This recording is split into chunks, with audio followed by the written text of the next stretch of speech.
Well, good morning, y'all. I'm just gonna fix everything. Well, there's no point. I don't need to go to my screen now. Now I just gotta make sure my stream is working.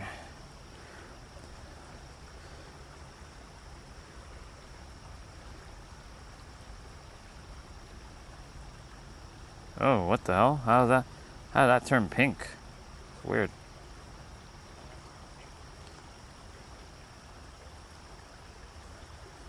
I'm gonna go ahead and just mute myself.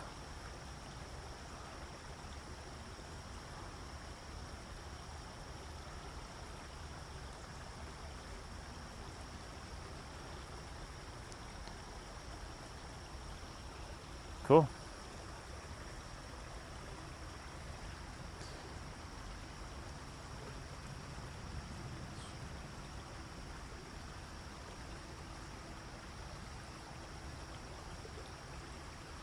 Oops.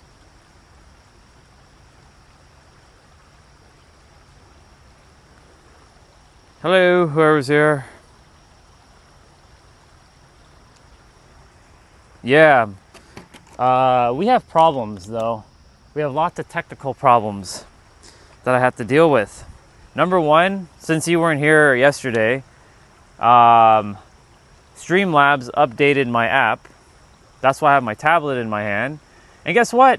The chat doesn't work on the phone now. I can't see the chat, so I have to use my tablet. So that means I'm double bandwidth right now. I'm watching my own stream, and I have to look at the chat from here.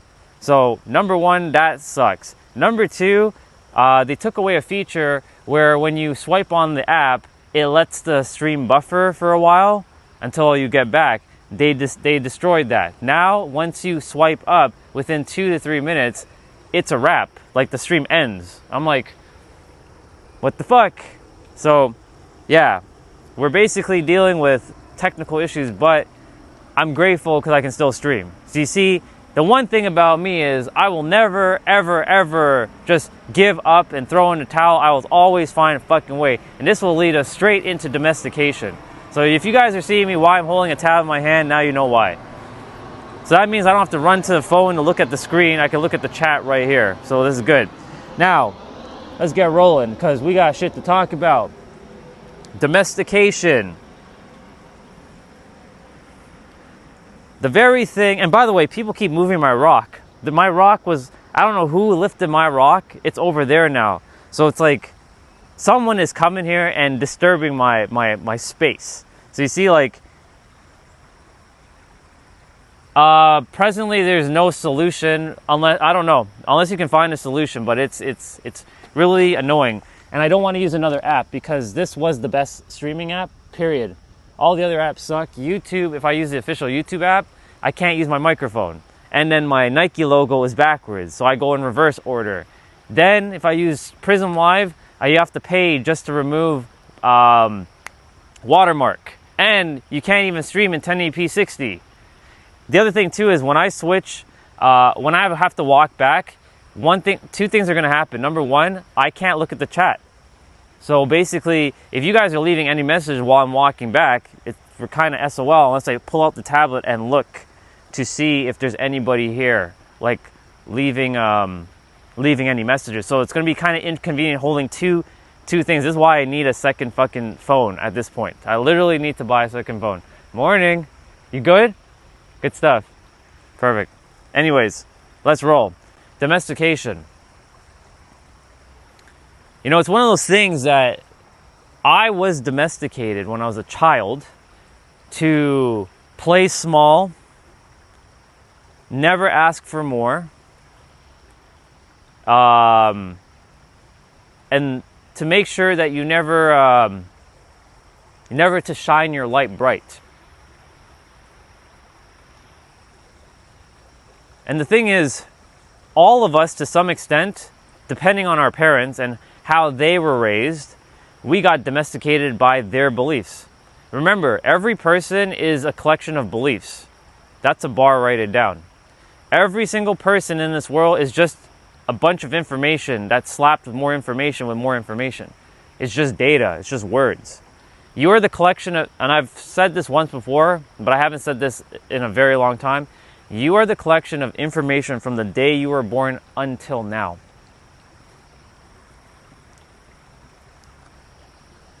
You are the collection of information from the day you were born until now. And unfortunately, whatever your parents and their parents and their parents and their parents were believing, you might have taken it in by default. And the reason why I say that is because so many of us when we're younger, we don't know any better, right? You're not born knowing from the mind level. From the soul, you have all the answers, but you can't activate it because your mind's not there yet fully. You're starting to form your self identity of yourself when you get to like age like 6, 7, but before all that, like your mind's just not active. And you take in everything that they had to go through. And, you know, I want to start off by saying, if you have any sort of resentment towards your parents, I highly recommend, I know, don't forget what they did, but please forgive them. And the reason why I'm saying to forgive them, thank you very much, Panda Guy, I appreciate you. And the reason why it's important to forgive them is because you're no longer going to hold on to energetic poison within yourself. And I have to really speak about this right now because for years, you know, I held so much resentment to my parents. I'm like, what the fuck? Like, you raised me like this? You raised me to be like playing small. You raised me to be thinking I was going to be poor for the rest of my life. That I have to struggle for the rest of my life. That I'll never be able to amount to some sort of success. That I'll never be happy. I'll never be in love. I'll never be successful. I'll never be fulfilled. Right? Because they themselves also got conditioned by their parents, and their parents got conditioned by their parents.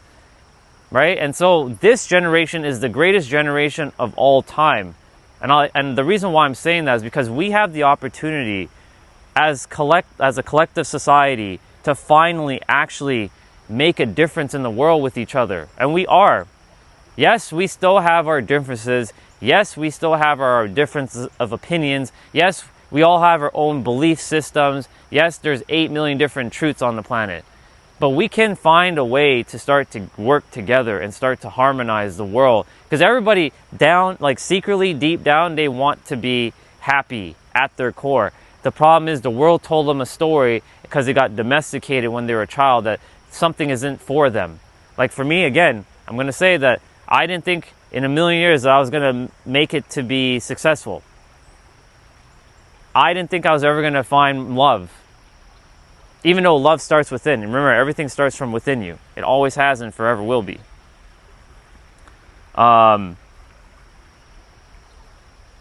So what I'm getting at is it's important to understand that you have the power in every present moment to undo the domestication that has been given to you.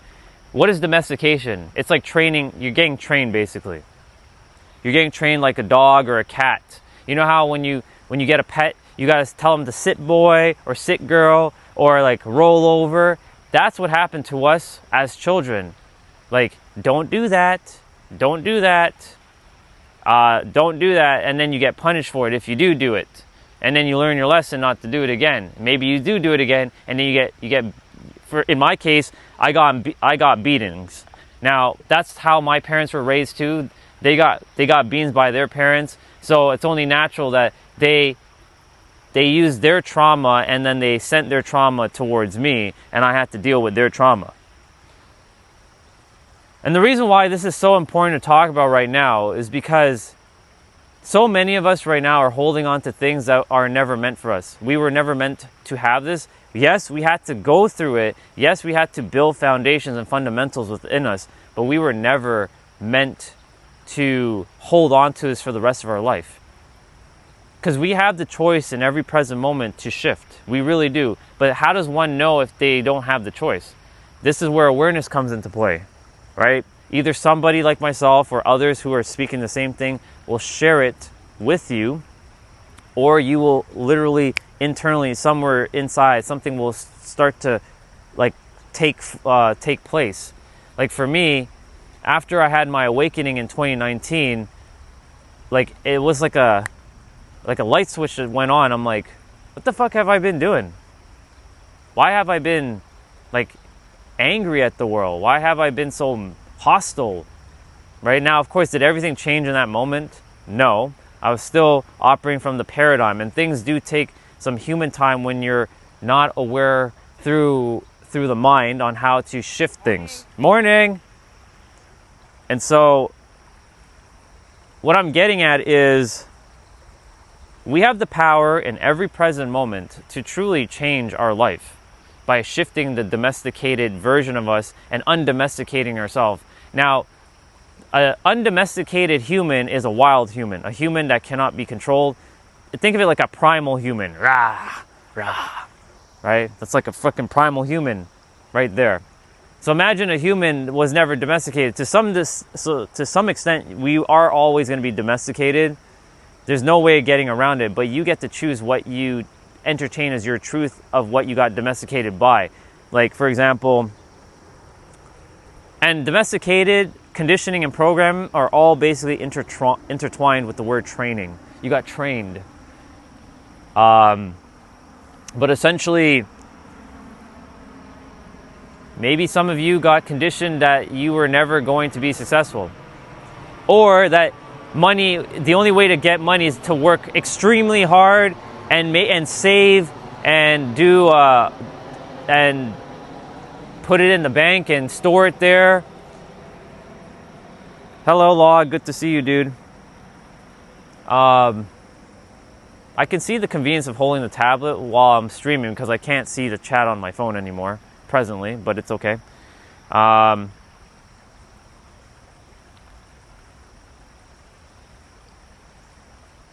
it's interesting because so many of us think we are not meant for more. This is a belief that is so deep-rooted in society right now that they're not enough. It really comes down to unworthiness and not feeling like you're enough. And I hate to break it to you, but that's not true. In fact, you all were born so friggin' worthy, you have no idea how worthy you were really born. It sounded like God took a dump on you and like said, fuck you, and you know, we take things personally. I know, because I used to do it all the time. I used to get, hey Rihanna, good to see you, girl. I'm dealing with, as you know, technical difficulties. So today we got the tablet. So it's going to be interesting walking back with you guys and then restarting the stream when I get back to the house. I'm probably going to end the stream once I get back because it's supposed to rain for the rest of the afternoon and I don't really want to be doing the workout outside. So anyways, we're started early. We improvise. This is what we do. This is what we do here. We improvise. We find solutions. Anyway, so, you know, growing up, for me specifically, my parents never really encouraged me because their parents never encouraged them. And here's the thing. My mom, she lost her dad at like 20-something. She lost her mom at 8. So she didn't have a mom figure for basically her entire life. And so she had to become an adult at a very young age because she had 2 older sisters and the rest, there was 7 sisters and 2 brothers. The rest are younger, so she had to also take care of the family. And unfortunately, you know, she couldn't get the childhood that she was supposed to have because her role, you know, in life was to, who knows what she was supposed to do. She has dreams and goals that's nested within her. I definitely need Starlink to some extent.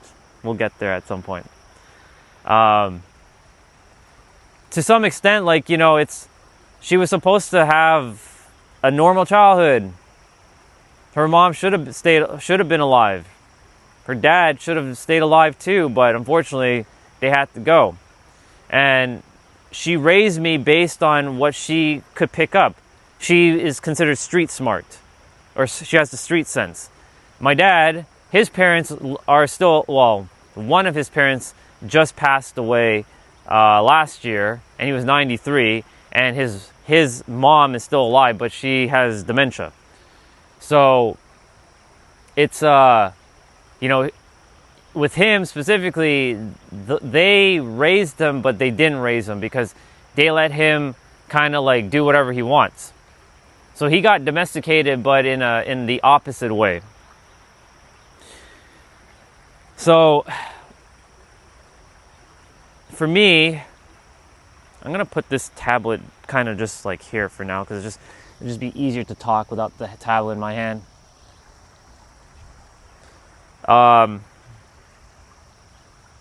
Yeah, and so like a lot of us, we go through life with programs, domestication and conditioning, CDP. Remember that those three letters, very powerful because you can choose, decide, and shift perspective. You can create conflict, drama, and problems. You'll be conditioned, domesticated, and programmed. And the reason why I'm talking about domesticated, because I talked about conditioning a couple days ago, it's important to understand that you have the power in every present moment to shift. As I always mention, you really do. You have the power in every present moment to change the course of your life. You have the power in every present moment to know that God, the universe, whatever you believe in, does love you and wants the best for you. Yes, there are times where shit's going to happen. Like right now, I'm like wondering, hey God, are you testing me with this technology shit again? Like, are we doing this again? Are we having this? And taking it personally. But it's not about God taking a dump on me. What it's about is seeing how I can shift internally to such a degree that I'm not getting influenced by the external and locked in to my frequency, no matter what is happening in the physical world. Whatever is friggin' happening in the physical world is happening, but it all comes down to my state of being and how I choose to handle myself and control myself. Like right now, it shows like 2 people, right? Even though I don't really pay attention to if there's 2 people, 5 people, 10 people, 1 million people, it doesn't really matter. I'm here to serve the world. That's what I do. Exactly. Influence is the so-called devil, indeed. To some extent, we're always going to be influenced, but we have the power to influence ourselves in a way where we can't be swayed by the external, because the internal is what we have to focus on. And so it's important to like do a deep dive on what is it that you currently hold as like truth in reality, and see if it's actually helping you. Because the problem is, a lot of us, we don't do that, and then we take on the world exactly how we thought it was, when there's such a different way of playing the game. And like, I'm no longer conditioned, domesticated, or programmed by my parents. And if there is any programming or domesticated or the conditioning that's still left, you better believe it's going to be removed. Or it's already been removed, and I'm just basically walking the path to just pull it out via the subconscious mind, because the subconscious mind is what holds it emotionally. Let me see. It is so important because, by the way, I'm going to ask how are you in a moment. Actually, I'll ask right now before I continue. How are you doing? I'm going to do my best to be more like patient, because I know how are you feeling since not last night, the night before. I trust it's getting a little lighter. If anything, I'll send more. But we will continue.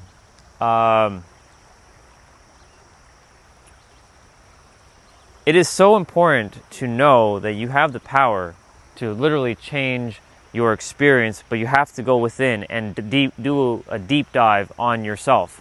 Because if you don't do a deep dive, then you're forever going to play the game in a way that, unfortunately, your parents were playing the game if they didn't know how the game was played. The thing is, we all are playing it the way we think it's supposed to be played. What do I mean? So, majority of us have been programmed for the physical. And yesterday I had the distinct honor to speak to a community in Nigeria. There's 20 people. There's supposed to be more that showed up, but they were having technical problems there with the storm because the internet's not the greatest in that region of the world. So when they have a storm, shit doesn't work so well. But 20 people showed up yesterday. And the host said something that was pretty interesting, and I've said it before, but I liked when he said it because it's like looking outside in. Because I'm looking at myself basically in a different body speaking at this point. It was so cool. He basically said, you know, we've been so conditioned to believe that the outside world is where we must put our focus on. And that he was talking about how in religion they indoctrinate you into this idea that you have to go outward and pray to something externally, and that they commercialized all this, and that was never the true message. The true message was to go within. And then the world sold you this idea through your parents and through their parents and through their parents that you must look externally because, you know, for centuries, for millennia, most people were looking externally to their external reality and not internally. And so when he said that yesterday, I just had a chuckle. I was just laughing. I'm like, bro, nailed it. You nailed exactly what I knew for quite some time now. And it's so funny that you, even though we've only talked 2 times, he was saying that. So it goes to show you, like, me and him, we were connected 4 years ago, just so you all know, a quick little backstory. We were connected 4 years ago on Facebook, but we didn't actually talk. We just, like, we added each other as friends. I saw him smashing bricks with his elbows. Like, he was like, I'm like, that's some inspiring shit right there. And I saw his story. He went to prison, and he was wrongly convicted of something, and he had to dig his way out. That dude went through hell. Like, that guy went through fucking hell. And he still chooses to show up for the world and help people. And this is what he said yesterday. The people who go through the most difficult thing have the most compassionate heart. And that I literally almost had a tear in my eye. Quite literally. I was like about to like drop some tears. But I held my composure. I don't really cry as often now, but I still let out some emotions here and there. And I'm like, bro, like, I did this yesterday. I'm like, what do you even say to that? Like, because for me, I went through a hateful physical, mental, and emotional experience where the world told me that I was never going to amount to anything. You know how many times people told me that I was never going to accomplish anything in my life, that I'm going to fail, that I'm going to be a failure, I'm going to be a good-for-nothing piece of shit? I got domesticated with that shit inside of me. Okay? Hey, good morning. How are you both? Good? Yeah. Good stuff. I'm great, thank you. Have a great day. And so, you know, I had people left, right, and center telling me, you're never going to make it. You're never going to amount to anything. You're not good enough. Who do you think you are, Orion? You're a piece of shit. Like, I got beat down. I got bullied. I got tormented. I got to the point where I was like, why am I here then, God? Like, what the fuck, man? Like, why did you put me on this planet to see other people? And the emotions of the character is coming out right now. I can feel it. Which is good. This is a good purging, by the way. Why did you put me on this planet for me to suffer and be picked on and bullied? This is the victim, by the way. Be picked on and bullied and abused mentally and emotionally. Why? What did I do? Internally, because I got conditioned and domesticated and programmed, there were things that my parents and their parents and their parents they input into you, and you don't know. And you don't know why. And you go your entire life living a fraction of what you're supposed to be living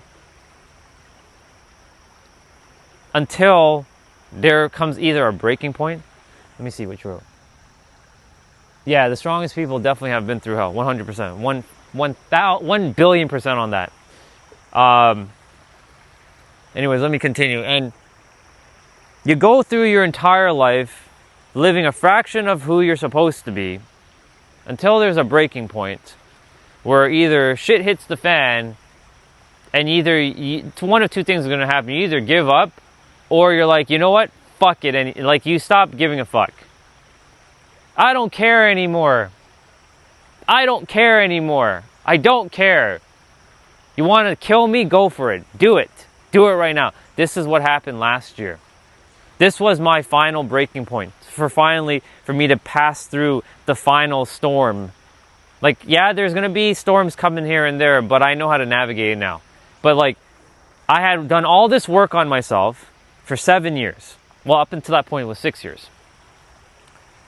I read, up until that point, 480 books. I've listened to over 700 audiobooks. I've studied and watched 43,000 hours of content, give or take, at that moment. And I'm like, what the fuck, man? There are people in this world who haven't even fucking studied anything. They have less awareness, and yet they are making life like by their design. I'm like, what the fuck is going on with me? Did you really put me here to fucking fail? Is that what you did, God? Because I kept believing in some dude in the sky pointing at his finger. I'm like, yeah, you're not gonna have that, and you're definitely not gonna have that, Orion. Who do you think you are, dude? Because again, that was domesticated within me to believe that it's some dude in the sky. And that only good things happen to on God's timing. That's the biggest crock of shit ever. That is the literally biggest crock of garbage. It's not about God giving you anything. It's about you giving it to yourself internally, and God will then help to manifest it within by staying in that vibrational alignment, that frequency that I keep talking about every day. The 7 keys or the 9 keys, I like the number 9, which adds words and feelings to that. It's your beliefs, your expectations, your emotional charged thoughts, your convictions, your perceptions, your reactions, and your focus/attention. And which I'll now add feelings and words to that. The 9 keys to frequency, because the number 9 is cool. I like the number 9. But I also like the number 7 too. Anyways, to continue. So I was conditioned and domesticated to believing that some dude in the sky holds the keys to my kingdom, and that I'm only meant to ever get to a certain level of success, that I'll never meet the partner of my dreams, which is now my reality. I'll never amount to any sort of success. I'll never be an entrepreneur. I'm always going to have to work for the man. I'm going to always have to be enslaved by someone else's dictatorship, because that's what work is. Well, this is what I don't want to say a job or work is that, but when you go to something like that doesn't feel in alignment, that's what that is. It's basically having to trade your time for some piece of paper that actually has no value, because we're the ones that give value to something, but really it has no value, and you're basically working your way till you're dead. Like, fuck that. I don't know about all of you, but that does not sit with me, okay? Like, that's why an entrepreneur can do whatever he or she wants. They can set their own time, and they get whatever clients that they need, and the clients pay them. Yes, you have to go through other things, but the life of an entrepreneur is the greatest way for me to be. And in the beginning, it was tough, right? My clients are paying me now, thank goodness, but at the same time, like, will I always have a recurring list of clients? Well, I'm telling myself I will always have recurring clients, or I'll always have clients rolling in. And if I do have to go back to some sort of JOB, that's okay, but I'm not going to be there for too long, because I know that that's a temporary thing for me to do what I need to do in the physical world. But I know I'm not going to have to go back there. Everything's already working out for me. Because if it wasn't working out for me, then why the fuck am I in this spot right now talking about this very thing? It makes no sense whatsoever. I should be working in IT, slaving away, being overweight, having my hair probably shaved head, maybe even more fucking stress to the max, maybe have to take pills and deal with diabetes because that shit runs in the family. And I refuse to be subjected to that crap, because I will not be subjected to any sort of physical ailment. So that's why I refuse to be enslaved by some sort of medical garbage that was it's hereditary, but I'm not going to, I don't even adhere to that. I'm not domesticated to that shit. I refuse to be domesticated to having to pill pop for the rest of my life when it comes to some sort of, you gotta watch your sugar, you gotta do this thing, you gotta do that thing. Fuck that, I'll do whatever I want, and I'm gonna take care of my body every fucking day for the rest of my life, and I'm also gonna take care of this thing. I'm sharpening the axe every day. I'm grinding the axe every day.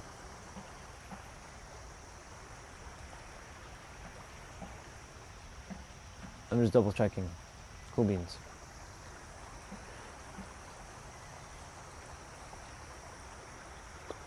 These rocks are kind of annoying, I'm not going to lie, but it is what it is.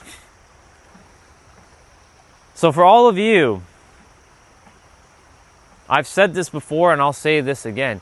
You were meant to live your greatest life ever. It's time to remove all the programming, conditioning, and domestication that has been holding you hostage and freeing yourself. I came here to help liberate you, but it's really you liberating yourself through a mirror reflecting back who you actually are. And the host, his name is Winston. Winston said, bro, you came here to liberate people, didn't you? I'm like, you damn right it did, but it's not me liberating, it's me reflecting your own damn liberation back to yourself. The only way you won't get liberated is if you choose not to be liberated. And free yourself. I want everyone to live their greatest fucking life ever. There is abundance galore. There is abundance everywhere. Morning. There is success for everybody in this world. Everybody has the ability to bring forth whatever they want. Now here's the thing though. That will change how the way the world's going to work though. And we're going to have to start to work slightly different. But there are people right now that I've seen who started small communities where they're starting to, plant their own food and they're all sharing and there's no money that needs to be traded amongst them. They're living like that together. They build little homes. They have small communities. They're living together. That's how all this shit started anyways. But then somewhere down the road, that might get fucked up potentially because someone's going to have a power trip. That's how all this came to be. Every community in all the places of the world, this is how it all started. So they have to make sure they're in fucking alignment. But we're getting there because more people are starting to understand that they are the creator of their reality, that they have the power in every present moment. But the thing is, we still are being domesticated by the few. That we're told that we can't do this, we're not allowed to do this, blah, blah, blah, this, da-da-da, that, because we need order, because humans need guidance, and to some extent, we do definitely need order and guidance, but not to the way they have told us.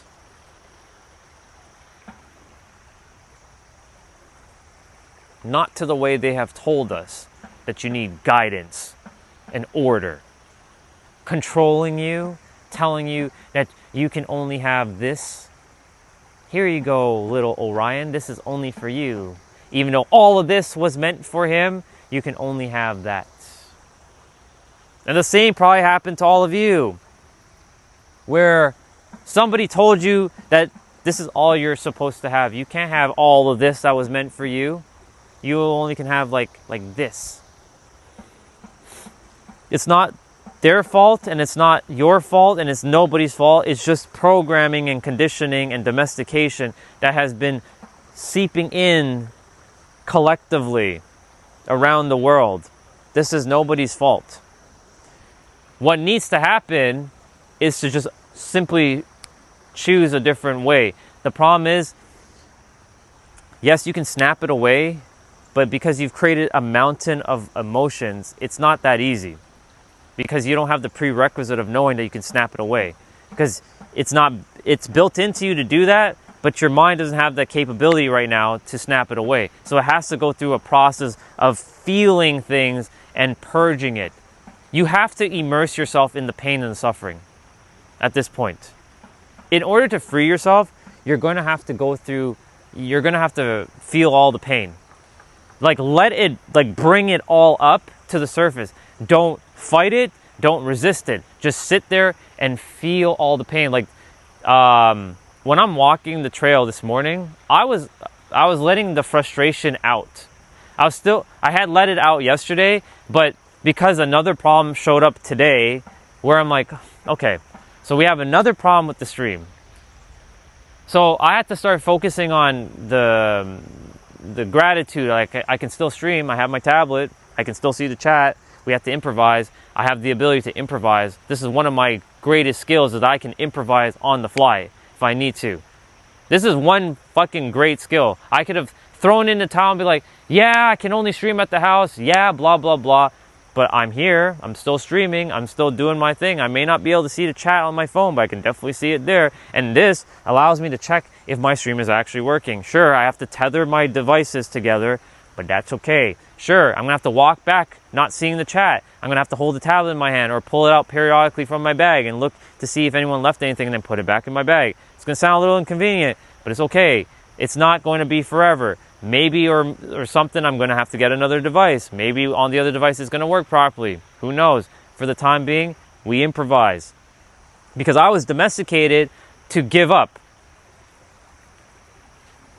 Not by my mom or my dad, but by the people around me though. School, teachers.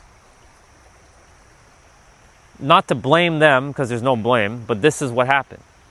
But somewhere deep down inside, I knew that even though I was going through tremendous pain and suffering, that I knew that I was going to be okay. I was going to get through it. I didn't know how I knew that. I was unconscious, but I knew that I was always going to get through it. Even going through and only having $2 in my bank account, I knew that I was going to get through that. Didn't know how, and quite simply, the how of how something's going to unfold, we have to drop that. Because that's the finite mind attempting to control the infinite. But the infinite is attempting to work through you for things to come in. So since last year on my final breaking point with how the mind was just controlling me, and there's still times the mind still does that. But the final layer of domestication, where I was believing that guy, which is not a dude in the sky, but if you do believe it's a dude in the sky, use it. I'm not here to tell you if it is or isn't. In my universe, it's not a dude in the sky whatsoever. It's an energy. That's everything. Every damn thing, even the stones I'm stepping on right now. It's all part of it. We're all one. I'm one with these stones. And so I was conditioned to believe that this is all I'm meant to have. That's it. It's bullshit. It's bullshit, universe. There's no fucking way you had me read 480 books at the time and 700 audiobooks and went through 43,000 hours of content for this to be it. I know that there's more to come. And yesterday when I was speaking to Winston and the community in Nigeria, he said something, and I said it yesterday, but I'll repeat it again. He said, bro, if we had chatted 4 years ago, the wisdom that you had then was all right, but it wouldn't have had the same impact that it has right now.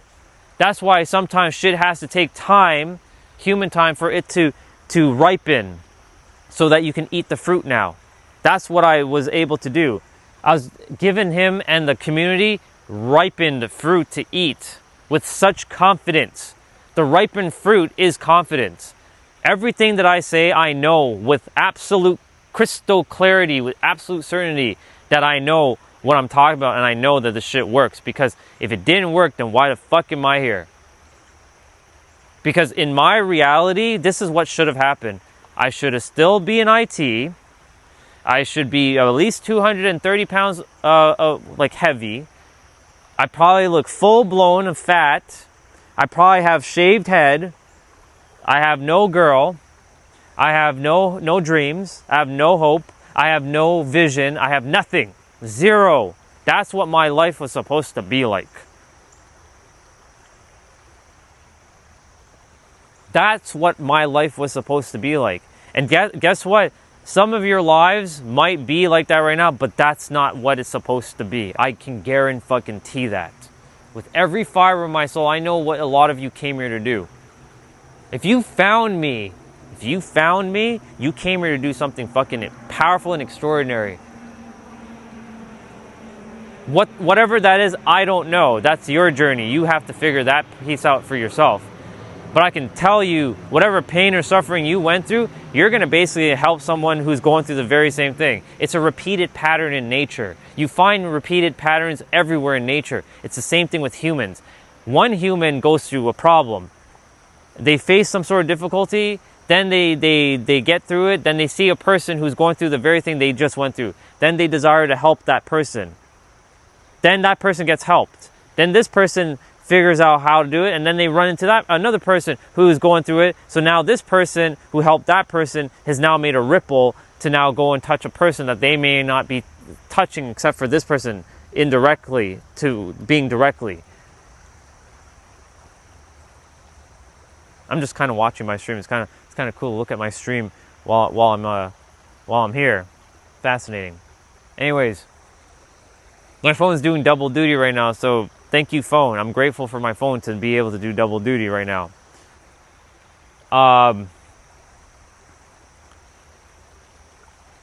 And so my life was set up basically to fail. Like on paper, I look like I'm supposed to absolutely amount to nothing.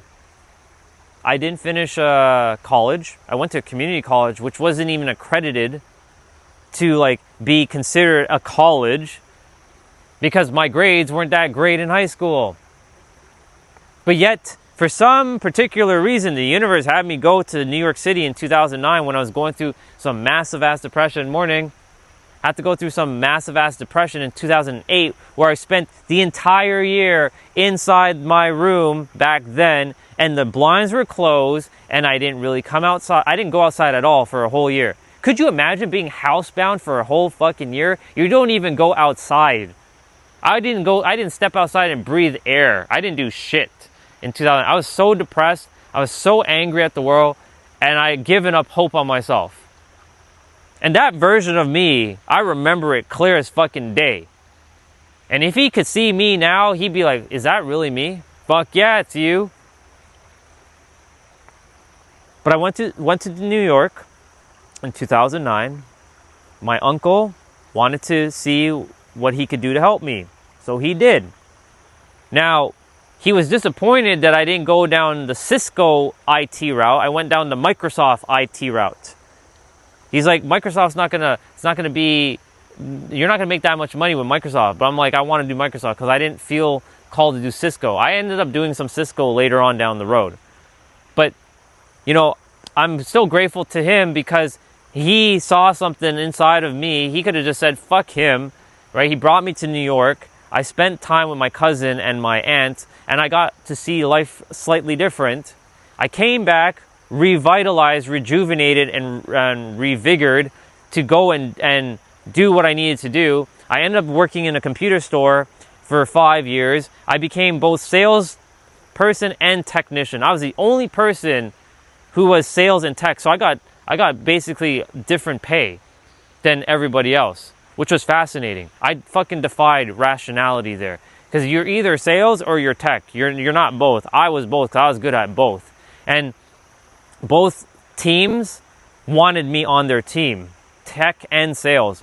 So I'm like, here's a guy who didn't even finish fucking school, technically. Like, I went to high school and I finished it with really terrible grades because I told myself I was a stupid idiot, because everybody told me I was a stupid idiot growing up. Do you know how many people have told me that I'm a dumbass? That I'm never gonna make it? I've said this earlier. People ripped me off. So they were smarter than me. So they're like, you're so stupid, Orion. And then, you know, my parents, they didn't encourage me. They didn't love me that way. Their way to love me was to just give me food and go to school and learn something. That's it. There was no, you can do it, I'm proud of you. There was none of this shit. I didn't grow up with that.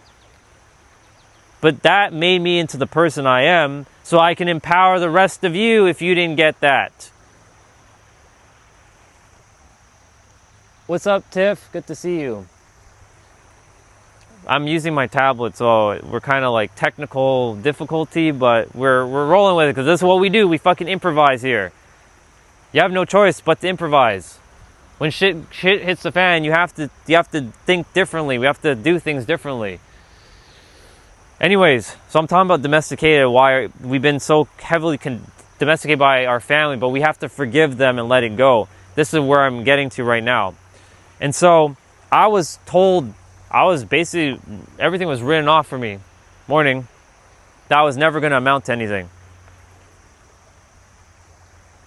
I was never going to amount to anything at all. Period. The end. And yet here I stand, a dude who accomplished a lot, but it doesn't make sense how I accomplished it. And I myself I'm like baffled as well how I did it, to be quite frank. But at the same time, I'm not, because I knew deep down that I was always capable of so much more than what people told me and what I told myself. I was so much more capable of what people told me and what I told myself. I ripped myself off. But I'm no longer writing myself off. Morning. I'm no longer writing myself off. And then you bet your ass that I'm not writing any of you off either, because you guys have lots to do. If you found me, you came here to serve the world to some extent. In your own unique way. Maybe it's through painting. Maybe it's through art. Maybe it's through music. Maybe it's through speaking like me. Maybe it's through cooking food. Maybe it's through carpentry. Maybe it's through mechanics. Maybe it's something that doesn't currently exist, and you're going to create it into existence. Because guess what? It already does exist in the mental. You just have to tap in and bring it forth into the physical. Tiff, let's see what you got. Even before you went on your spiritual journey and became who you are, you were always striving, so don't put yourself down. You're definitely somebody to look up to. Thank you. Well, not look up to, but look as a mirror. Because never look up to anybody. Look, because we're all equal. But yes, look to someone who can be inspiring. But yeah, I get what you're saying. And I'm not putting myself down, but these are the things that I told myself because other people growing up told me this shit when I was younger. This is before meeting Jason. This is way before Jason. This is like, you know, grade 1 through 5. I met Jason in grade 7. So like that era, that period right there is where all of the programming happened. All of it. All the domestication. And then, of course, that led into grade 7, grade 8, into high school, into you know, community college, and then into my 20s, depressed, and then going through like my early 20s, my mid 20s, and my late 20s to figure out like what the fuck, and then end up getting a wife in a different country, coming to Canada, and had to man the fuck up, and that like 2015 was quite something. That year was quite something with how I pulled off the unexplainable, quite literally. I'm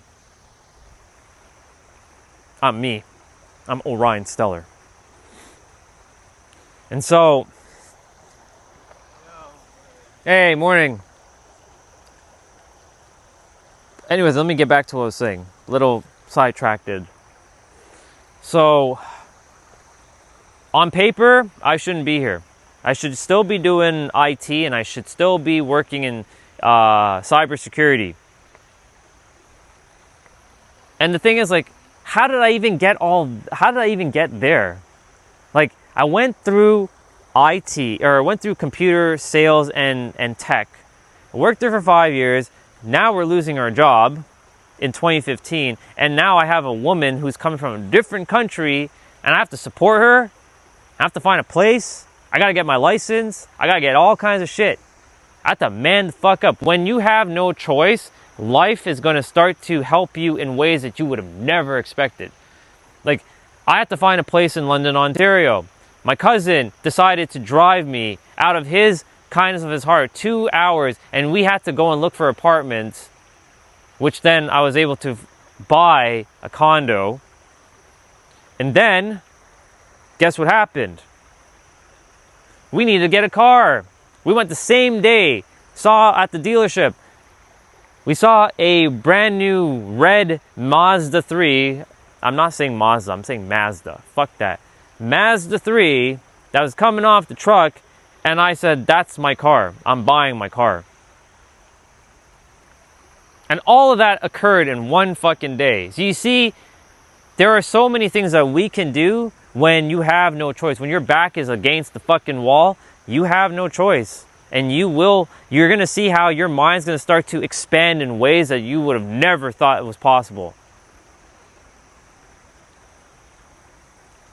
So guess what? All that happened. That should have not happened. And then guess what else happened? I found 3 jobs.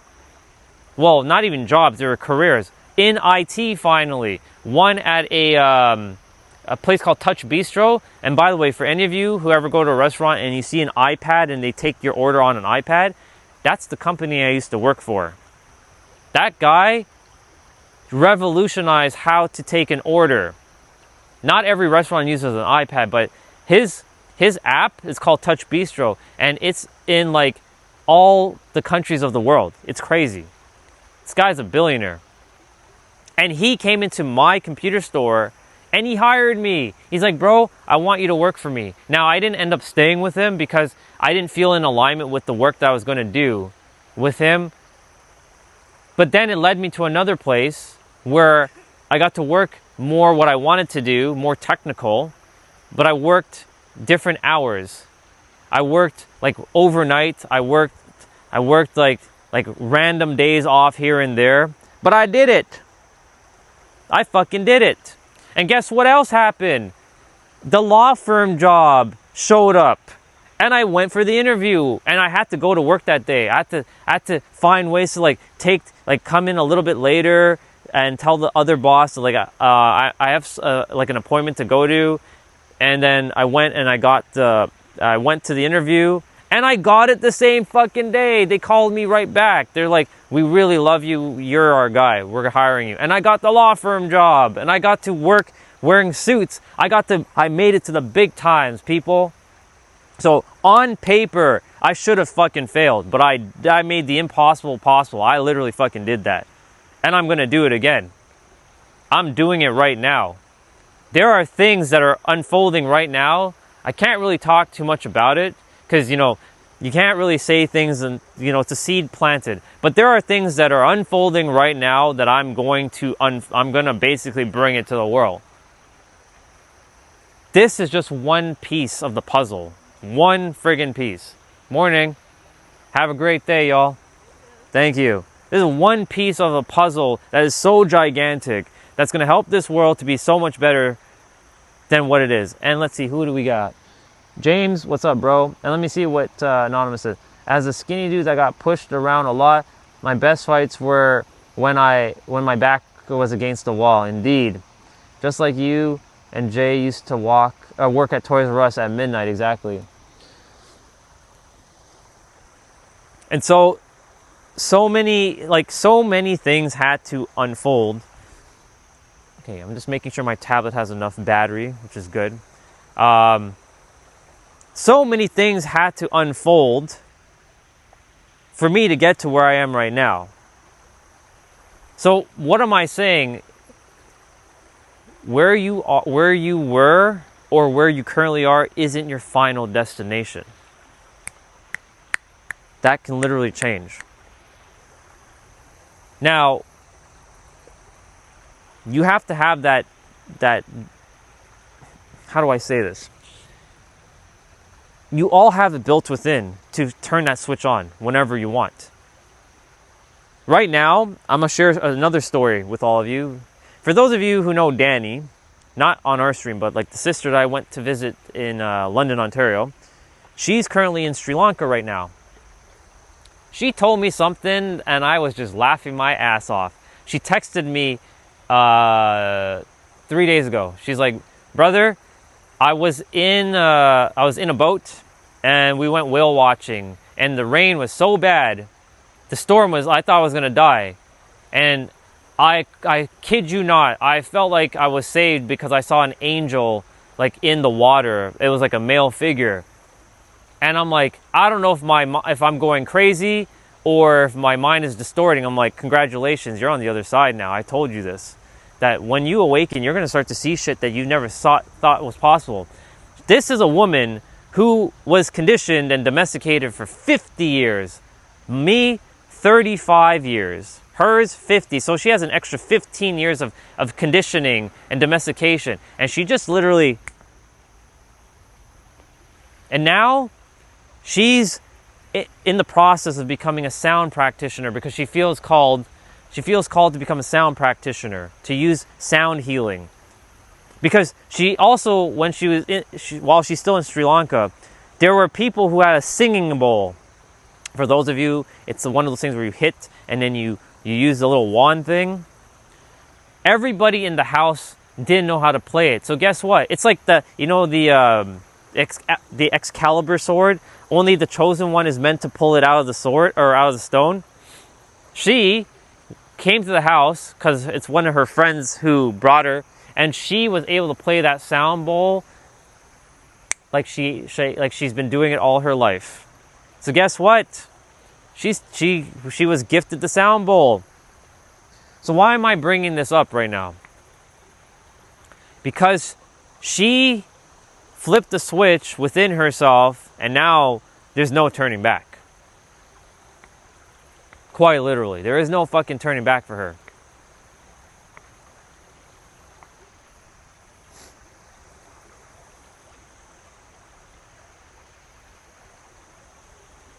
You see, one of my live streams, I'm going to name it Change.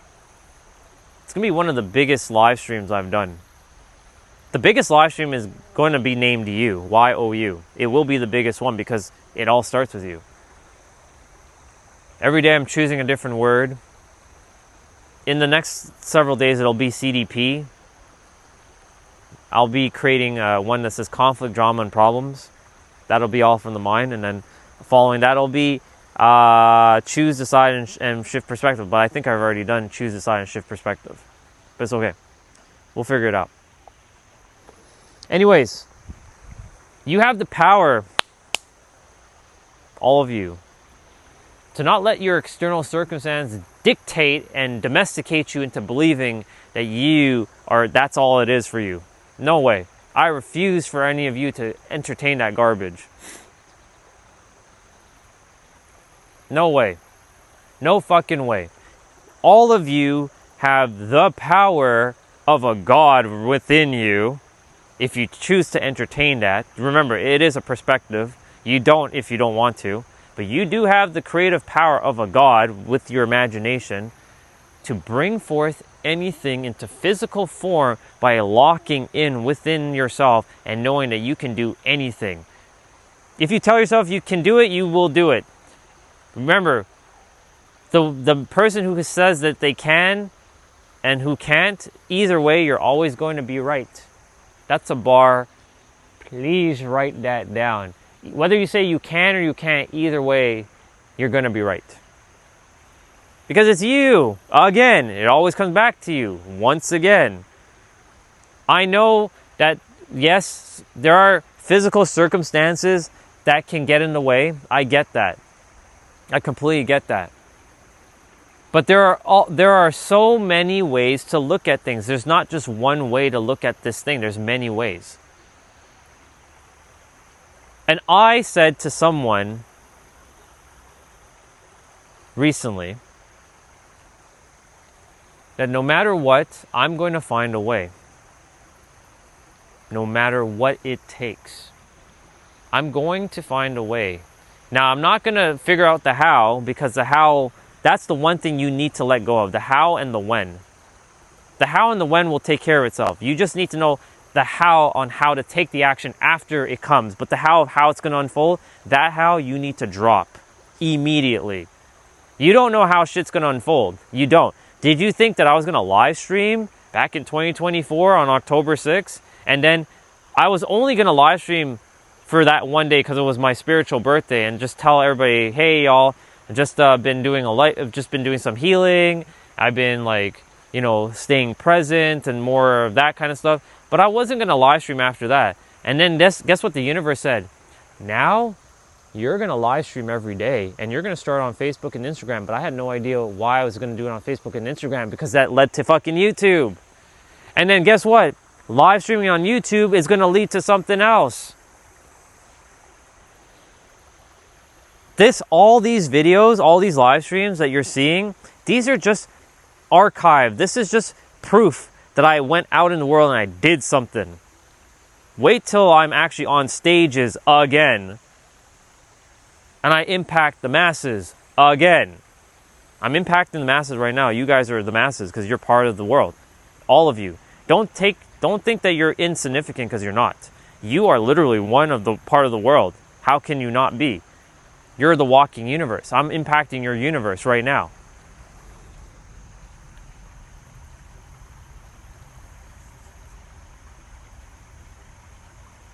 I'm just kind of looking at my stream. It's cool.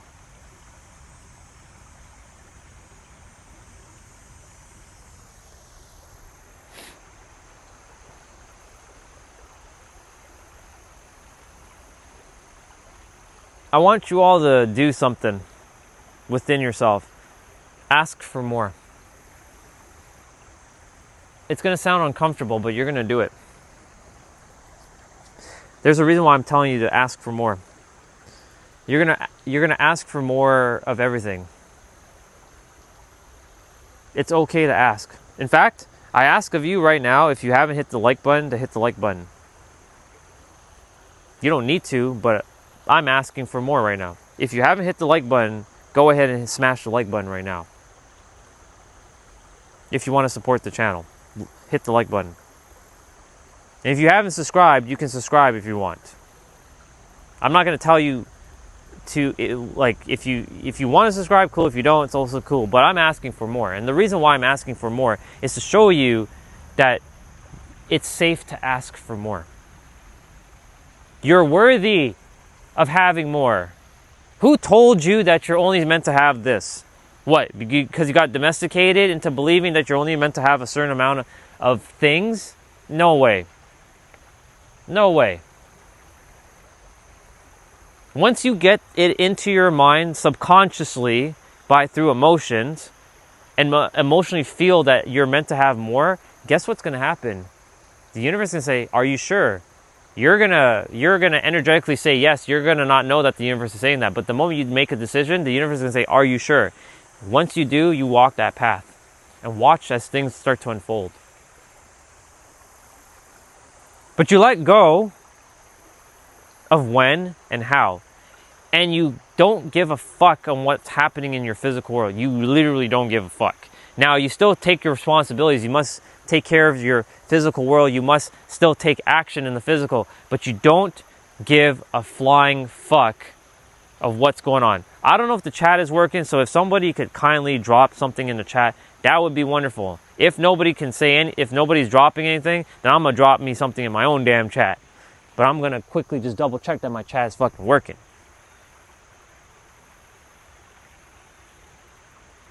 Cool. Thank you, Anonymous.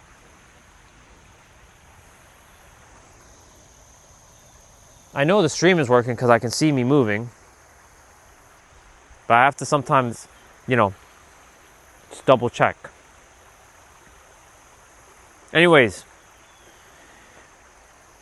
you all are meant for so much more than you can ever realize. Until you allow your subconscious mind and your conscious mind to work together and to tell yourself you're meant to have more. In fact, you can scream it out loud right now if you want. You're meant for more. This is not some affirmation though. You are mentally declaring right now that you are meant for more. And you're meant to have it. All of you. Now, of course, there's something probably deep down right now that's saying, but if I ask for more, then people are going to think that I'm greedy. Because greed is a very, very powerful frequency that a lot of us get corrupted in, greed. Because asking for more is tied to greed. But I have news for you. You don't need to tie asking for more to greed. You can tie it now to, it is your birthright. That's a bar. Please write that one down.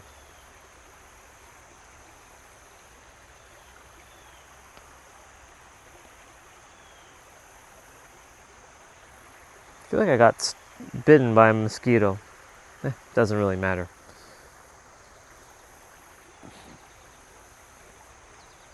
You have the power in every present moment to quite literally have more and feel it and embody it as your truth right now. Because we've been conditioned again and domesticated again and programmed again, and tomorrow we'll be talking about programming, that you're not meant to have anything. That you're meant to play small. You've been domesticated to play small. That you can't step out. Because if you do, and you shine your light so damn bright, that people are going to say, stop it. Stop doing that. Because people are going to look at you weird. They're going to judge you. They're going to make fun of you. They're going to criticize you. They're going to condemn you. But I'm here to remind you that you have the power in every present moment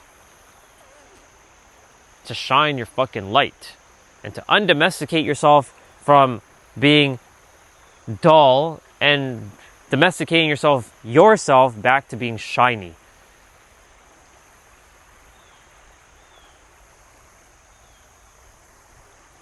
You have the power in every present fucking moment to do anything you want, quite literally.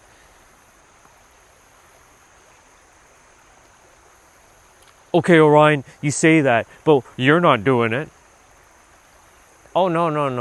Don't get it twisted. Don't let the physical world, where I'm at right now, fool you, okay? In my inner world, everything is done. It's finito. Finished. And it's as real as it's gonna get. I'm taking action though.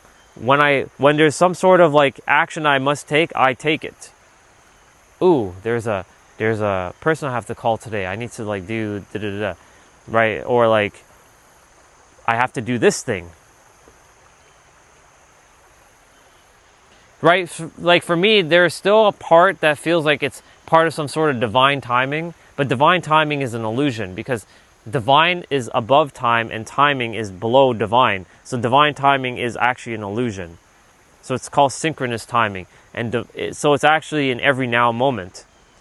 But you have to radiate it because the frequency that you embody, like you truly believe that like this is as far as you're going to go, you're radiating out a frequency to the universe saying that this is as much as you're going to get. That's not true. Do you know how much things you guys are supposed to have? So much. You guys are meant to have so much. Like I said, something is unfolding right now. I'm not going to mention it, like exactly what it is. It's exciting for me. It's also exciting for another version of me.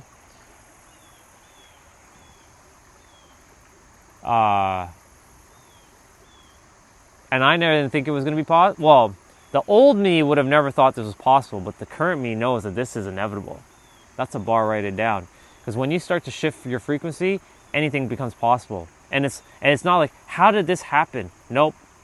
You just know it happened because anything's possible. Because if you have a frequency that says, man, this is rare, it's not meant for me, I can't have this, well then you've told yourself that that's what it is, and then you make it scarce in your reality, and thus it becomes hard and you won't be able to achieve it because it's something so difficult. Do you see the paradox that's happening here because of the domesticated mind that's told you that it's hard, there's not enough, scarcity? For me, this is natural now. This is normal. So many opportunities come to me. It's normal. There's opportunities abundantly everywhere for me and all of you. This is not a zero-sum game that it's I must win so you guys must lose. No, we all get to win.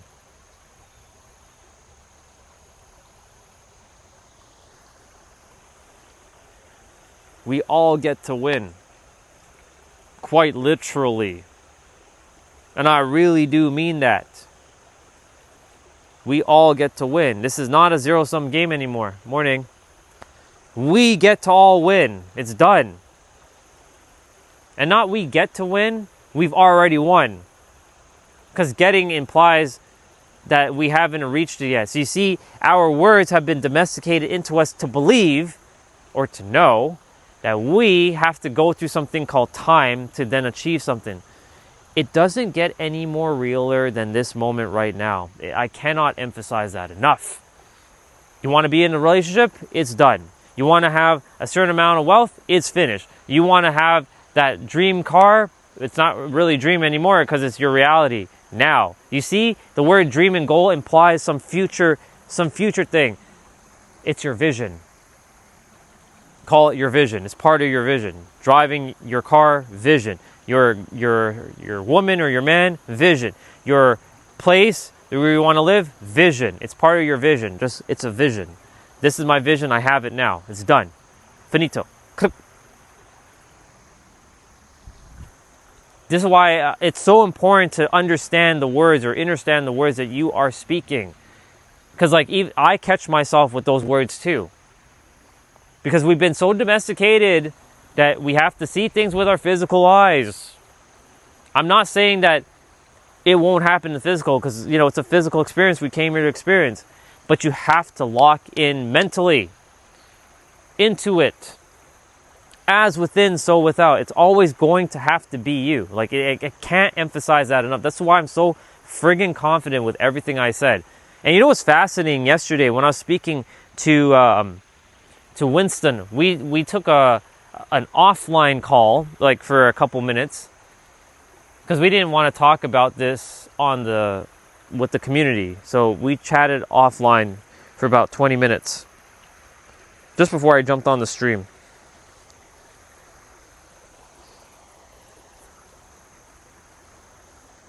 He said something that I've been sharing with all of you guys in the last little while. How he finds that a lot of people in this space of personal development and wanting to help people, and he doesn't blame anybody, and I'm glad that he said that. He's like, I don't blame anybody what I'm about to say, but I'm going to say it. It seems like they're like doctors, where they prescribe you a medicine, they make it more complicated, and then the medicine doesn't actually heal you, so it makes you keep coming back for more medicine. And I'm laughing. I'm like, oh my God. Because as he was hearing me speak, he's like, bro, I've never really had anybody ever speak like this to me. I'm like, what do you mean? He's like, you basically just said everything I needed to know. And you didn't hold back. I'm like, well, why would I? Why the fuck would I hold back? Knowing that you are the answer. I told him straight, clear as day, the only reason why some clients pay me, is because they need one-on-one support. That's it.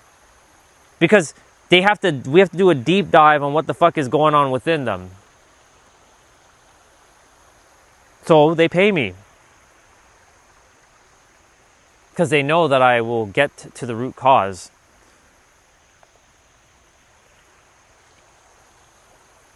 The rest, you guys are getting it for free, but you're paying me with your attention.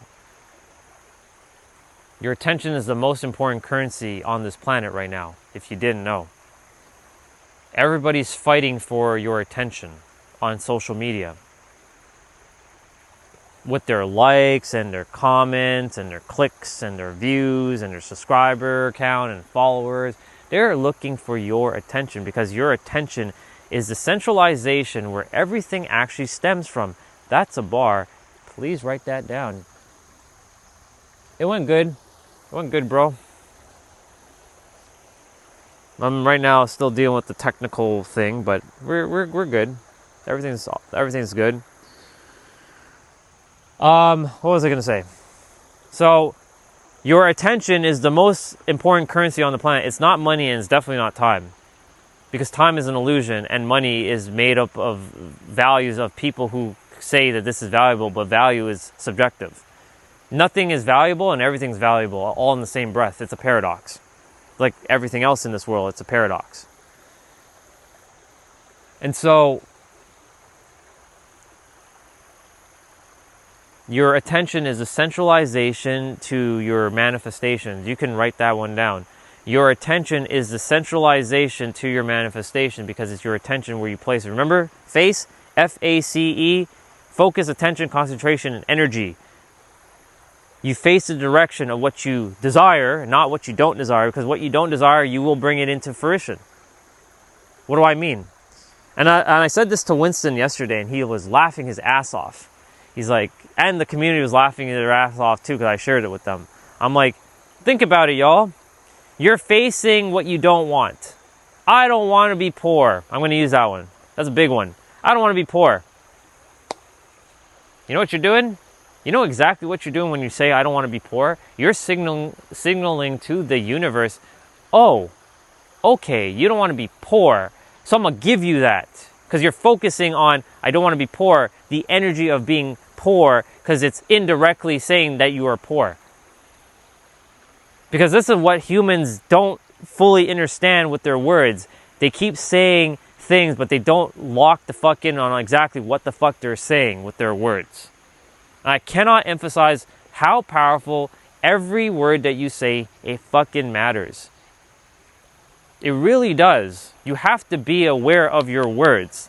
If you are not aware of your words, you are going to get got by the universe. It's just that simple.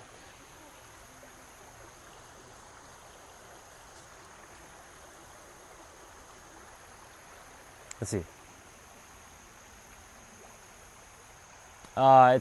It's definitely cool.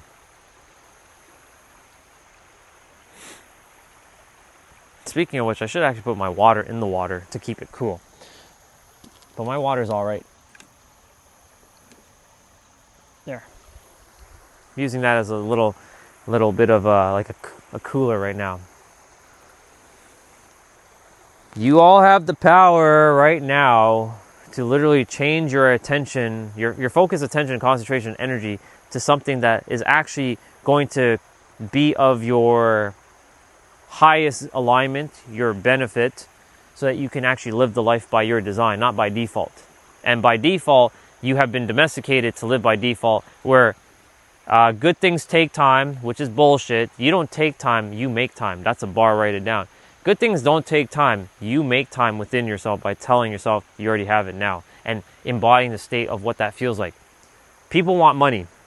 That's a big one. They want money, but they don't have money. And if you don't have something, the universe can't give it to you because you're telling yourself you don't have money. That's why I said, I want money. So you're placing your focus on I want money. Okay, cool. The universe is like, you want money? Okay, I'm going to give you I want money, which indirectly means you don't have money, which means that money's not going to flow to you because you're actually saying, I don't have money. And you keep saying that, I want money, which implies to the universe that you don't have money, and so the universe will keep sending you more and more and more of no money, more abundance of no money. I know, very paradoxical, but that's how the universe works. You have to understand how the universe works. If you do not understand how the universe works, you are going to get smashed. Quite literally, you are going to get got by the universe. The universe doesn't care about the word you say. It's about the intention behind the words and the energy you're emitting and the interpretations of the words that you're speaking. This is why I keep reminding everyone to stop saying I want and I need. You have it now. Right now, this moment, right now, you have it all. But you've been conditioned and domesticated to believe that your eyes have to see proof, evidence, physical evidence. But correct me if I'm not wrong here, but didn't everything, like a car, a house, didn't it all come from somebody's mind? Didn't somebody have to build it in their mind and then build it into physical? Even before humans got to the planet, didn't God have to build this shit in his mind to build the earth the way it is? You had to build it. I'm rubbing my arm because there's like a mosquito that bit me, but it's okay. We're powerful AF. It's one of those things.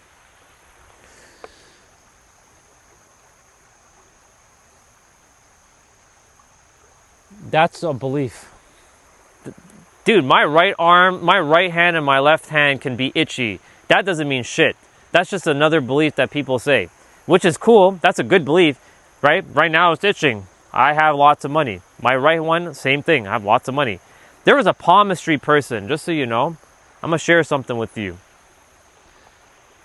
I went to a palmistry just because. This was in October 2024, just before I started live streaming.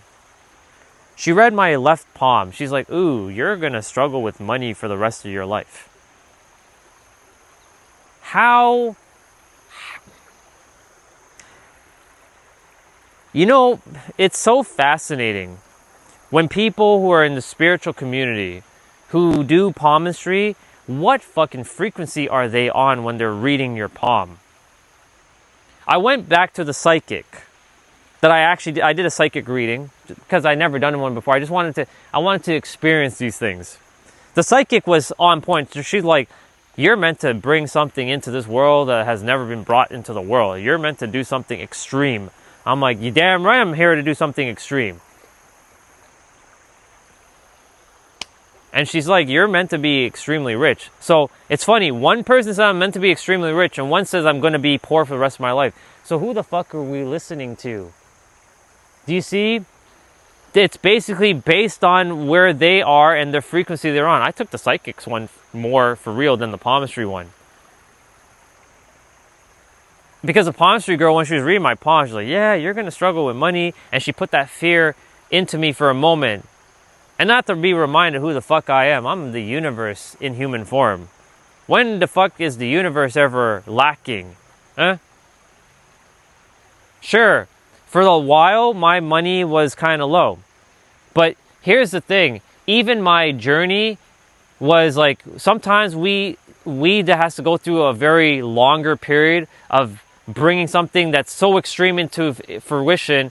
We have to go through an extreme amount of like pain and suffering so that when the time comes, nothing stops us. And I mean nothing. Like, your wealth is inevitable. It's done. It's finito. I'm telling this to myself. Orion, your wealth is done. It's finito. There's still a lot of expenditures, but I invested heavily on myself.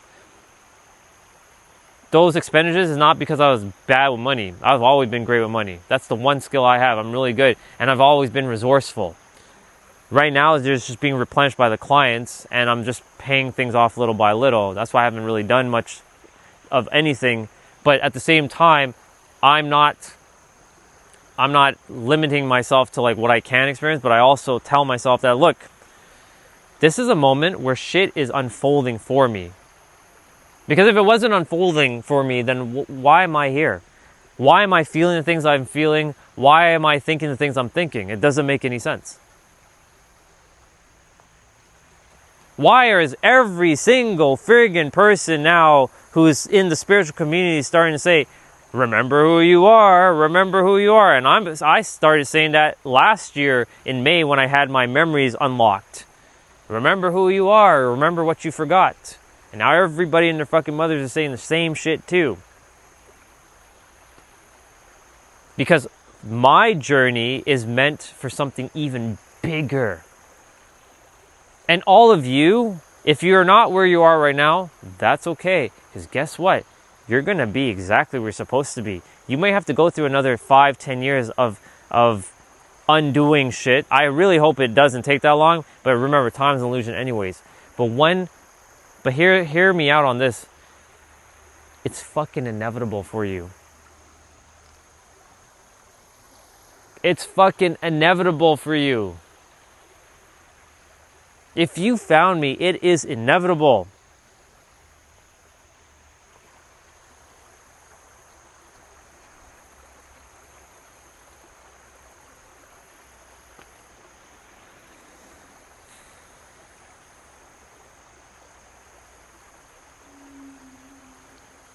But it's not going to be inevitable for you if you decide that it's not for you.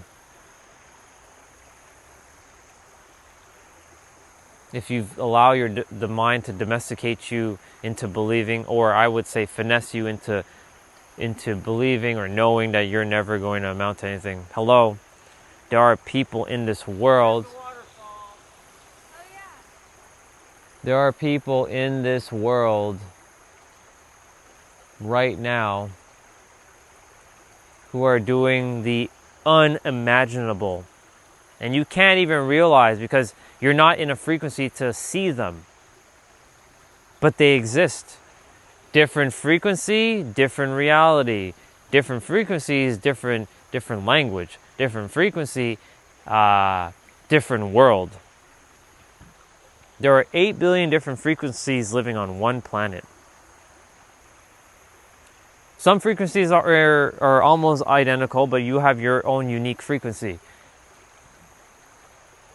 There are people who have... Everyone at their soul level is the same, but at the mind level, we are not. This is where we differ. There are people with far less more ability of awareness who are doing things that you have all the awareness, but you're not doing. And you should be doing it. Same with me. And that's why I'm taking action as much as I can every day to make sure that I get the ball rolling. Because there are things that have started to unfold, and I'm like, now I know that this shit works. Again, I can't say what's unfolding because they always say, keep your dreams and your goals to yourself until it actually happens. I do trust all of you, but at the same time, I keep some of that stuff to myself because it's one of those things. And this is what you all should do too. Don't tell all your things to everybody. Not everybody wants you to win, unfortunately. I want all of you to win, though.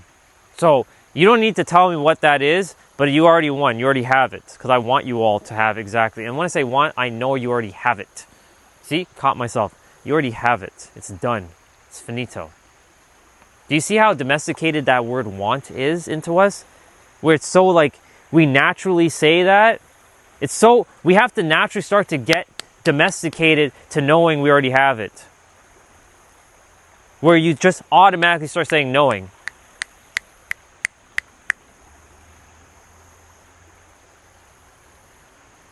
Because we're so domesticated, I need this, I don't have this, I want that, I want that.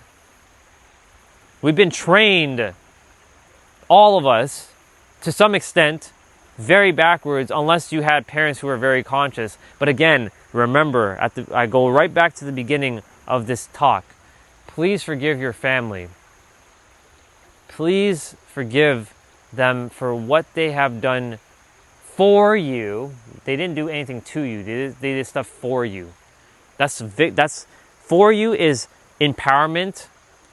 To you is victim. You're not a victim. So let go of what they've done for you. Don't forget, but don't hold on to the hate. I held on for hate to my dad for years. And this character at times still, but I was reminded last night by a beautiful soul who I love very, very, very, very, very much. Oh, Oh, hey. One sec, y'all. Huh? You want to say hi to him? Huh? Hi, Bubba. Oh. What's up, bro? Well, it's still the same. Still the same? Good. Don't complain. Can't make no complaint, you know. He's a happy boy. He's a happy boy. Yeah, I came out earlier today because it's supposed to rain. Early. Sometimes I come like that early too. Yeah. I came out earlier today. I had some technical difficulties, so I have to bring my tablet with me as well. So, but it's supposed to rain later, so I figure I'd come out early. Yeah. Well, you don't, sometimes it's rainy, but not here, another place, you know. It's, I'm giving him a pat down. sometimes I come early too. If I come down from the swimming, you know, I come all the way. Morning. I come all the way to the bottom, the city. So I come up like bad traffic, you know. Yeah. Take me, the first time making me is 3/4 an hour. He's waiting for me, yeah. He's waiting. He's a happy boy when he sees me, believe me. Yep, there he is. You see, when he do that, he's happy too. Yeah. You okay? He's just as tall as us when he stands on his back legs. Yeah. When he's going down, I have to watch because he got this nails. He Right. scratch you up. You know? Right. Because his nails is like that sharp because where you're walking, you know, you got points like that. Line it up. So when it passes down, he scratch. Right. That happens. It happens. That's okay. It's my friend. You can do it whatever you want. Yeah. He's a free boy. Yeah. All right. I'll talk to you in a bit.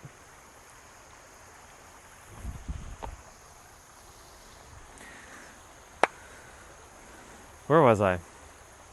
Yeah, you have the power in every present moment to undomesticate yourself, to live the life by your design, and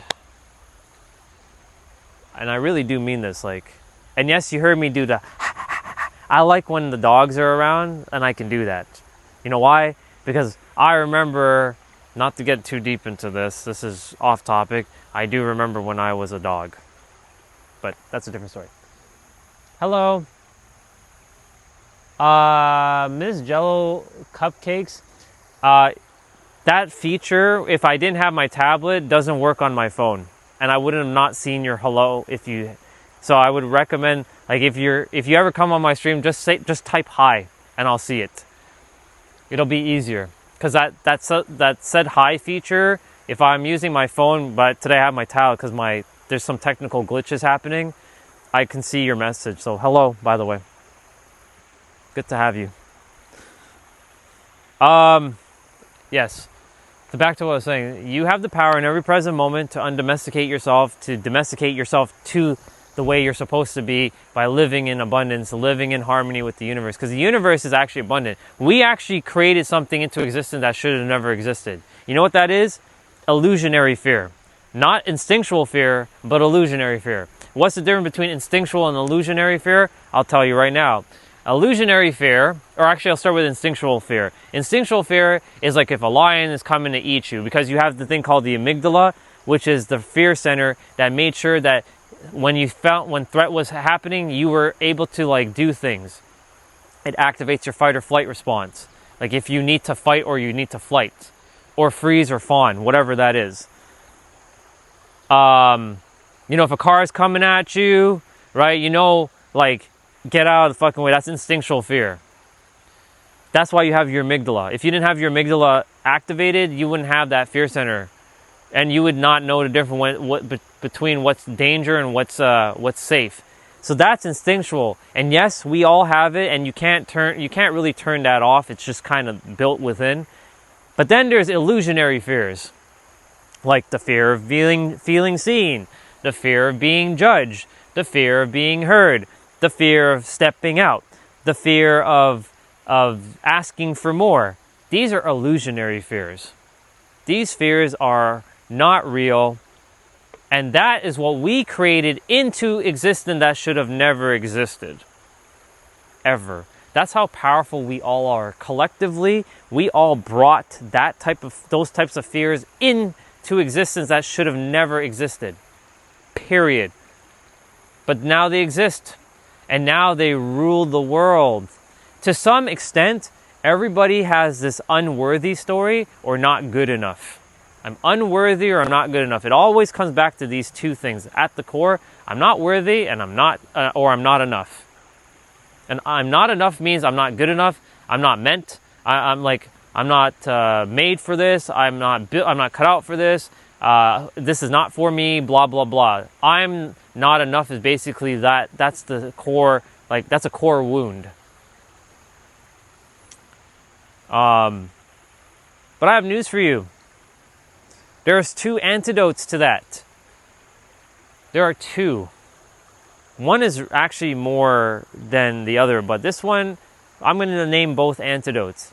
I talked about forgiveness as one of the antidotes for your past transgressions of what has happened for you, but these other antidotes are really something. They're called the antidote of being safe and the antidote of feeling relief. So the antidote of feeling safe and the antidote of feeling relief. If you have safety and relief within yourself, congratulations. You've won the game of life. You already won. Safety and relief. That is what literally will make you do things that will defy rational thinking. Your frequency will defy it, and it'll look like magic or miracles that you're performing, because now you know that you're safe to have that partner. You are safe to be rich. You are safe to have that business. You are safe to know that you're always going to be taken care of because you are one with the universe. You're the extension of the universe in human form. And you're going to be starting to feel relief, because relief is the starting point to where all the other feelings will come in, like serenity, tranquility, harmony, peace, bliss, joy, happiness, flow. Things like that will start to unfold. Confidence, assurance, conviction. So the more you start to anchor in safety and relief into your nervous system, into your mind, into your subconscious mind, by feeling it, you will start to undo the fear of feeling seen, the fear of being heard, the fear of being judged, and also indirectly you're going to start to tackle I am enough and I am worthy. You're going to tackle these.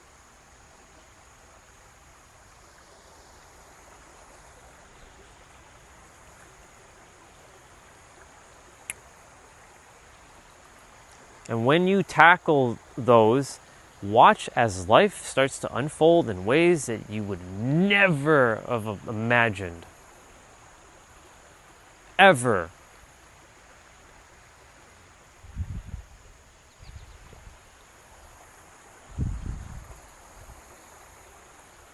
Because life springs from who? You. Y-O-U.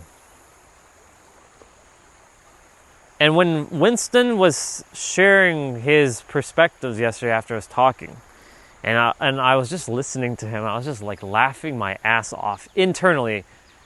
I was giggling, I was like smiling, I had this big smirk on my face, and I'm like, bro, thank you. Thank you so much for being you right now, because, you know I live stream and I get to see words, but it's nice to hear them too, from other people saying exactly what I've been saying for the last couple years. And it's so good to know that there are people who are saying the wording like what I'm saying in different parts of the world, and they've come to that conclusion. We're all getting to that conclusion. that the answer is you. He's like, bro, you need to write a book. I'm like, yeah, I know I do, but really it's just what, 1 page? Because it's so simple. Why do I need to write a 300-page book when 1 page is enough? Morning. You only need to write a 1 page. I only need to write 1 page. You're the answer. Everything exists within inside of you right here, right now. All things are possible in a state of visibility or invisibility based on your level of awareness, your frequency, which is the 9 keys, based on your beliefs, expectations, etc. And you are the creator, or you're God, or you're the infinite intelligence, or or God is one with you, and you're one with God. Whatever it is, that's all you need to. That's all I need to write on 1 page, and I'm done. Finito. Finish. That's it. That's all needs to be written on 1 page. Why do you need to write a 300-page book to explain the very thing that's right there? You are the answer. And oh, by the way, everything exists here and now. If I didn't mention that already, all things are in this moment right here, right now. That's it. That's all you need to know. You're done. Winston told me something yesterday. He's like, bro, I can see that you're a bit of a threat in the world. I'm like, I am a threat. Because we were talking about the whole podcast thing where, Tony Robbins, Lewis Howes, those bigger podcasters who have the audience, they're like the doctors right now. They're the one that prescribe with their audience, with their guests, books and whatnot. But they're like, they get you to a point where they help you, but they don't liberate you. I'm going to repeat that one more time. They help you, because he said this yesterday. I'm like, man, that's so true. They help you. He helped me to find some words that was kind of like, I was like, they do this, but they're not really getting you the help that you need. He basically said, they're like doctors that prescribe you a medication, but the medication is only going to work for like a week, and then you have to come back like the next week so that you can get more of that medication.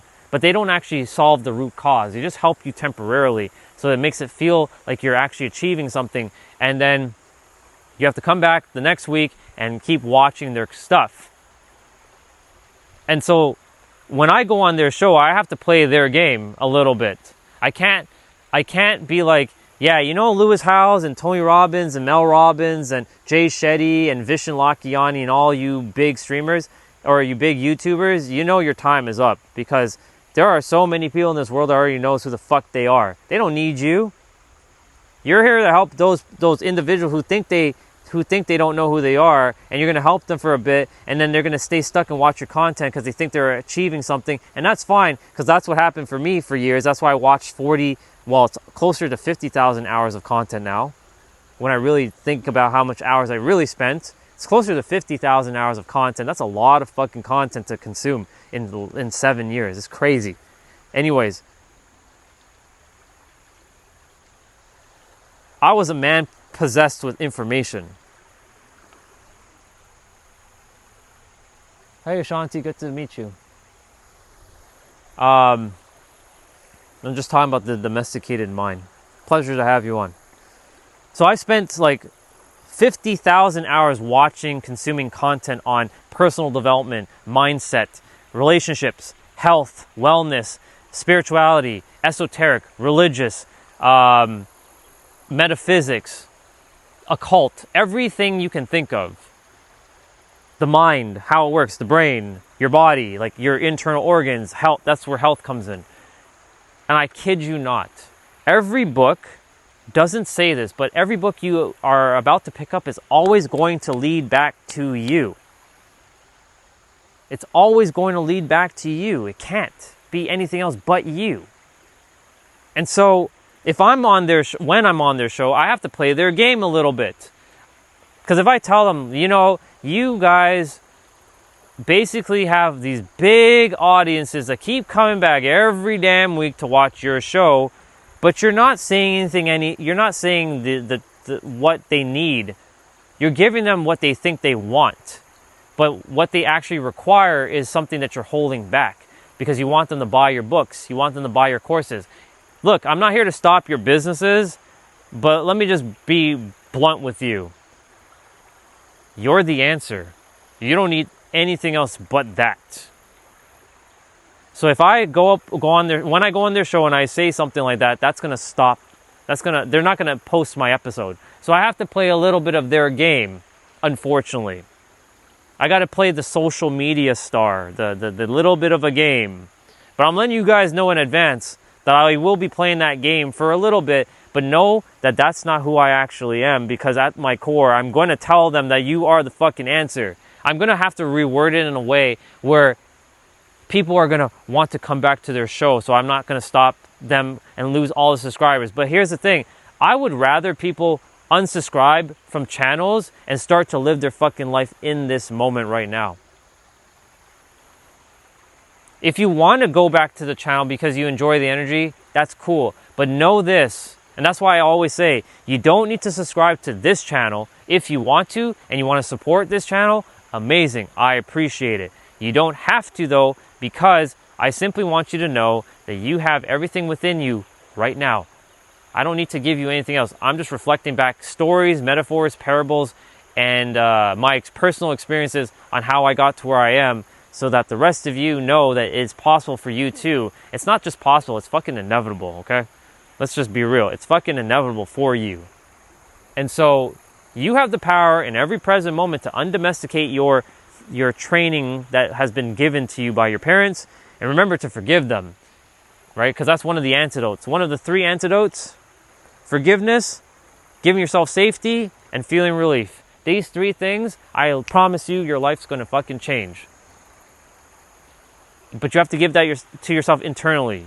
You can't seek that stuff externally. You cannot do that externally. Don't expect it to come from a person. Do not expect it to come from a situation, because these things are temporary. And when they leave your life, because they will eventually leave your life, guess what's going to happen? You're going to fall back into the same pattern again. Whether someone comes into your life or they don't come into your life, you're good either way. Whether a certain amount of money comes into your life or it doesn't, you're good either way. Whether you're going to be successful, or you're going to be out in the world doing a thing, or you're not, you're good either way. You are literally good either way.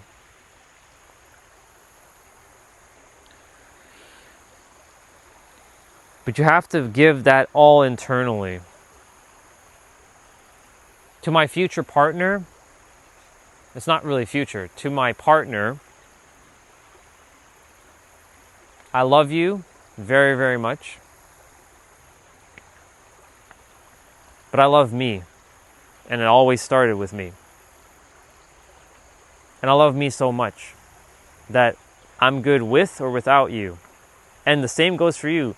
You love yourself and you're good with or without me. And we just come together as 2 complete beings who love each other very, very much. And we enjoy each other's company. We don't add anything, we complement. Well, we are adding something, but we're not really, it's not going to be subtracted when you leave, because you give everything to yourself. So it's not really added, it's really complementing. We're complementing each other. And I just said that so that you guys see that everything is already done internally. It's finito. Remember what I said? It's so paradoxical. Even Winston picked it up yesterday. He's like, bro, so what you're telling me is stop giving a flying fuck about the external. Focus on the internal, and everything comes to you. Yeah, because when you stop caring, things just come to you. But when you care, things don't come to you. Isn't it ironic that the thing that you care about, it gets pushed away, but when you don't give a fuck, then it comes to you? It's kind of ridiculous. Pretty ridiculous. Anonymous, what do you got? You're the cake, and your partner can be the cherry on top. Focus on the cake of your life, which is you. I like that. Thank you for food, by the way. I got to go do my workout when we get back, because it's supposed to rain. It's supposed to rain later. I'm going to probably do the workout on the stream maybe, but we'll see what happens. Or I might end my stream early. It all depends, because this whole new setup thing going on, I can't do certain things, and they literally fucked up the app. They had the perfect app and they fucked it up. This is another example of why I said, like, you know, I know that the world is always looking to improve stuff, but sometimes just leaving things alone is enough.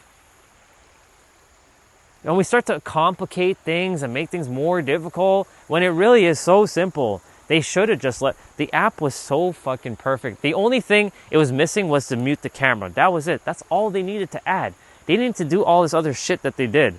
Now, I can't see the chat. I added the chat box. It doesn't work either. I made another scene. That doesn't work. At least I can stream. So I'm grateful that I can stream.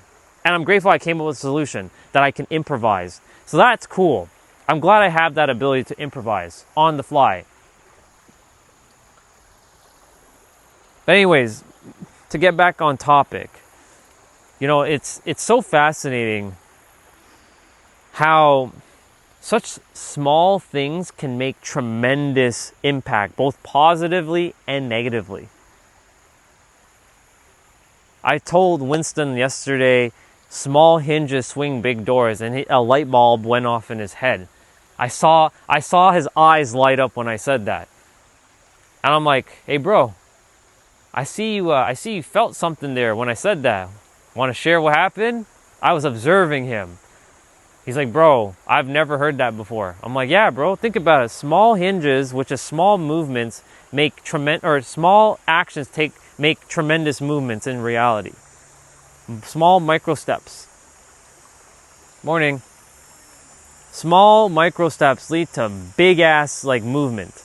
You know, all the things that I do, it looks small on paper, right? Like the little exercises that I do, the talking I do, but do you know how much shit has unfolded just by doing these small little action things? Small hinges swing big doors. I'm like,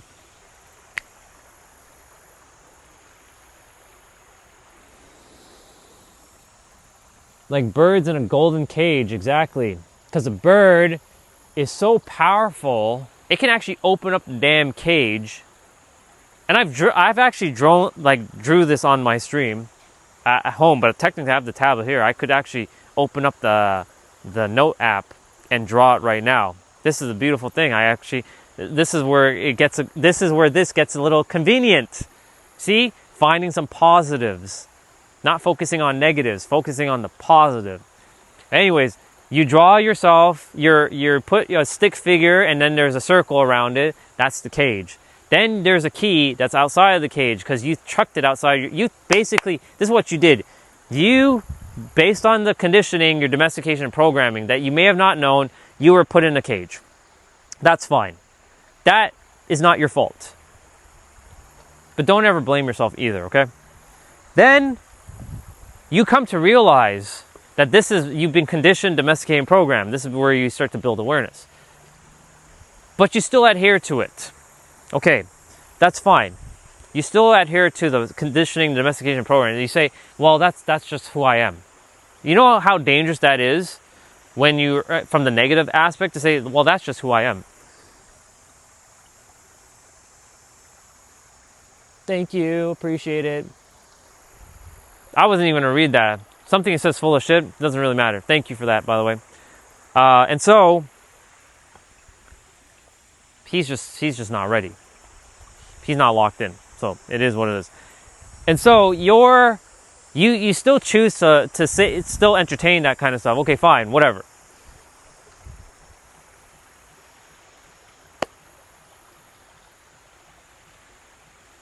And you're expecting different now. But you're still entertaining the same thing. You're going to end up with the same thing. But you have the power, again, in every present moment, to shift. When you choose to.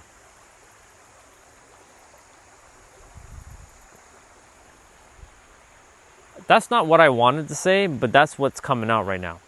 Whatever I want to say will come back out. Got slightly distracted with that, but it's okay. No big deal. We roll with it. And so, you're domesticated, you're still believing the same things over and over. So guess what you're going to get? You're going to get the same things that you're still believing in.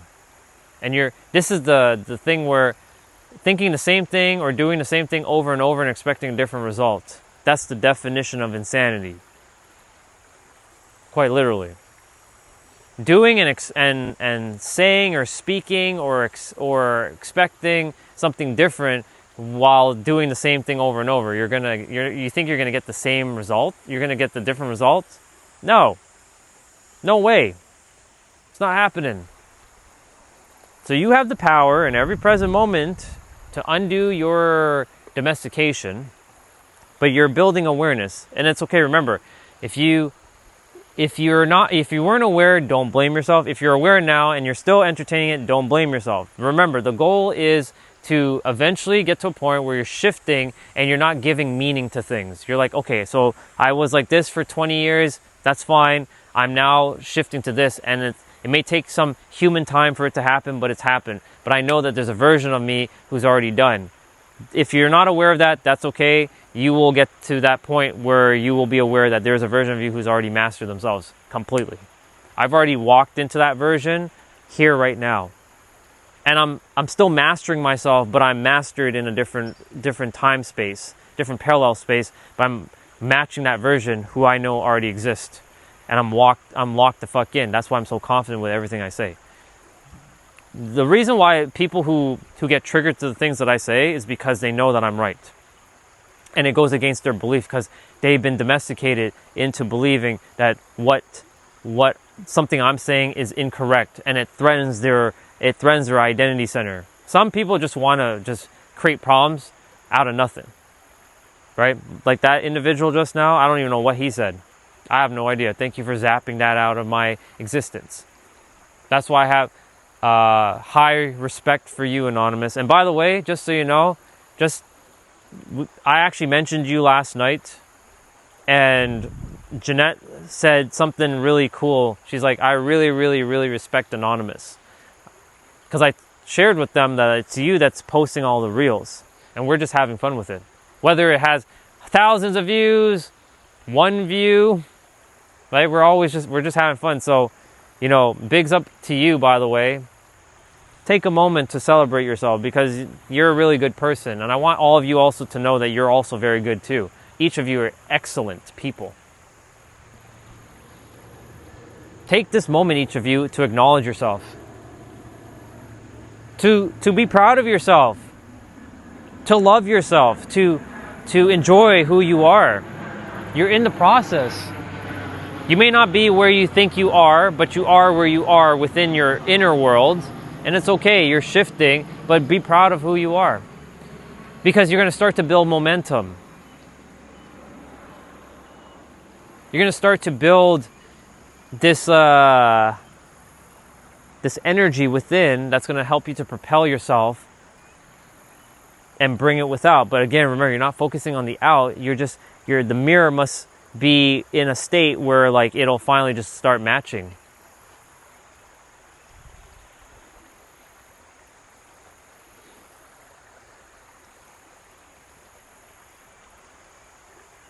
So shout out to you, Anonymous, and shout out to every one of you who else is in the chat, because there are 6 of you, or there's more of you. There might be a lot more, but it currently says 6. But shout out to each of you. You're all doing great. Celebrate yourself. In fact, if you want to participate in the chat, put in the chat right now that I celebrate myself and I honor myself. If you want to type that out. Because I want you guys to engage with yourself, because this is you. All these live streams have nothing to do with me. I explain my stories, yes, so I can empower each of you, because these live streams are actually for you. Yes, I do them for me, but they're actually for you. Because it's for each of you to know that you have the power in every present moment to shift your life. You really are that powerful of a being. The world has just domesticated you into believing that you're not powerful. Thank you, Anonymous, for doing that, because you are. Yeah.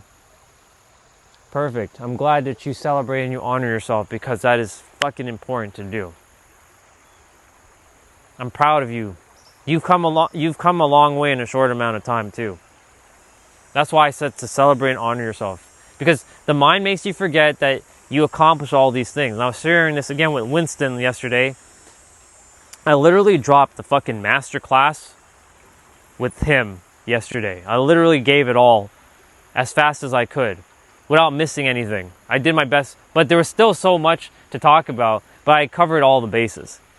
But I told him, like, bro, like, there are times the mind's going to make you forget of all the things that you accomplished. Like in your life, Winston, you got out of prison.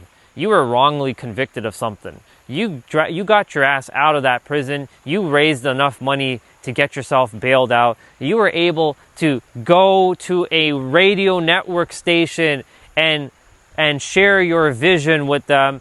Yes, they did you dirty, but guess what? You didn't stop. You kept going. And guess what? You built Hope Time TV, which then I told him it'll change from Hope Time TV to Knowing Time TV. That's what I told him. I'm like, bro, your channel is probably going to go from Hope Time to Knowing. Because I reflected back to him, the word hope is kind of like fleeting. Knowing is like, you got to fucking know.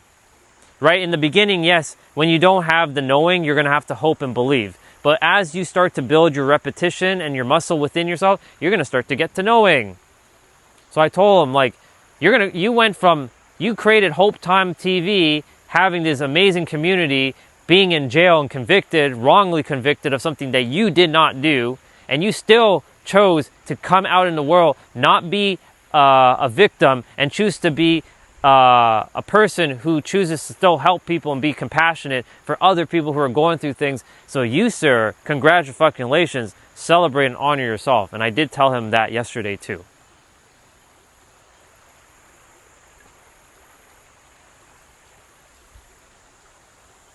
Some tears came out of his eyes as I was saying that yesterday. I told him, look, bro, it's okay. Let him out. You needed to let that out. You needed to hear that. He was in immense gratitude. He would just say, thank you, thank you, thank you. I'm like, bro, one thank you is enough, but that's fine. You can thank me, but I don't need it. But your soul seems to want to do that, so I'm letting your soul and your mind do that. But essentially, like, he dragged his ass out of things that were, like, almost impossible. Because, like, if I was in his situation, I'm like, holy fuck, like, what do I do? But then I know that myself, I would figure it out, because we're all God. We're all itself. We'll figure it out. But the thing is, itself needs you to slow down and to be still. And that was the main message I was sharing with him yesterday. And I shared with him in the audience, I'm like, you guys, I want you to really, this is really what I want you guys to know. Everything exists here and now, but I need you guys to start to slow down and relax. Because the world has designed each of you. Even in Nigeria, they make them work like dogs over there. And I told them, like, the world's going to design you guys to keep making you work like dogs and never to slow down. So I need you to go against the world. You're not going against the world in the sense of like negativity. You're going against what the world is telling you what to do and who to be. And you go within yourself and you slow down and you relax. When you're calm and you're relaxed, oh my God. Calm confidence comes through. Cesar Millan, for those of you who don't know Cesar Millan, he's the dog whisperer. You know, I'm so fortunate and grateful that I got to watch some of his content at the beginning part of this year. And I just love his work. I really, really love the work that he does with dogs and people, because he's actually training people. He's not training dogs. Well, he is training dogs, but he's training people. Because people, when he's helping them, don't know anything about energy. They have no clue about energy management. It's normal because we've all been domesticated in school. You must use your mind. You have to think. Hey, you must use your mind. You too. You must use your mind to only think and not feel and all this kind of stuff. And not use your energy and don't know shit about energy. Anyways, he would help the human to understand body language and energy with dogs. So like for me, whenever you guys see the Rottweilers come down here, I would have been fucking terrified if this was like 10 years ago. I'd be scared shitless if I had a dog so close to me. But guess what? I'm not afraid of dogs anymore. I love them. Now, Am I still cautious around some dogs that are barking at you, that's going to lunge at you? Of course I am. That's the amygdala kicking in. That's the whole lion eating like a human kind of vibe, or saber-tooth tiger coming after you. Right? That's still normal. That's just like getting the body into activation mode to, like, if I have to like defend myself, I'm going to defend myself from this doggy. I'm not afraid of it, but like, if I gotta fucking defend myself, you bet your ass that dog's going to go down, as much as I don't want to hurt it, but I'm going to have to do what I have to do, you know what I'm saying? It's either me or it. Unless I have the ability to, like, you know, stop, freeze, and use like Mewtwo power, like psychic power. Anyways, jokes aside. But his work, he helps people to understand themselves, and so that their dog can feel safe. Because the dog, when a dog doesn't feel safe around a human, the dog has to feel like it has to protect the human. And when the dog feels like it can't feel safe around your human, then it starts to take charge, because you're not in charge of it. That's why people get pulled, right? Even the brother who comes out with the 2 Rottweilers, he watched Caesar Milan, and he's picked up a lot of stuff from Caesar. And the reason why I'm bringing up Caesar right now, and Caesar, thank you so much, bro. If you ever see this, I appreciate you so very, very much. Is that there are things that you can do with your energy that can change your life, and it changes people, the dog, and it becomes a ripple. Like, I've seen people go from like nervous wreck with their dogs, where the dog is pulling them, to them just like walking with their dog, and their dog is listening. They're not barking as much. They're more relaxed because they're relaxed, because the dog can feel the energy through the leash, and the leash is basically and then the type of leash they're using and how they put it on their head or on their mouth or whatever they're doing. This is all situational awareness. But essentially, like, knowing how to walk your dog, knowing how to hold the leash, knowing what kind of leash to use, right? All these things are important. Like, what you do when a person comes over, making sure they don't, no touch, no talk, no eye contact. So you basically, when a dog comes, you don't look at it, you don't talk to it, and you don't touch it until it approaches you, and then it wants some petting. It's like us. Would you like somebody to come and start petting you randomly? Hell no, you wouldn't want that. So why would the dog want that? Just because it can't speak English or speak human doesn't mean it doesn't operate the same way we do to some extent. It doesn't want to be pet. That's why, like Biggie, for example, he knows me now because he expects to get petted, and he likes being petted. So he comes to me. I wait for him to come to me. I go up there, but I wait for him to come to me, and then I pet him, and I do that stuff. That's what I do. That's how I talk to them. I don't know if they understand them, but they get basically what I'm doing. The Rottweilers, I wait for their owner to tell me, like, it's good now that you can go and pet them. I asked them like a couple days ago, hey, can I feed them? He's like, sure.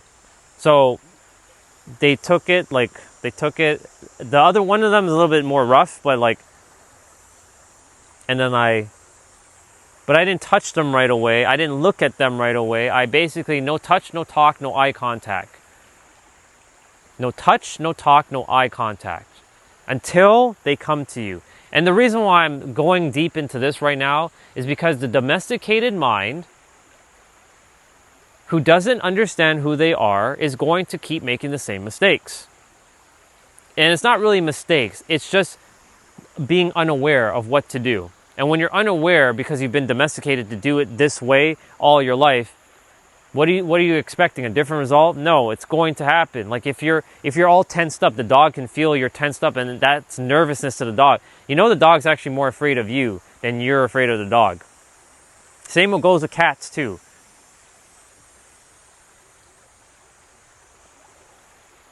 So now to get back to what I was talking about. So the reason why I brought up Caesar is because he helps people to become better humans, better human, better dog. Is actually like a series on YouTube. You can look it up. I would show you guys on YouTube, but unfortunately the last time I watched one of the episodes, it got me completely copyright striked, which was so weird. But it is what it is. But I'm so fortunate that Caesar shared with me, and I now have applied it into my life, not with just dogs, but with humans, to show up as calm, confident as much as I can. Now, of course, I do elevate my energy. You guys have seen me elevate my energy. Because when I see someone who's like saying something over and over and I'm like, you're not fucking listening, of course I'm going to elevate myself a bit. It's not that I'm mad. Just so you all know, I don't get mad often. In fact, I'm very, very relaxed. Even though I might amp up my energy and say, I fucking hate when people do that. That's not me getting mad. That's just me saying, like, I just don't like that. That's it. It's not being mad. Being mad is me taking my fist and like, ugh.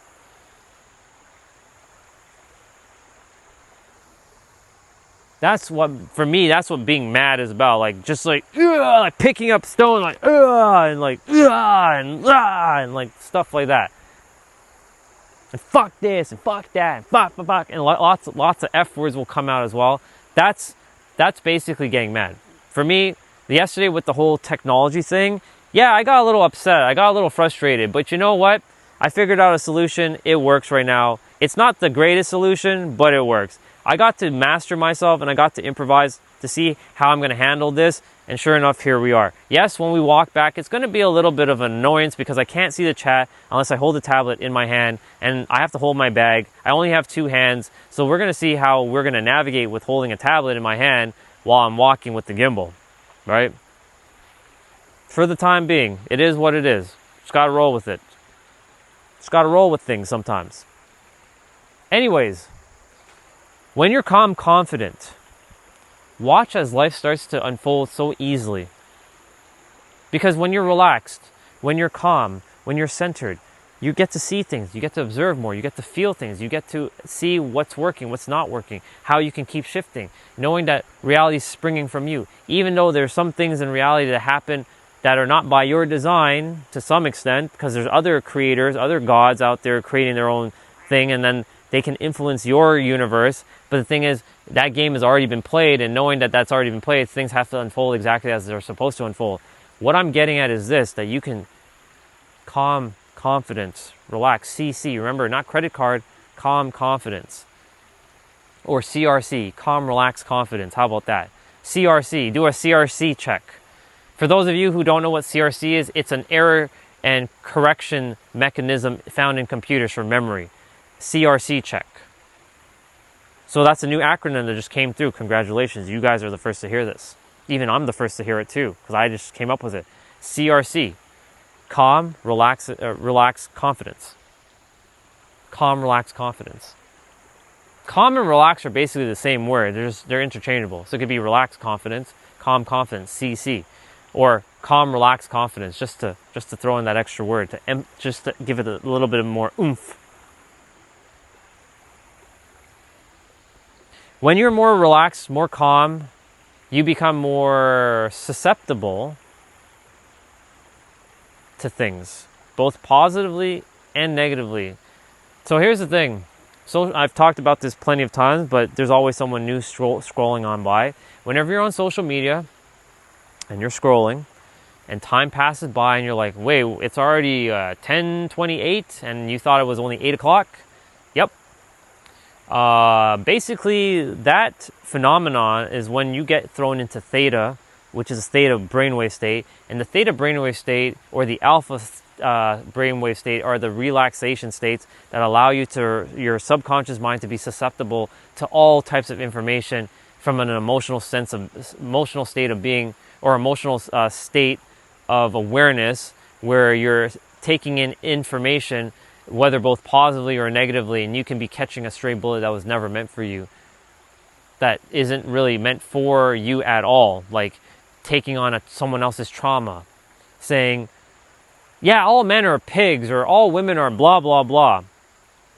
And then you all of a sudden now have this disdain for men or women. Maybe you have even disdain for humans in general, like I did. So you see, you also have the ability when you're in alpha and theta state to also to be programmed and domesticated back to being more positive, more abundance, more fulfillment, more joy, more everything that's good in alignment. Because it works both ways. So this is why it's important to be present on what you're doing, what you're feeling, because when you start to be calm and relaxed, you start to open up your perceptions to a lot more, and you'll start to see things. And I shared this with Winston in the community yesterday. I told him, like, imagine you're driving at 100 miles an hour, and you guys already heard me say this, but I always repeat myself. You're driving at 100 miles an hour. Can you see out the window both left and right? You can probably look, but you have to concentrate. You're going so friggin' fast that, like, you have no choice but to focus on the road ahead. You can't look to your sides much. You're gonna have to focus. If you're driving that fast, that's 140 kilometers, by the way, for my Canadians or everybody else in the world who uses kilometers. You're driving hella fucking fast. Like, you're breaking speed limit there. Morning. But here's the thing. Because you're going at such a fast pace, and there's applications for going fast, like the universe loves speed.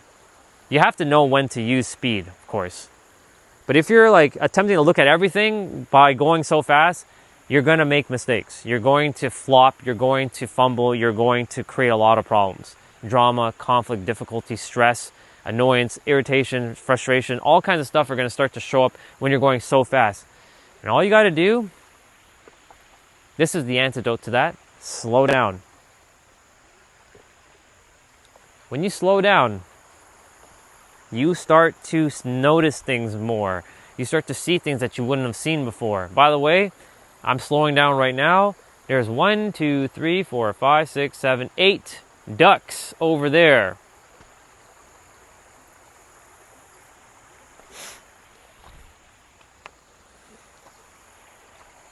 I'll show you them quickly, just because up a little bit.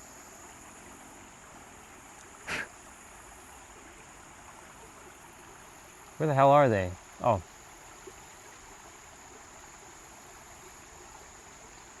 There they are.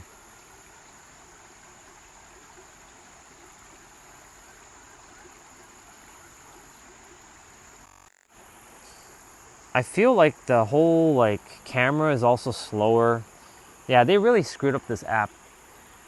I have to buy an Android phone, and I can find the APK for Streamlabs, the old version. If they did the same shit on Android, then I will have to just do that. Anyways, we're currently just having to just deal with that.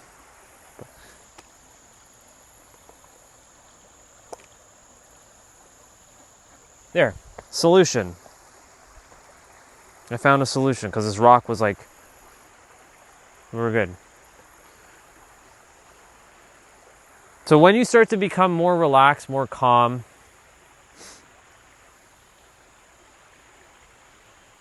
you will start to notice things more.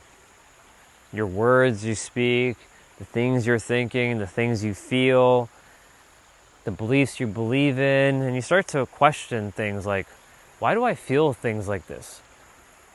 Why do I think these thoughts? Like, where did this thought come from? Why am I saying these words? Why am I entertaining this? Because you started to slow down. Yesterday or last night, again, got to speak to a very beautiful soul.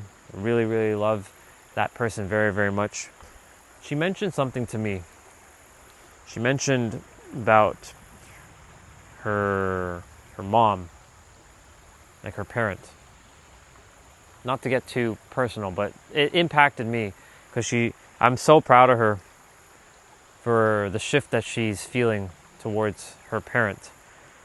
And she reminded me the same thing, that our parents, all of our parents, they're doing the best. They did the best. We're expecting them to know better. But they didn't know any better because they grew up in an era where there was no technology to some extent. Unless you're a child right now and your parents are in their 20s or their 30s, that's a different story. But I mean to say, for those who are the same age as me, or a similar age range, between 25 and like whatever age. Actually, even before that. If you're the age of like 15 to like whatever, you're in the right spot because your parents are probably around, you know, the late 30s, early 40s, maybe 50s, definitely 60s. And so how could they know? And she mentioned something, again, not to get too personal, but she saw like the child in her mom, and that her mom had this, like she saw like some sadness, and that hit my soul very, very deeply, because I see the sadness in my parents, and she reminded me to have more patience with them. She reminded me to be more open. You know, like, I'm not leaving here with bad terms. I'm never leaving bad terms with them. I want them to know that I love them very, very much. They did the best they did. I've told that to my mom already. You guys did the best you did with the tools you had to raise me the best way you thought was possible. I know I may have not turned out the way you wanted me to, but this was the way I was supposed to be brought up. And I thank you for your love and the best way you could have shown it to me.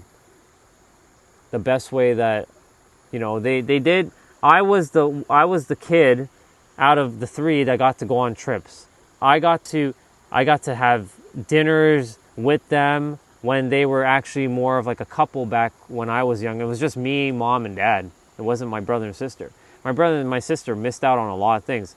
Now they are getting what I don't have now, the connection with my mom. They have the connection with my mom. I don't have that anymore. But I got the connection with them back when I was younger. So it's sort of like, you know, and I reframed it, and I'm like, they need you more than I need you now, because I can handle things, right? I'm the one that was destined for, I'm not saying my brother and sister aren't, they're here to do something amazing too, but I'm the one who's destined to do something that's quite literally very profound in this world. And so when I spoke with that individual, me, I'm the oldest. By the way, good to see you. I'm the oldest. I'm 13 years older than my brother, and almost 20 years older than or I won't say old. I have 20 years more experience on the planet than my sister, and I have 13 more years of experience than my brother. By the way, I'm having some technical things where I can't see the chat on my phone now because the app got updated. So I have my tablet here, as you can see on the screen. So I'm looking at the chat there. So when I walk back, it's going to be a little bit kind of cumbersome to hold a tablet and my phone in my hand while I have my bag. So we'll see how I navigate. Hey! What up, bro? How you doing? Good. You want to come down for a moment? Oh, yeah, sure. Keep calm and love Venezuela. I love it. Yeah. You need a hand or you good? I'm on. You're good? Okay. The stream is right there. I had to use my tablet because the chat doesn't work on my phone now. Oh, So you want to say hello to everybody, you can come over here. Hey there. There's Niger. How's it going? How you doing, bro? Hello. I'm good. I don't know. Sashrikal, Namaskaram. I don't know. There's so many salutations to whoever, like, you know, they got their different traditions and everything. Yeah. Else, so. It's good to see you, bro. Good to see you too, man. How is your atmosphere been doing? It's great, dude. I had a call yesterday with a group in Nigeria. It was like a community. Oh, wow. And I spoke to like 20 people. There were some kids, some adults, and the guy that was there, his name is Winston, and he's went through his own personal hell, but he's also saying the same things we are. Yeah, So, sure. right? So you see, like, things like that are unfolding, and there are so many things, you know, you and I talked about after our call, right? That I was starting to share with them. But my atmosphere, man, has been wonderful. Like, things are just, it's at peace. I was just mentioning being calm, confident, you know, being relaxed, you know. What about you? How's your atmosphere been? You know, my atmosphere is just been. Hey, what's up, bro? You too. It's all been complete balance, man. Complete balance, understanding of, you know, of what's really happening on the world, my relationship with it, Right. and you know, helping out. You know, the more I know, the more I've been acting out on that, and same way like you're doing, just giving out the truth out there. Yeah. Teaching everybody out there, and also showing example, you know. They're saying hello to you, by the way. Hello. Well, it's over Oh, there, it's but that one. yeah. Okay. I have to watch the chat there. Oh, okay. Yeah, they updated the app on the phone yesterday, and it broke everything. It's very interesting. Yeah, so I had to do this. See, this was something where you have to improvise in life. Yeah, Sometimes you just have to fucking improvise. You have no choice. Definitely. Got to roll with it, you know. I know. Just like we did with my system. You helping me out there. Yeah, man. We have to figure that shit out. Exactly. But we did it. We did it. We figured it out. We adapted. Exactly. It's all about adapting, man. That's it. And it's just like, you know, conversations with deities, you know. Yeah. That's the program. That's how it was born. And it'll be pretty recommendable to check it out. Yep. We had a conversation with Orion, you know, and it was a great conversation. Yeah. I know we started just talking about my story, but then I was like, man, we need to get like all the stuff I said afterwards into the. We're gonna do part 2, so exactly. we'll do part 2 soon. Yeah, and the next one is gonna be just free for all. You know, we're just gonna let it roll. We weren't like, there's no time limit there. We're just gonna let it go. Yeah. We feel tired. We don't want to do anymore. Okay. Yeah. That's a different story. But yeah, we're just gonna let it roll. Yeah. We're just gonna let it roll. There's no limit this time. It's yeah. I had a feeling I was gonna see you today. I don't know. My intuition was like, I think I'm gonna see you today. Yeah. Actually, like casually, like I was just watching you two. I just saw you there. Cool. I say, you know what? And you said something about like it's gonna rain today. Yeah. And I was gonna come over and say, like, you know, it's gonna rain tonight. It's not gonna rain like anytime soon. It's Right. gonna rain tonight. Gotcha. So you don't have to worry. Cool. Yeah, man. Yeah. So good to see you. It's good to see you too, bro. Good to see you too. Yeah, I love the energy that we got to share on. Was it Tuesday last week? Yeah, Tuesday. It was wonderful. That's okay. That's gonna continue to come up, man. And there's going to be more people who are going to show up in your experience, in your atmosphere, who are just like us, because that's happening for you as well too. You're making your impact in the world with your story and your version, because you went through your own personal journey as well, right? Oh yeah, big time. It's like when I was speaking to Winston yesterday, like the man, just to share a little bit of his story quickly, the man was wrongly convicted of a crime in Nigeria. He was sent to prison. He had to drag his ass, find money he didn't have to get himself out of prison, bail himself out, and then he wanted to share hope for the world. He campaigned around. He went to different radio stations. You know, they were inspired, but then shit hit the fan. Biggie! Yeah. Easy doggy. Yeah. He's good. He's good. It's okay. Yeah, he's good. He's very friendly. Animals, man. Yeah. You're good with animals? You good? Yeah, Yeah. I'm good with animals. Yeah. I love them all. Yeah, Easy, good. Biggie's good. Nice. All right, I'll see you. I'll see you at some point. And if not, you know, no complaints, right? Right. You can't complain anymore. You can't, because nobody's gonna listen. Exactly. All right, brother. See ya. So, He reminds me to my sister. Is that you, Matrix? Yeah, that's you, Neo. And so it's so fascinating because like he had to drag himself out of prison. He had to campaign to go to radio stations. The radio station over time took advantage of him, and they stole one of his mics that he had, one of those expensive mics. He was left with nothing, and now he isolated himself, but he found peace in his isolation because he came to a point where he's like he said this yesterday, which I knew was because this happens to all of us. Those who have to go through these extreme like journeys have to go into an isolation period alone and be comfortable with themselves for a period of time until he said the fruit is ripened for you to eat.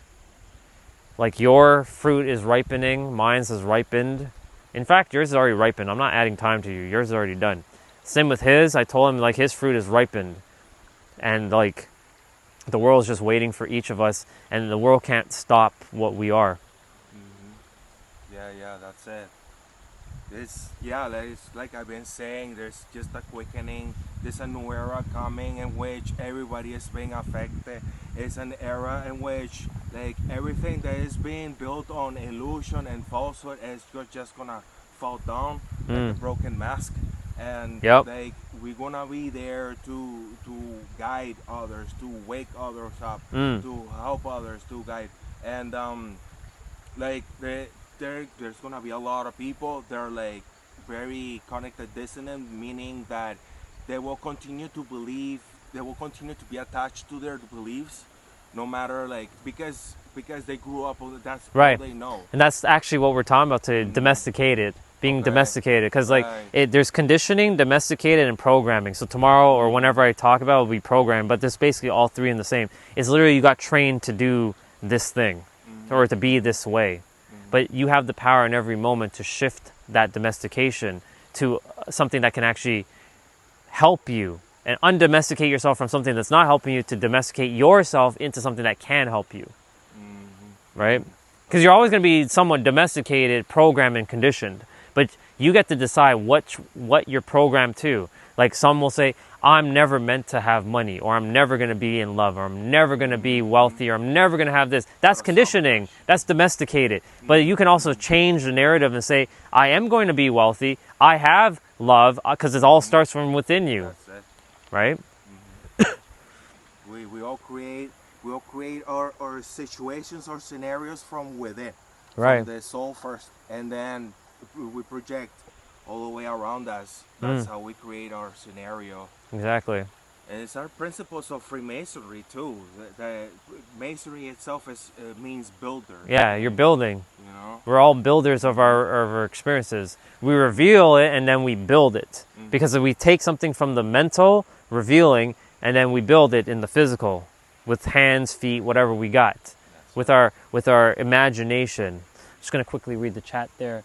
The people are living hand to mouth, and we have trillions of dollars. Companies, it's madness.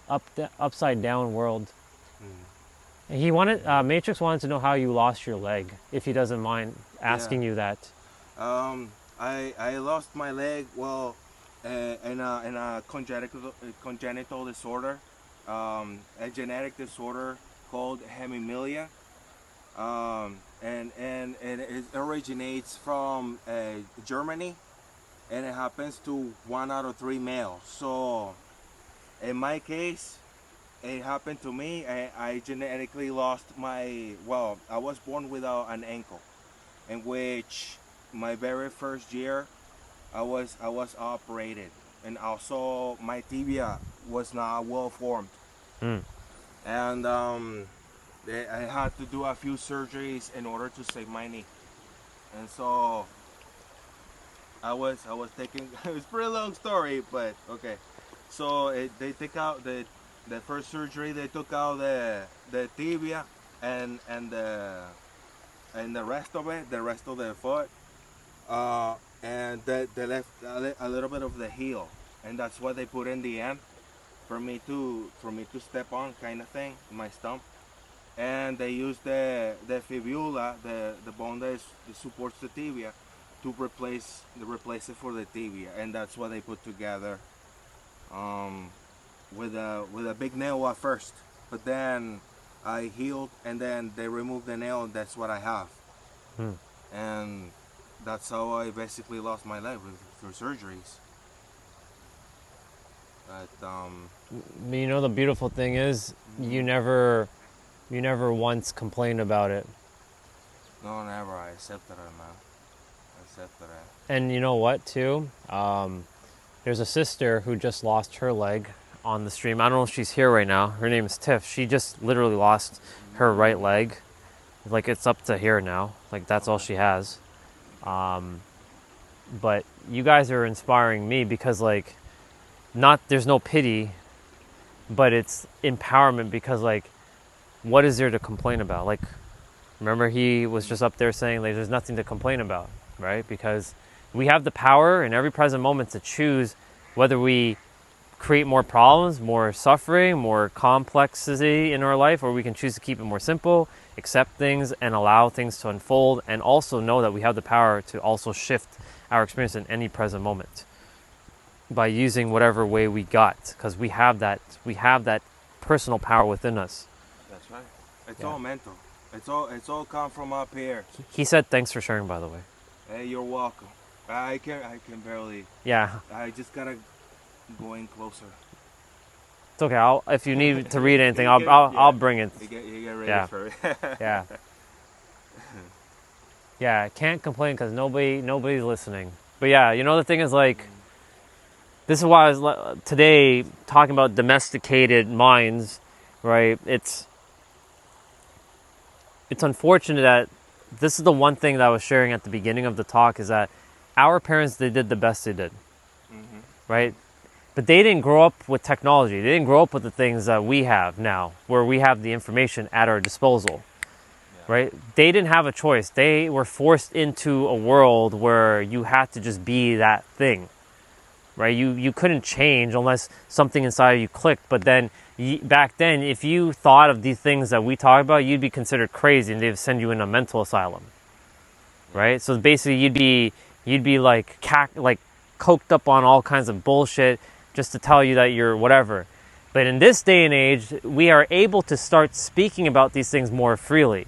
There are still going to be people who are going to tell you that you're a piece of shit, or they're going to tell you that you're wrong, or you're not good enough. They're going to attack you. It's still going to happen. But that's because they're simply not, it's not that they're not ready. Their mind has gaslit them into believing stuff because of their current domestication. That's why I don't have any personal hate to anyone. There is no one that, because they're all the same. We're all one and the same. The thing is, like, I was once like them too, but I was able to figure it out. And I came here to help the rest who want to listen or have the personal understanding to know that they have the power to shift in any time, at any moment, if they choose to. Don't let your experiences dictate what you can actually experience. I've seen people take the impossible and make the possible happen. Yeah, that's true. That reminds me, I was watching a documentary about a boy in Asia that apparently had this divine powers, right? So it was like, I'm pretty sure you've seen this before.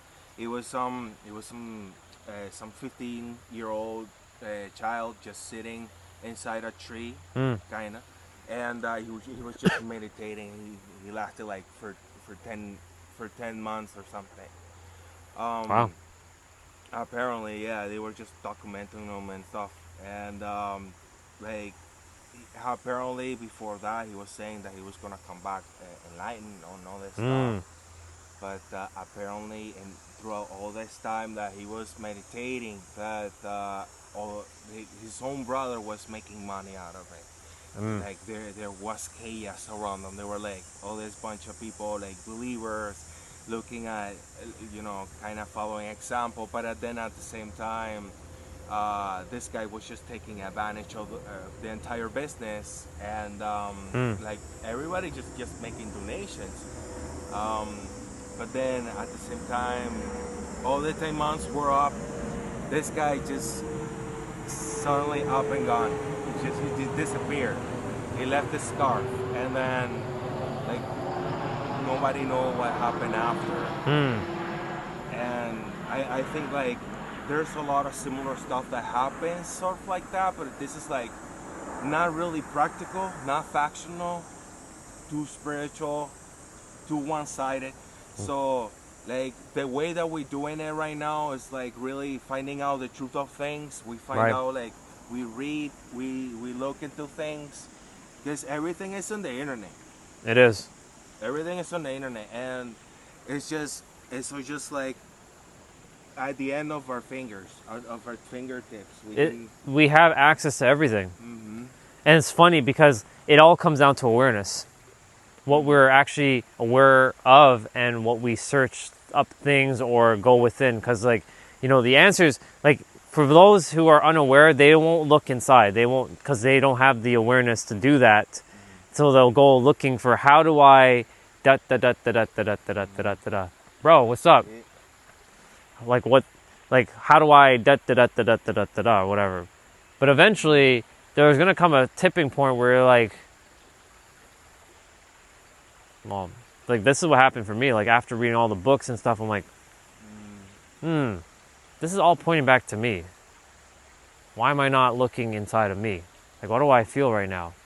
Like, in 2024, I went on a 6-month healing journey after my physical birthday. I told everybody that I knew at the time, you're not going to hear from me. I'm going to be off social media. Like, you're not hearing from me. Like, I'm gone. I disappeared. And in that 6 months, a lot of things unfolded. Like, I sat with my feelings. I cried a lot. I got angry. I got frustrated. I didn't know why I was where I am. I was like, why is this happening? Like, why do I even need to do this?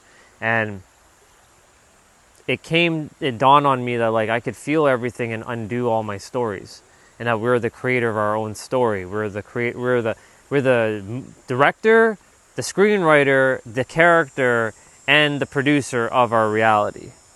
And we have the power in every present moment to live our best life by shifting our train of thinking and shifting the domestication. Now, in the beginning, it's going to be a little challenging when you don't know what to do. But over time, you start to get your footing. This is where you start to build foundations and fundamentals. Right? Because, you know, the thing is, like, living in a world where someone told you that this is just how it is not a great world to live in, because then you're stuck to just that one way of thinking. But there's so many ways to think of things. Like, for example, I was trained and domesticated to believe that I can only work for money. I have to work for someone else to get money, trade my time in a certain way to get money, and that I was never going to amount to anything more. I wouldn't be able to, like, be a boss or anything like that. I'm meant to work underneath someone for the rest of my life. But that's not true at all. There are people in this world that are making lots of money by helping people legitimately. There are others who aren't, but, like, they're capitalizing on them. But there are others who are legitimately helping people, and they deserve to be compensated for the work that they are doing. And this is where the universe is helping them. So if they're able to do it, then why can't anyone else? Yeah, trading value is equally valid. It's just value. Value is a very subjective word, right? So money is just value. It's just a stored currency of value. And we are the ones that give value to it, right? Like, this information is priceless, but only to those who understand that this is priceless. To the rest, this is like, I don't care what he's talking about. I don't care what we're talking about, right? Because it's not important to them. If something's important to you, you'll make it as valuable as you possibly can. If it's not important, you're not going to make it valuable.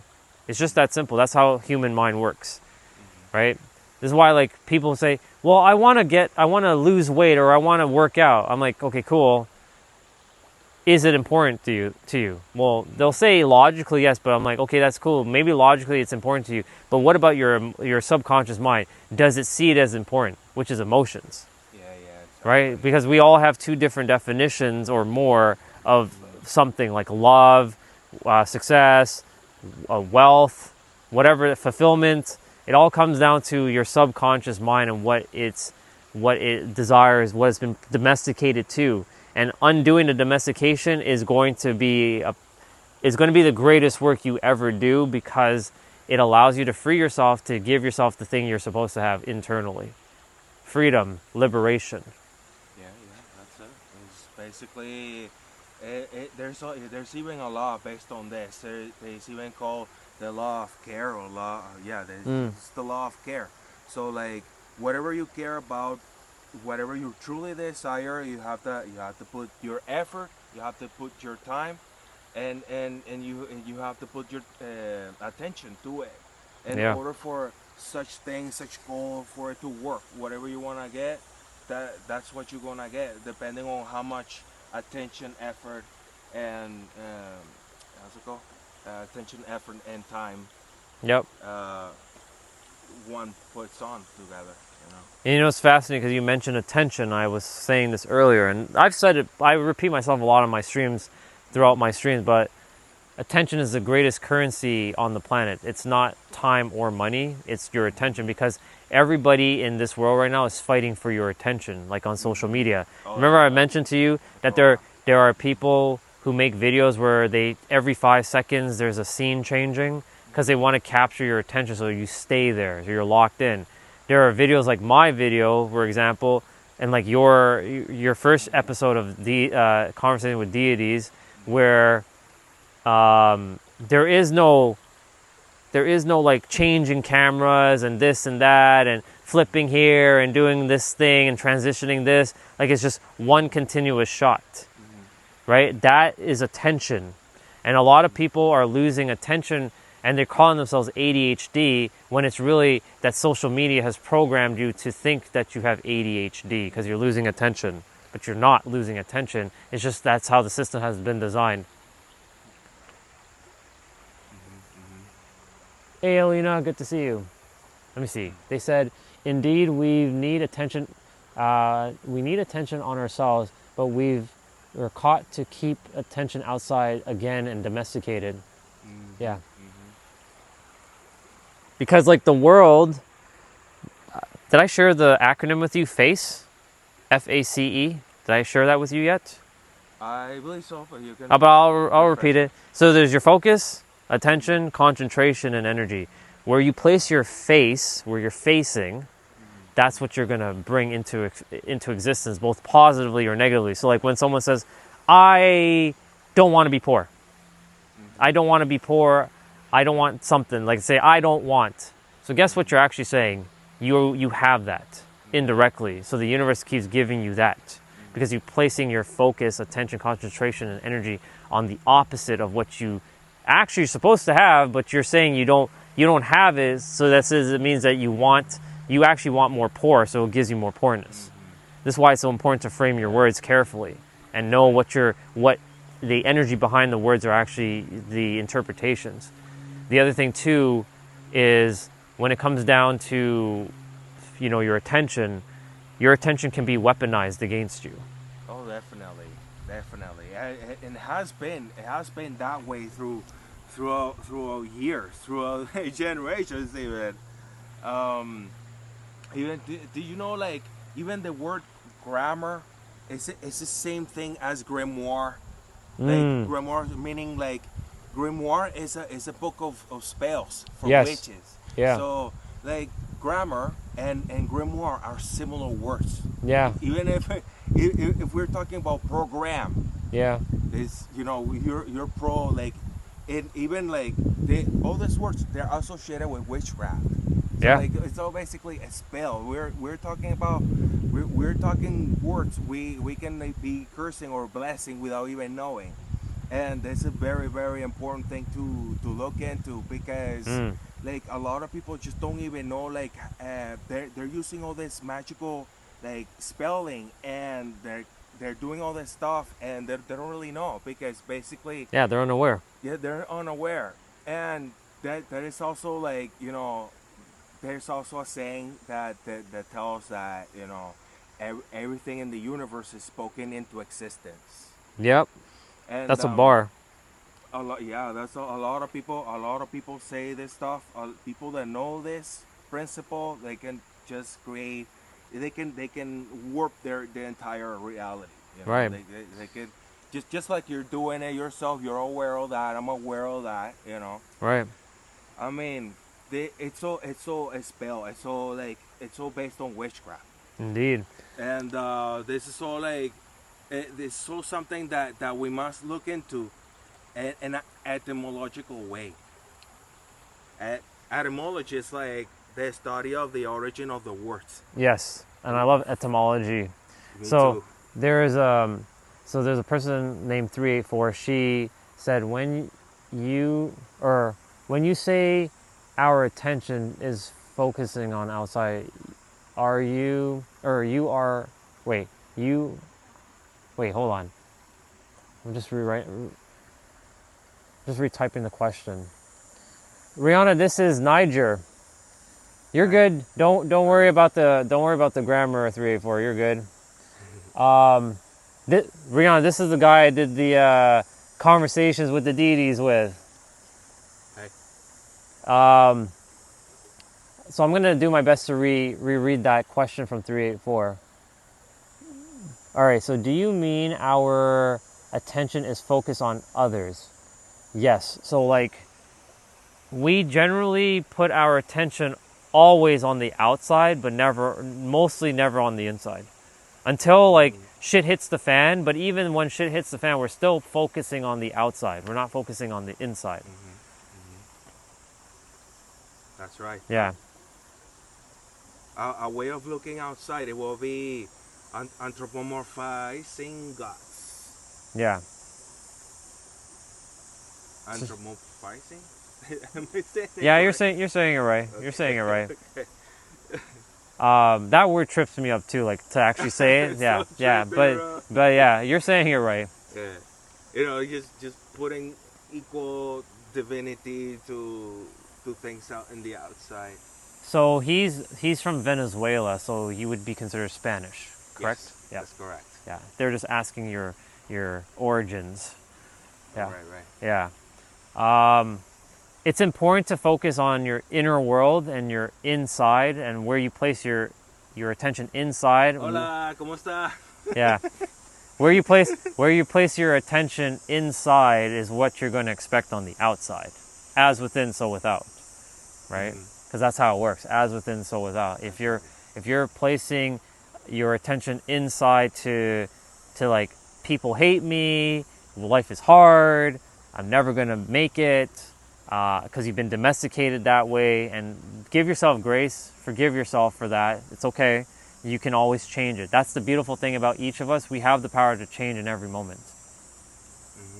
We do have that. It may be hard in the beginning, but it's only because the mind has created a mountain of emotions and made it harder than it has to be.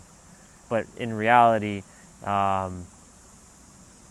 you have that personal power within to undomesticate yourself from that, to domesticate yourself to the thing that you want to be domesticated to, because you're going to be programmed regardless, one way or another. It's going to happen. And so it's important to know that your attention can be used for you or against you, and can be weaponized against you. And it does get weaponized a lot against you, especially when you're watching things on social media or the news. But you know, the funny thing is, a lot of people say they don't watch the news, but then they watch social media, which has become the news. And then remember I mentioned, when you get into a doom scroll and you get into theta, you start to take on a bullet that was never meant for you. You catch one of those stray bullets. Like say, for example, you get into a doom scroll where you scrolled for like 2 hours, and you're like, whoa, it's already 11:09 right now, and you thought it was like 8 a.m. or some shit. And then in that time frame, whatever you watched, your mind like got out of the way.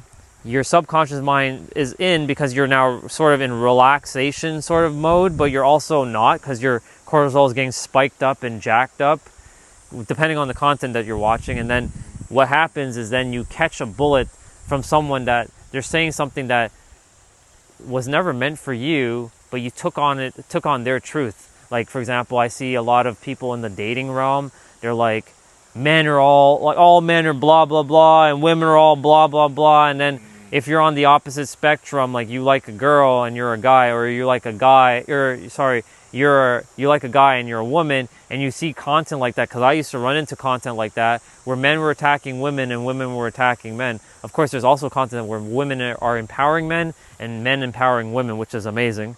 And I run into that content. But depending on where you are internally, your algorithm is you.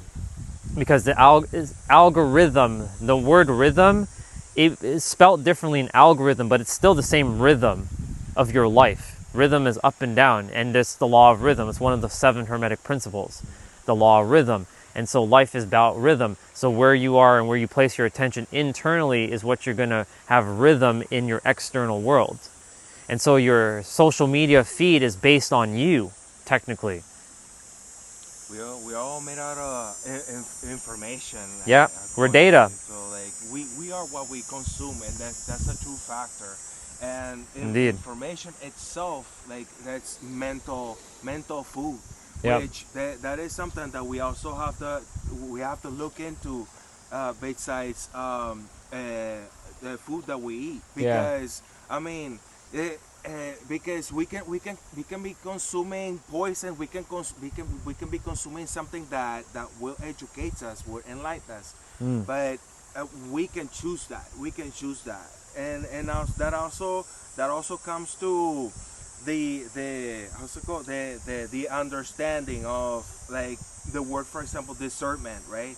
We have to discern ourselves of what is really good information for us versus that which is false, that which we don't really need, we won't learn any from. And of course that's going to take time. There's something that is not developed overnight, but it's equally what Orion's saying, that I mean there's all kinds of information out there, but we can choose what to benefit from, what should benefit us, right? In every sense. And this part will be educational. So I mean, at the same time, the choice is yours. You know, choice is always going to be yours. Always. Yeah. And Anonymous said, the mind can't tell the difference between what's real and what's on the screen. It's true. Like right now, if I had you close your eyes and imagine you're holding a lemon in your hand, right? And you cut the lemon open and then you put it and you take a bite out of that lemon, I'm sure you're starting to feel saliva form in your mouth if you were to visualize that. Exactly. Even if you remember the taste of lemon, you'll be like, oh shit, yeah, this tastes like so strict. It's very sour. Very sour. Yeah. Start to have that emotion. Exactly. And even regardless of watching the screen or not. Yeah. You know, hello. Because the mind is very powerful that way. Indeed. The mind is extremely powerful, and that's why you can actually create something into existence that shouldn't exist, like fear. I was talking about instinctual fear and illusionary fear. Instinctual fear is like a tiger or a lion coming at you. Now, we know that there's no lion and tiger coming here. We're aware of that. But if this was somewhere else in the world, we're going to be on high alert for a lion and a tiger, right? But there are illusionary fears, like the fear of feeling seen, the fear of being heard, the fear of judgment, the fear of not having enough money, the fear by religion, right. Those are right. So those are fears that we created that should have never been created, and we brought it into existence. That's how powerful we all are.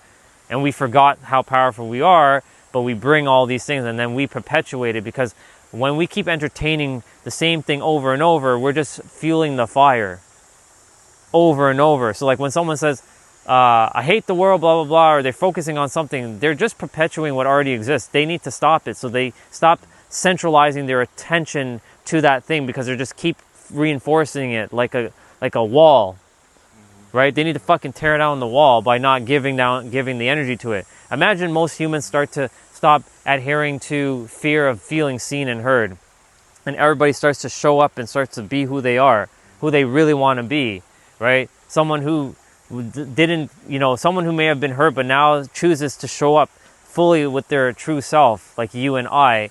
Guess what happens? The wall gets teared down little by little. the wall of feeling seen and heard it starts to remove itself because now it doesn't exist. Yeah, So because we're not perpetuating that shit anymore. Some of the people who come to the trail, similar to you, they stand up there and they talk with me because they don't really want to be on camera, and that's fine. But I knew you would be okay with it because you already have your own YouTube channel, right? yeah. So I knew you would be okay with it, right? That's why I said, "Come on down, bro. Let's chat for a bit. Let's chat for a little bit." Pleasure, bro. Yeah. In my case, because I feel like being ashamed and stuff, it's a elusive feeling. Yeah. Like every time I will kind of feel ashamed or something like this, something similar, I would simply have the imagination, a thought. It will have a thought that'll be looked at naked. That I'm already being looked at. People already see me naked. Millions of people already see me naked. So a lot of people. Well, this solution may not work for you, because it might not work for everybody. But at the same time, like that's the way I would think, and any kind of feeling of shaming will be gone right away.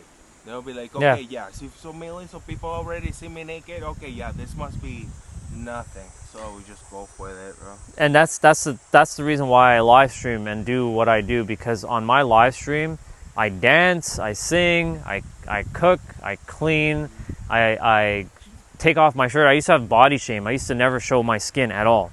Now I can do that. I sometimes have hair on my arm, sometimes I shave it off, whatever. Like, I have no shame anymore, and like I stream in the public, and people have seen me many times, and now they say it looks weird. You don't even have your camera, like because I'm not streaming out on the street because I bring it straight to the trail now, and because like I don't care anymore. Like I've been called all kinds of stuff. Like I've been called dirty ass Indian. I've been called the N word. I've been called all kinds of shit, but I'm still standing. I'm still here. I've heard much worse from much tougher people than today's day and age, from people who are just speaking it with text on a screen that makes no sense, getting mad, you know what I'm saying? Yeah. Anyway, so like my point to say all this is to say is like you have the power in every present moment to really change your life and choose the choices that you decide to change. That's how simple it is. But the mind's gonna say, no, it's not that simple. But the mind isn't you. You have the mind, and you're the one in control of your mind, but the mind, unfortunately, has control over most people. That's why they're living the way they're living. Indeed. It's something that a lot of people really need to wake up from, because, I mean, at the same time, we are born here for some reason. Indeed. And like the way I see it is that planet Earth is basically some spiritual boot camp for us to form ourselves, for us to know what we really are and what we're supposed to do in reality. We don't come here to just be some doctor. We don't come here to just be some gardener. We don't come here to just be some chef. Of course, we can develop those talents. We might like those talents. That's cool. Yeah. But in reality, like, there's always like something bigger within us. Oh, absolutely, dude. It's supposed to like exchange. Better said, it's supposed to exchange our value, which is a lot greater, infinitely greater, of course, because it all comes from here. It all comes from in the limitation is in imagination.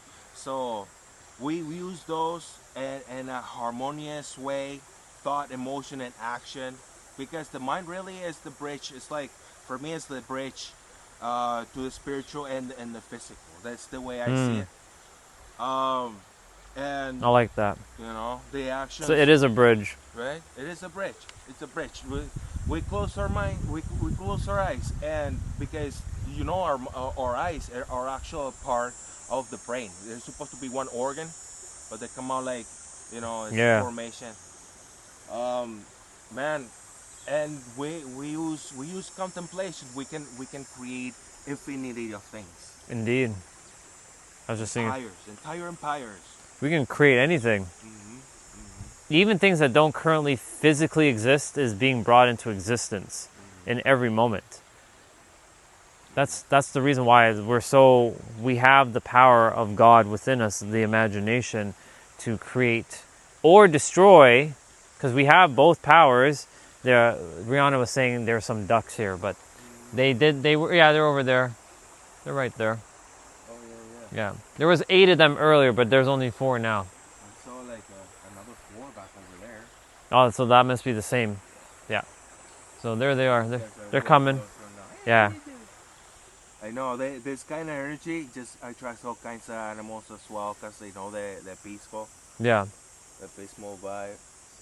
Look at this guy. This guy's actually close now. Quite distracting too. Huh? No, I love it. Sometimes breaking the seriousness is also good. Oh, for sure. He can't be serious all the time. Nah. Show little Magnus. Yeah. You know. We gotta be playful and relaxed and calm. You know. Yeah. Like I like how they're just like sticking their heads into the water and they're just like doing whatever it is they're doing. Yeah. Probably eating some plantain. I always wonder like what they're thinking, even though they don't think, but they still have a brain in their head. Mm. They're still doing something, right? They're still navigating. Yeah, they're surviving. Yeah. They gotta do what they gotta do to survive. Indeed. Yeah. I mean, imagine these guys were able to like think like us, like every single animal. Yeah. Yeah. It'd be quite fascinating. We'd be living in a quite interesting world. Oh man, indeed. Yeah. It would be just. I mean, that can even be seen like in the 5th dimension. It's quite interesting. Oh yeah. Quite interesting. The 5th is a very, very interesting realm. Mm-hmm. Yeah. Mm-hmm. Oh, for sure. Yeah. I mean. Off they go. Oh yeah. Nice. Off they go. That's amazing. Even this is the perfect environment to sometimes just hang your hammock. And Yep. Just relax. Yesterday, because this whole debacle happened with the whole I can't see the chat on that's why that's there. I decided to take a walk because it was later in the morning, and I had to have the call anyways at 3:00 with Winston. So you know what I did? I came to the water and I actually laid on that rock over there, and I just kind of kept my feet like that while I was laying on my back, and I was meditating. I was just like, all right, universe, hit me with your best shot. Like, well, whatever you got, like whatever you wanna permeate the mind with, go for it. And I just allowed things to unfold, and I was like, okay, cool, thank you. And then I spent here an hour. There's a sister who wheelchairs someone across. Like he's a gentleman who can't walk. His name is Merrick. I forget her name, if it was Rosalina or something. But Asian lady. Yeah. Asian the guy. Yeah. I've seen him. So they were like, you okay? I'm like, yeah, I'm just meditating. And they're like, oh, okay, we'll leave you, because I talk to them all the time. And then I saw them, and then I was telling them like, yeah, I'm just, tech problems today, so I figure I'm just gonna fucking meditate, just chill out. I did let out a little bit of frustration yesterday when I did start my stream, but I don't focus too much on problems. I focus on solutions. I'm like, okay, what do we do next? Feel the frustration, feel it out, let it out, purge it, then move forward. And then I found things to be grateful for, because I could not stream. If the app didn't work, I couldn't stream really, right? I could use YouTube, like the actual YouTube app, but the YouTube app sucks. It'll make my Nike symbol look backwards, and everything will be reversed. And my microphone doesn't connect properly with that on YouTube, which is such a weird glitch, but it works everywhere else. And YouTube never fixed it. They did an update on their app, it's now several months ago, since April. And they fucked up my mic where you can't even hear my mic. So me and you we would have to be super close to the phone, and our voice would sound like the phone mic. It's terrible. Awkward, Yeah. So Streamlabs was the perfect app until yesterday when I updated itself, and I'm like, okay, it updated, fine, whatever. And then I saw all these weird things, and I'm like, this is not working, that's not working, that's definitely not working now. So I'm like, ugh. So I got a little upset, frustrated, but then I moved forward. I'm like, okay, well, what can I do right now? At least I have a second device. At least I have the ability to do what I'm doing, right? So here we are. We have to improvise sometimes in life. This is what we got to do. We can continue to focus on the problem, or we can start to look for solutions. That's a way of adapting. Yeah. That's a way of adapting. So it says, someone says, so laggy and choppy and y'all blur too. Your app on the app, wait, that's fine. Fire, Tiger, Leo, Queen. I mean, it is what it is. If it's lagging for you, you can swipe up. For the rest of you, it seems fine for me. Like, yes, it kind of goes in and out, but like, we're okay. It looks good to me. They need the 1080p 60 frames a second look. Oh, I see. It's okay. I put at 720p 24 frames a second. So that person is focusing on their attention on quality. On the quality of Not on the quality of what we're saying, but they're focusing on the visual. Yeah. Okay. See, so they're placing their attention on the outside, not on listening with their ears on the inside. That's exactly what we talked about. Domesticated, Right. thoughts. Even our thoughts are not our own. Nope. This society in which we're running right now is just basically, it's all designed. It's all like manufactured. For our thoughts are not really our own. Our brain just pick up our thoughts are like a huge antenna, and like what really happens is like like I say, human conditioning. It affects us all. It affects us all that way. But we can protect ourselves by getting by making our quality of attention better. Because otherwise, like people will be controlled. So someone was saying that the audio sounds good. So that means that this person, our audio sounds good. Because look, listen. Someone was saying that the audio sounds good. So that means that this person. See, our audio sounds good. So it's clearly that person. That's your issue, not ours. That's your problem. That could also be. Also, I've seen like educational videos being kind of sabotaged by putting only 144 pixel quality. Yep. You notice that? Yeah. Yep. I'd be like, look into that, like, cause that kind of automatic quality is not fully automatic. It will sometimes like put you into like 144 pixel quality vision, and that can also be some kind of sabotage. Potentially. Potentially, yeah, Potentially. But you can also change the video quality into 7p if you like to. Yeah. And it's gonna look a lot more fluent. It's gonna look. Right. Yeah. You can barely notice 1080p from 720p. Yeah. The only thing is when I'm streaming at the water, the reason why I drop the quality is because it saves bandwidth and saves battery. Because if I were, since Canada does not have unlimited internet on phone devices, like we don't have that here. Fucking sucks. I know. Right? So like, yeah. so we're the only country in the world to some extent that does not have unlimited, like for being in such a well-developed country, we're the only country that does not have unlimited internet on our phone plans. Like it's absolutely ridiculous. First world country. First world problem. So this is why I reduced the quality a little bit and the frame rate. And it saves battery and it saves data. So if I were to have used 1080p 60, my battery, if I wasn't plugged in, it would have gone through the roof, number one. Number two, my phone might have overheated. And number three, the data for the amount that I would be using would be 6 times more than what I'm currently using right now. So it is what it is. That's why I do what I do. That's why when I'm back at the house, I can use Wi-Fi. I'm off data, and then I can lock in with 1080p 60. Mm-hmm. Yeah. I'm going to be heading out shortly. Is there anything you want to leave with the audience before I head back to the house? Well, something I will leave to your audience. It will be question what you've been told. Question everything around you. Find out on yourself. and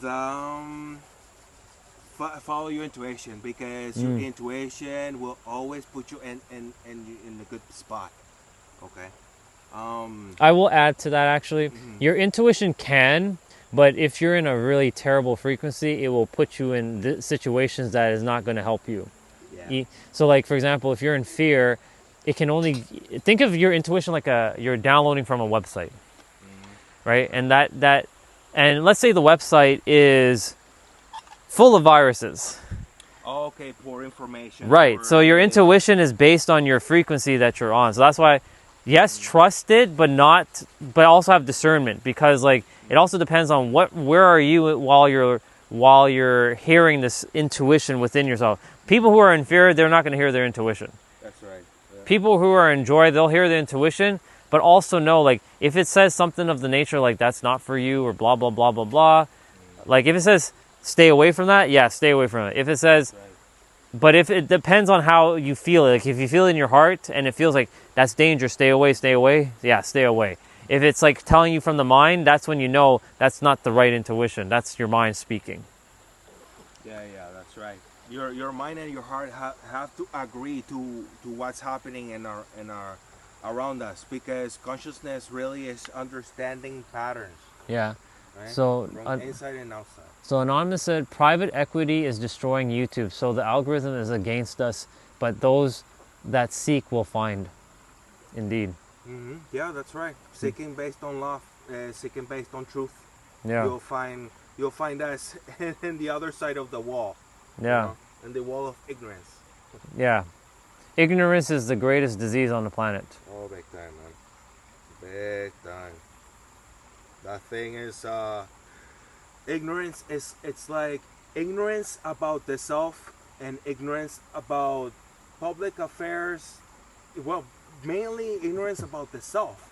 It's like ingesting small doses of cancer. That's really what it is. So, for example, there's a saying, ignorance is bliss. It's bliss to a sense that, like, sometimes not knowing is good, because, like, knowing too much of something could be potentially detrimental to your growth. But then it's the opposite. Ignorance is actually not bliss, because if you don't know about yourself, then it's not going to be bliss. It's going to be pain. It's going to be suffering. So. That's it.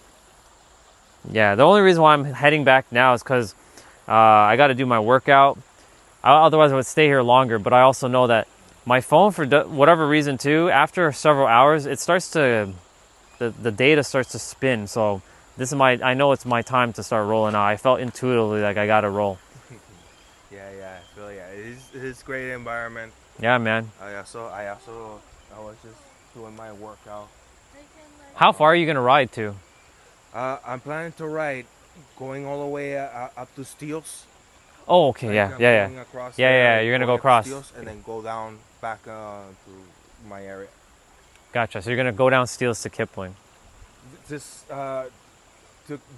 Kipling, but from the park. Yeah, you're going through the big park. Yeah. That trail's amazing, man. Yeah, it is. Oh, man. Have you seen, when you're about to cross the lights, did you go to the area with the bridge? You know how it like detours, there's two ways? There's a big bridge. Have you ever gone that way? I've gone that way too. Have you seen a tunnel that has like a wolf in it? Like a painting of a wolf? Like spiritual stuff, right? Yeah. Oh, yeah. When I first saw that, I felt like somebody painted it for me. I don't know why. Like when I went there, I'm like, the fuck? Like I found like a tunnel that looks spiritual. Like there's a guy who's sitting with a dragon behind him. There's a pyramid with an eye. There is the wolf that looks spiritual. I'm like, somebody left this for me, but they didn't really leave it for me because you know about it now too. It's messages. Yeah. Just messages for us. Yeah. Just like they make that connotation. Yeah, a brother or sister Hello. did this. I don't know who. Hi. To care? Yeah. Someone just showed up. But yeah, so when I saw it, I was like, holy shit. Yeah, it's a good tunnel. Somebody called it ghetto, but I'm like, art is open for interpretation. Oh, for Sure, exactly. We can get all sorts of connotation from that. Exactly. All right, brother. Anyway, nice talking to you. Love you, bro. It's gonna be. We'll talk next time. Definitely. Thank you. Have a good one. You too, bro. Blessings to you. Blessings to Enjoy you your too. atmosphere. I will, and you as well, bro. Thank you. For sure I will. Keep doing the amazing work you're doing. Yes, I will. I know you will. You I'll make sure you do. Ah, yeah. Telepathically, huh? Yeah. Yeah, absolutely, man. All right, bro. Enjoy the ride. That's good, man. All right. See ya. Enjoy your life. I will.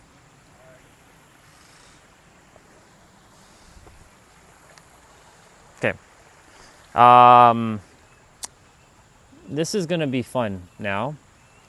So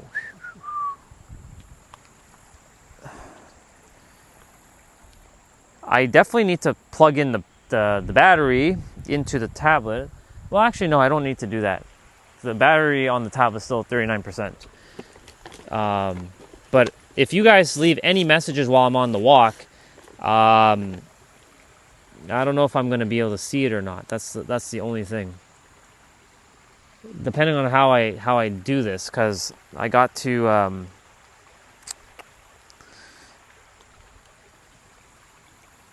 I got to situate myself with fixing things, but it's okay, because this is how we do things on this channel. We improvise.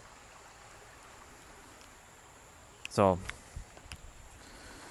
I'm gonna put you guys on the gimbal. It's so weird because like I'm looking at the screen, there's nobody on the screen. It says 0 people, but there's not actually 0 people. There are actually people, and the screen doesn't show any information except for the time that I've been on the stream. It looks very clean, but there's no one here on the phone screen. But I know that's not true because on the tablet we've been having conversation. Oh, shit. I put you guys upside down. My bad.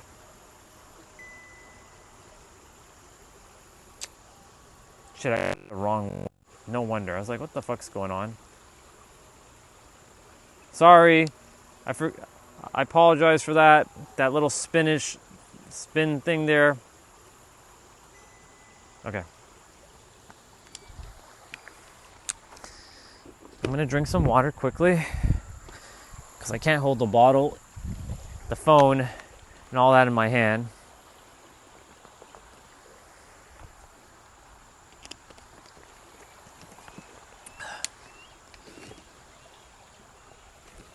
All right, so let's see how we're gonna do this. Just gotta bring the tablet.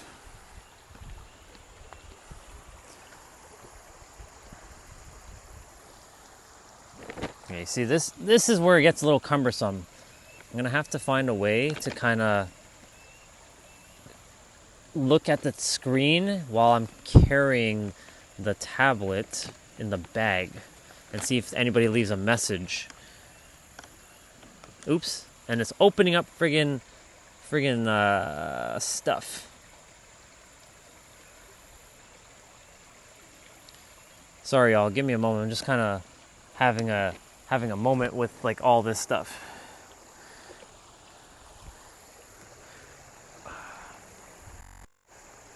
Thank you, Water, for your time, your energy, your love, your support, and your clarity today. Help someone who needs the help today get the help that they require. And yeah, it's very choppy and laggy there.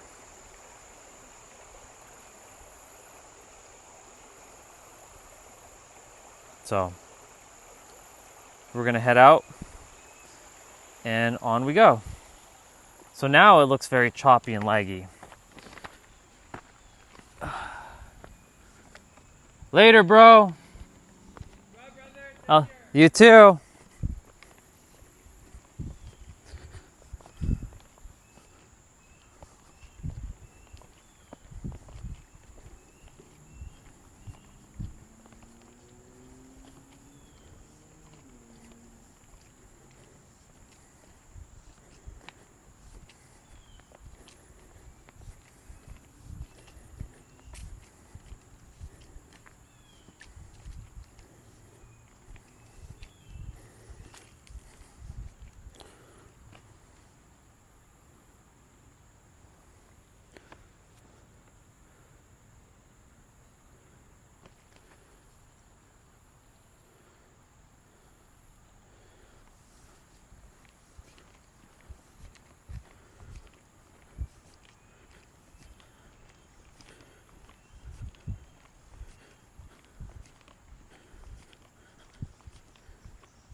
Yeah, this is terrible.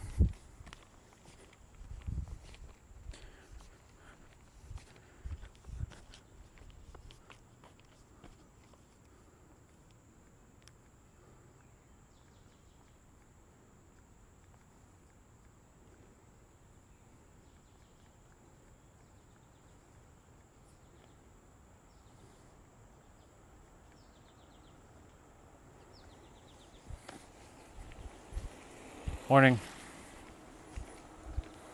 Morning.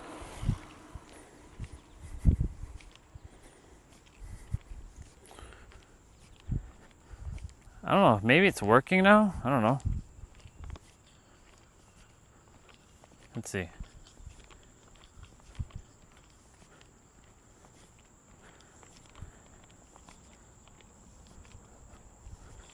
Let's see. Let's see. Yeah, it's working now. Let's see. Yeah, it's working now. Okay, cool. I have to hold the fucking tablet in my hand though if I want to. This is so weird, so cumbersome. Just to look at the chat. But I guess Anonymous, if you could just leave in the chat that I'm just walking back, and I'll look at the chat when I get back to the space. So if anybody responds, I'll respond back because it'll just be easier.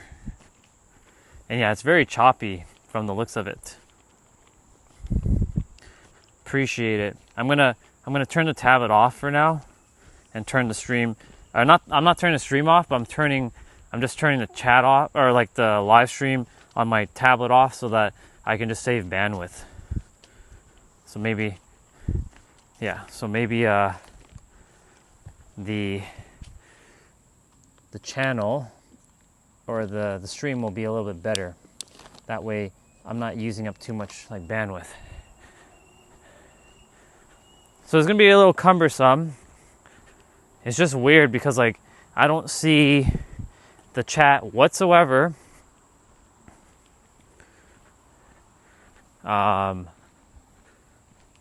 And then once I get back to the house, we'll see what we're gonna do. Morning.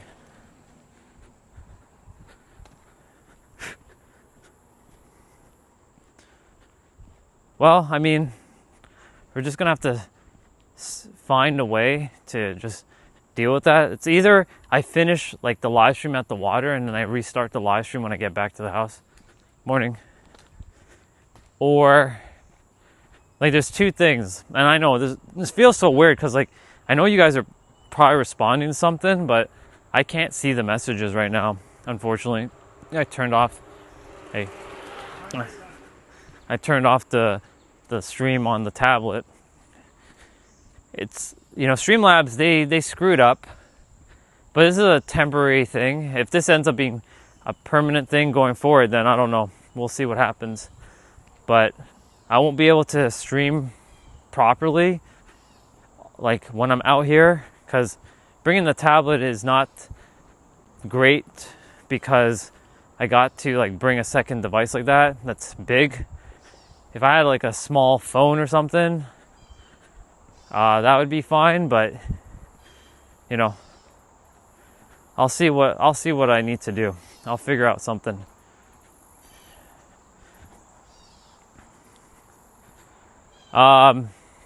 Anyways, to continue.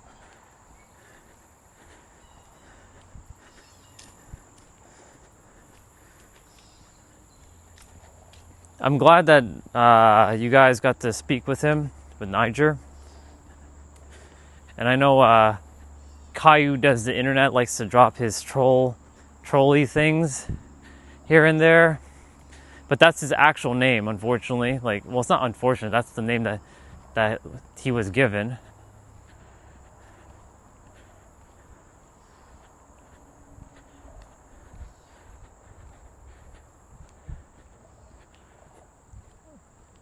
This feels weird.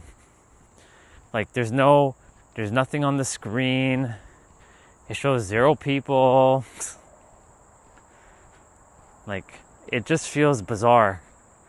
I don't know, it just doesn't feel it doesn't feel the same right now because I can't see the chat.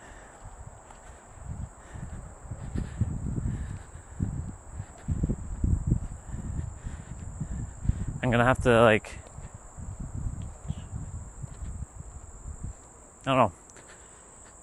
I may have to start like walking back on my trail walks without streaming and end the stream right at the water and then come back to the house and restart the stream, since they totally turned off that feature where if you swipe up it ends your stream within 2 minutes.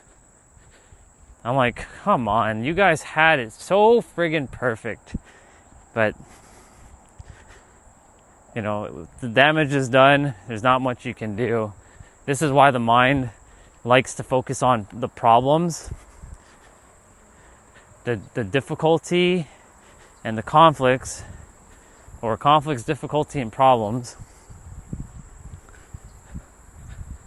and doesn't like to be in the now. What can we be grateful for? I can still stream at least. Be it not the highest quality, but I can still stream at least. Practice love and authenticity, people.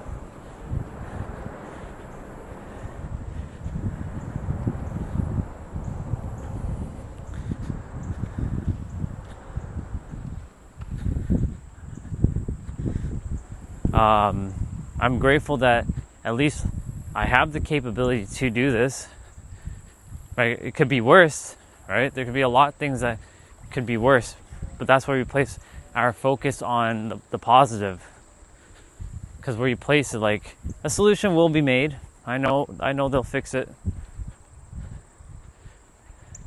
Or if that truly is just a my phone issue and everybody else's phones are working fine on mobile, then that might just be time for the new phone. This phone works amazing though. The only problem with it was the battery, because the battery has battery health has deteriorated so much over these past two years. Last summer and this summer, and plus the winter time didn't help. But you know, as a life of a streamer who uses his phone and at least has something to use, you know.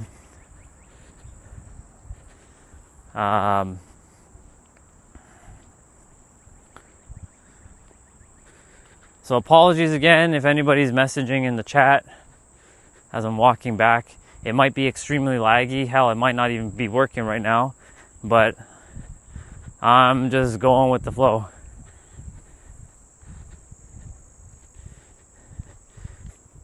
I think I expended my my time on the stream when it came to the data, so it's going to somewhat be laggy or / choppy, because I know like that's not how it normally looks when I'm walking anyways.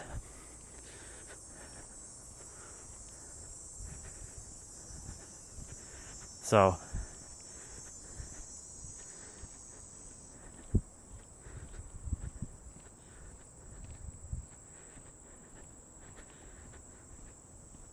it's okay.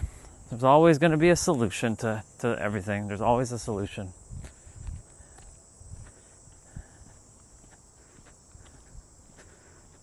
We improvise. That's what we do.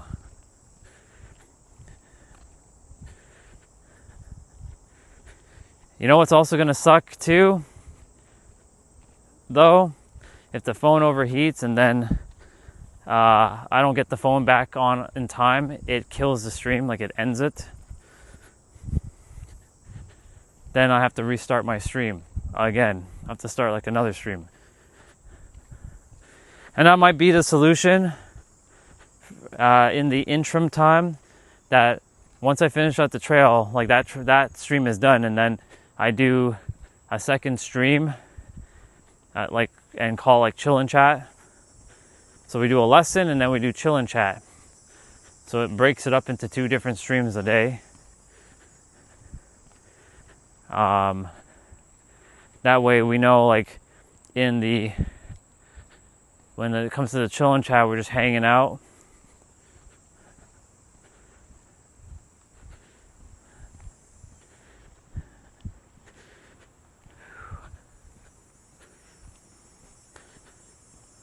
But we'll see what happens. We'll see what happens when we get back.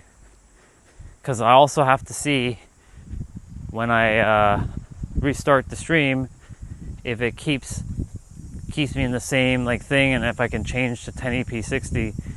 Like at least that part is still somewhat working.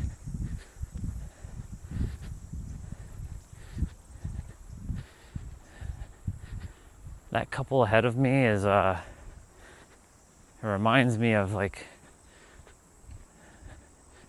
my somewhat of my future. You know, it's technically my present.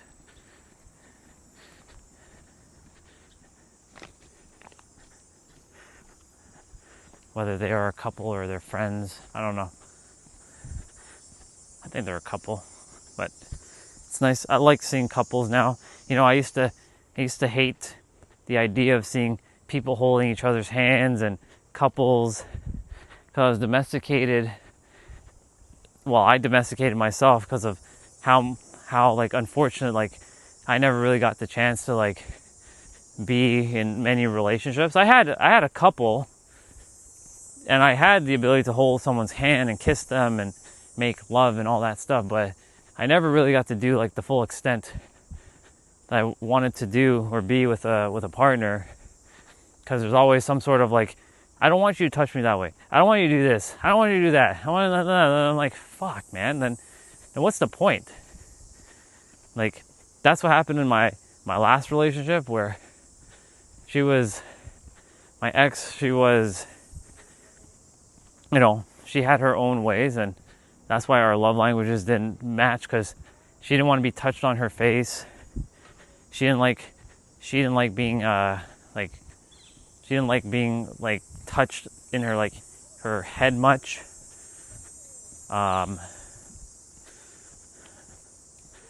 So like when you have to have restrictions with your partner, like, and you can't just feel free, like it just feels like awful. Like knowing stuff like that beforehand, before getting into a relationship, is kind of important, because the thing is, like, there are people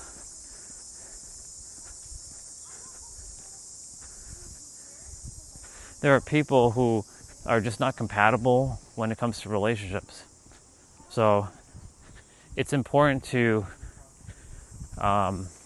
just kind of like be aware of that kind of stuff before like getting into like a relationship. Hello. And so, you know, it's important to know these things prior to, you know, entering that partnership with anyone, because if it's not in alignment, it's not going to work. Like for her love languages were receiving gifts and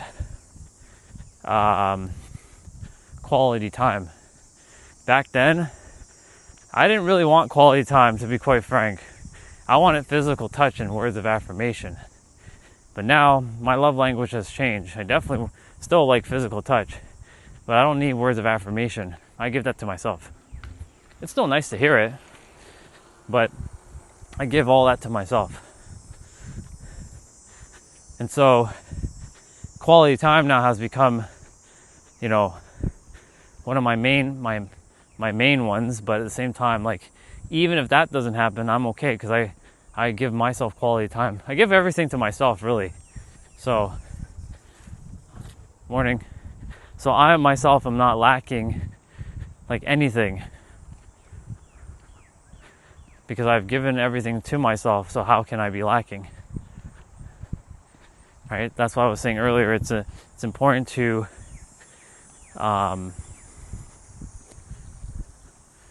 know thyself fully,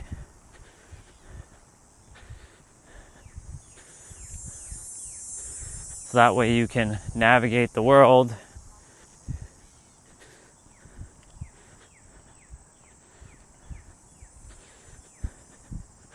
with so much more ease. That's why I'm navigating the world with so much more ease, because I myself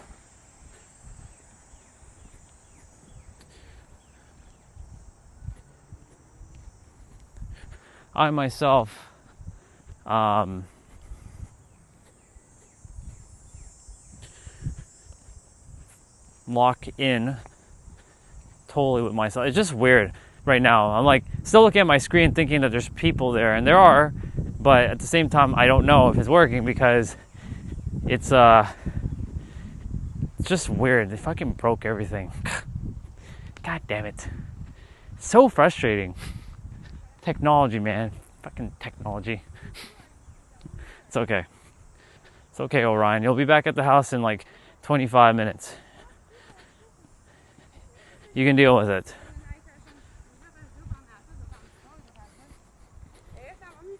Hello.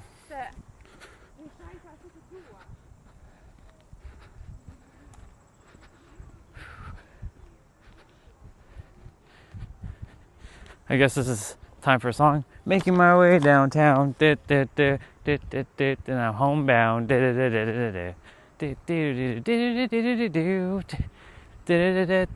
don't know why I'm singing this song.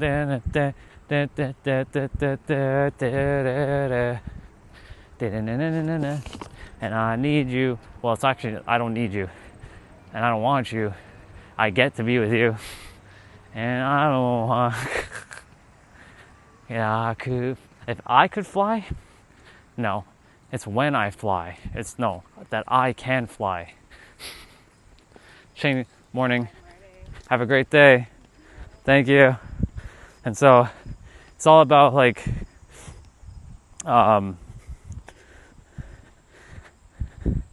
it's all about just like shifting the lyrics. If I could fly up to the sky, and you there, if you and there something 1,000 miles. I'll sing. You know what? I'm gonna sing that song. I'm feeling in the mood to sing that song. So what I'm gonna do quickly, I'm gonna hang on the bar for a moment. I'm going to check my stream. I'm going to see who's still here, if there is anyone.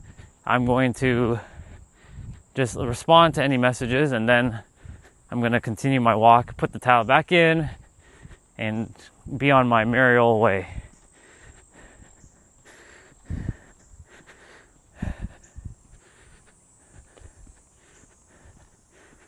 That was a good conversation with Niger. Really enjoyed it with the bro. At least you guys got to meet him. And he wasn't camera shy, which is good. Because, he has his own YouTube channel. It'd be weird if you have your own YouTube channel and you're camera shy to be on someone else's channel. All right. Let's open up my stream. It's 12 o'clock on the dot. I don't know how my stream's looking.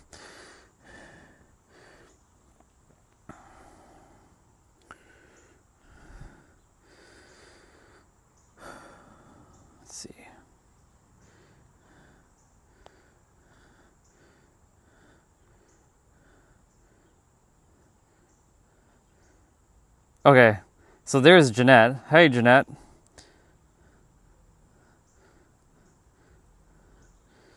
Doc is here. Doc, I'm using I can't see you guys' messages until I use my tablet, since Thank you for printing that. I appreciate it. Let's see. You're vacuuming? That's cool. I'm basically I'm gonna hang on the bar. I'm just taking a moment to look at my stream on my tablet.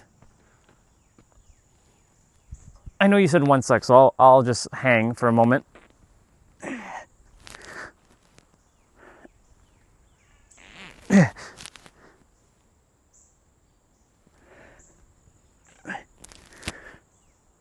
We're gonna get to look back on this time, y'all, and be like, you guys remember the time when my stream, I couldn't even see the chat on my phone? There's gonna come a moment. There is gonna come a moment.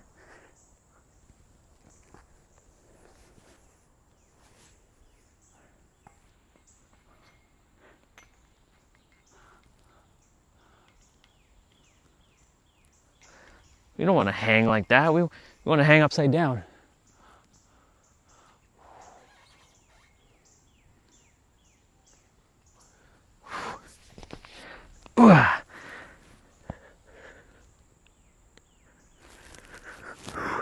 As I was saying, that I can't see the chat on my phone, as you know, and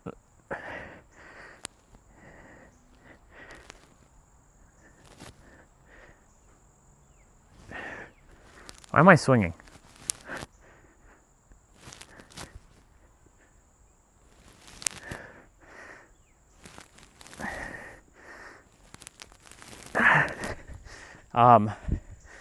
So I'm just quickly like checking the tablet.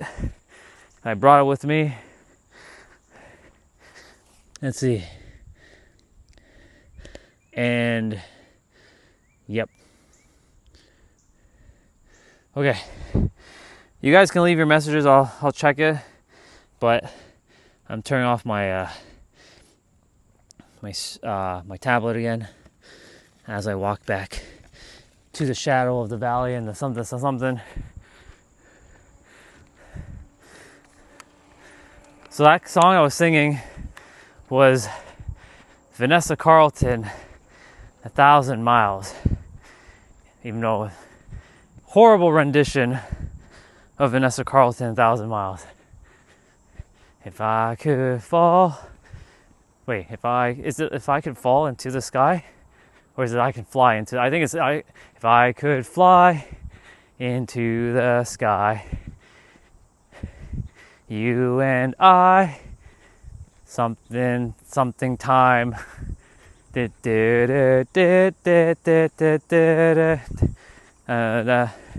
know the one thing actually about taking my towel with me, I can now listen to music.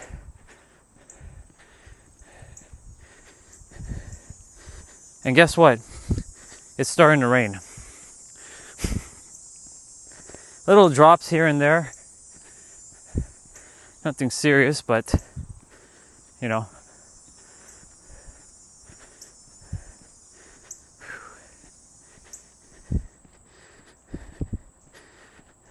Let's see. Anonymous said I'll be there by 12:30. I think I'll be there by 12:30. I should be back there.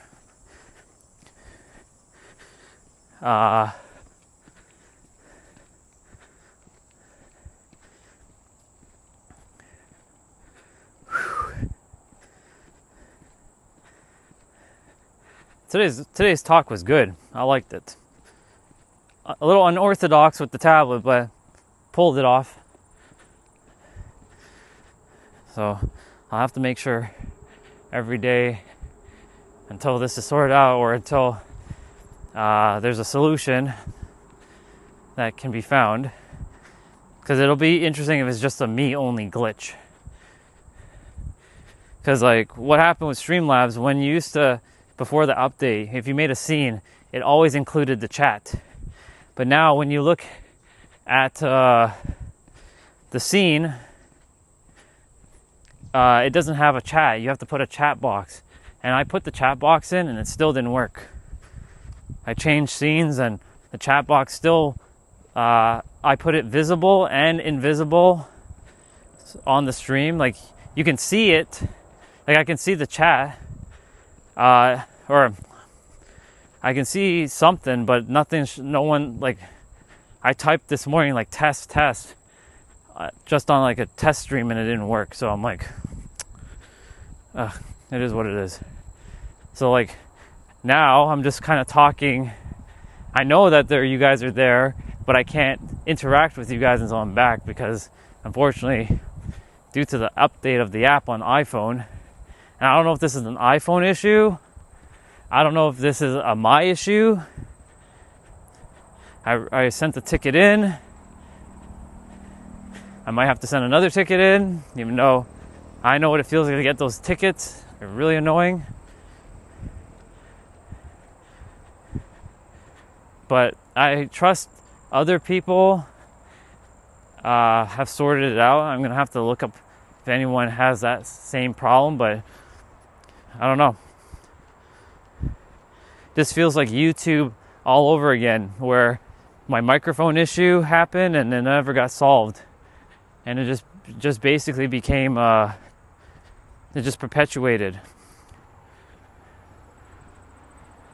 So we're gonna have to see if shifting that will help.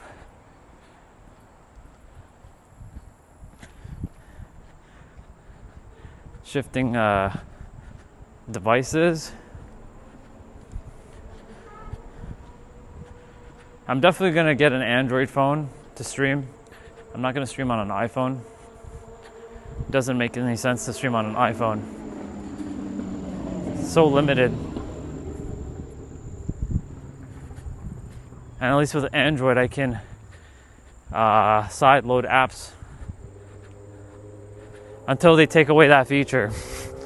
Because eventually they're gonna take away a feature where if the apps are not signed and they're not legitimate, you can't install an app, and it's gonna be forced to go through like verification checks. Hello. And so, yeah, we'll see what happens. We shall see what happens.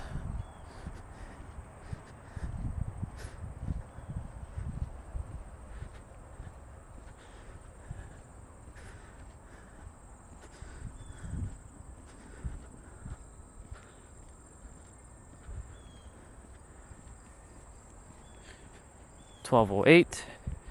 It definitely, the sky did get dark a little bit here.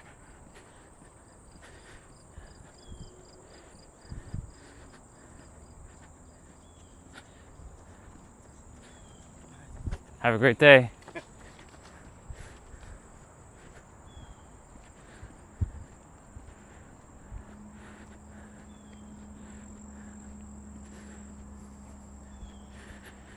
Yeah, the next time I speak with Niger at his space or wherever we do it, got to make sure I get straight to it.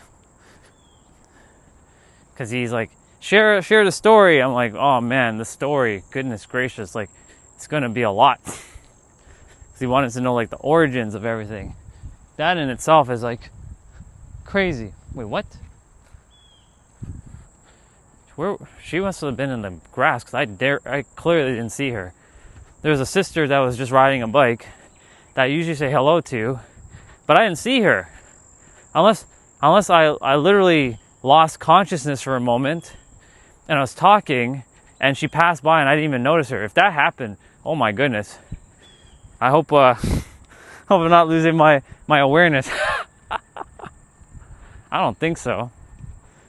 She must have been in the grass or something, because like I turned back, I'm like, wait a minute. She's there, she's behind me. And she's riding back the other direction. So that was so weird just now. Maybe she just teleported there.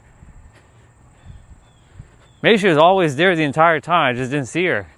And I opened up my consciousness like, oh, she was there.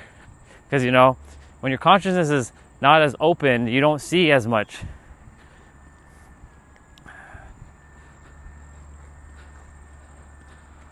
All right, time to walk backwards. Hey, how are you doing? Good? Good stuff. Have a great one.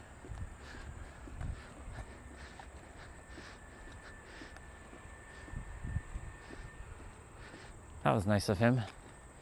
He was saying bless. First time seeing him too. See? That's how my universe works.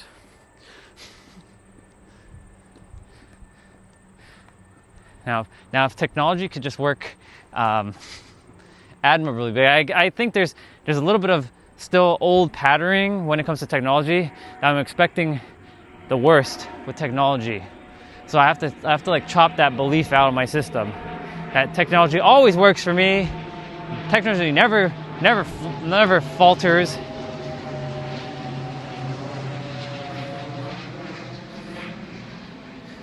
Because that's the only thing honestly now left on this planet that can still get me technology. It's not even a person, it's technology. But I'm not gonna say they can get me, because that's a belief. And I don't adhere to beliefs. So I'm shifting it right now. Technology always works for me, and I really have to know that, and I do know that. Whew.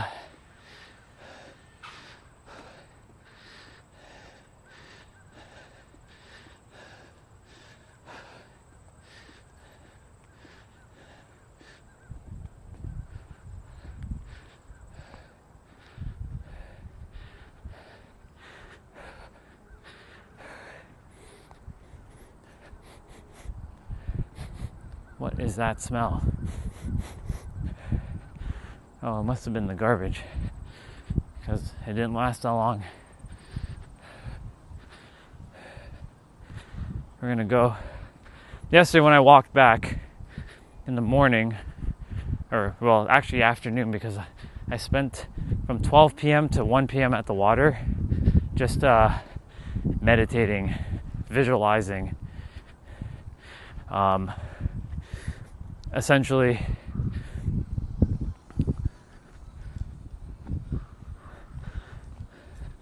I came and I went on the public street. I was shirtless as well. I was walking on the public street shirtless. Normally I don't do that generally, but I'm like, fuck it, I don't care. Show my body. I got a good body. So I did. I did just that.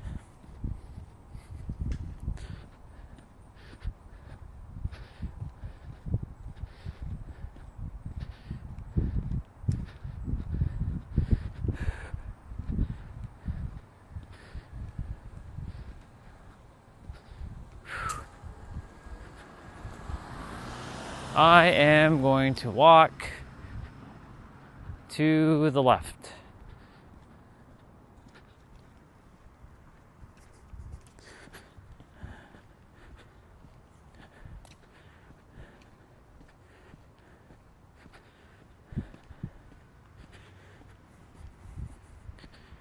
I mean, this isn't too much of a problem. I'm not really looking at the chat. When I'm walking, I don't really look at the chat much until I kind of take a quick little glance and like, oh, somebody said something. So to some extent, this helps eliminate a little bit of distraction too. So there's a positive of me not seeing the chat on the screen. It gets rid of distraction, that like unnecessary distraction. Because, you know, you guys leave some really good stuff, and then, you know, there's sometimes some undesired things in the chat, and I'm like, oh.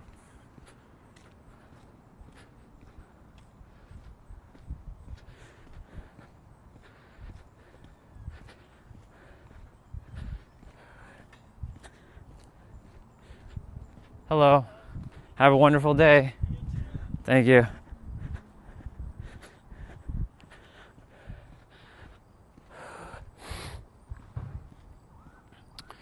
I was coming back on early Monday morning before my clients.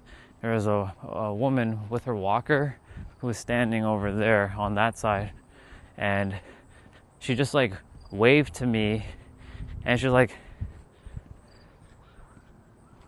"Hi there, sweetie." I'm like, "Yeah, you." And I'm like, "Hi." She's like, "I hope you have a blessed and wonderful day because you deserve it." I'm like, "Oh, thank you. I fully receive, and same to you." Hey, brother. Good, you? I saw you yesterday. I saw you yesterday. You were driving your car. Yeah. Have a good day. And so I'm like, "Have a wonderful day" to her. And the smile on her face was like, you know, one of those smiles that you can't forget, like one of those happy, really like down to earth, like really just genuine smiles. Like, I'm like, oh. And I did have a wonderful day. It was an excellent day with my clients. And then that's when the stream was working. That's when That's when the app was still the old version of the app.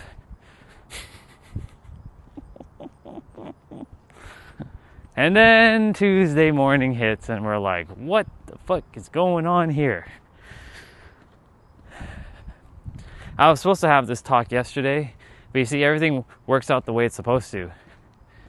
Because like Niger, he showed up. He showed up today. He didn't show up yesterday. And then I had that call, or that, conversation. It's not a call, it's a conversation with the community in Nigeria. And so all things happen exactly as they were supposed to. It always does. Even when we don't understand why things are happening, even this little technical marvel that's happening right now, at least one thing is I can stream. Because it could be a lot worse. It could be like, nope, you can't even stream anymore because of blah blah blah issue. So I'm grateful that at least I have that capability, which is awesome. But I definitely do need a second small device. A tablet is not really practical to be carrying like that. Thankfully, I have my bag, and I can put it in my bag. And I'm grateful that this bag has come in handy for my stuff, so I don't have to have my pockets full of things. But yeah, there's the swimming pool. Not as many people out at the pool today.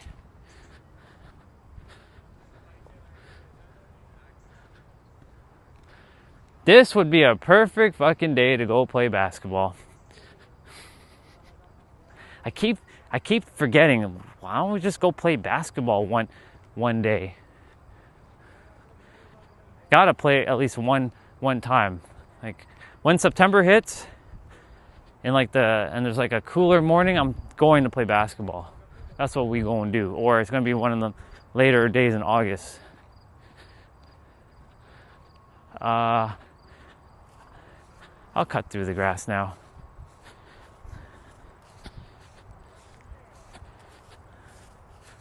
This big old field. I've done a couple of YouTube videos here. I made a YouTube video on my other channel talking about there are people who think it and feel it and it all comes to pass. And then there's the hustle and grind and work 100 hours. And then I was talking about divine balance.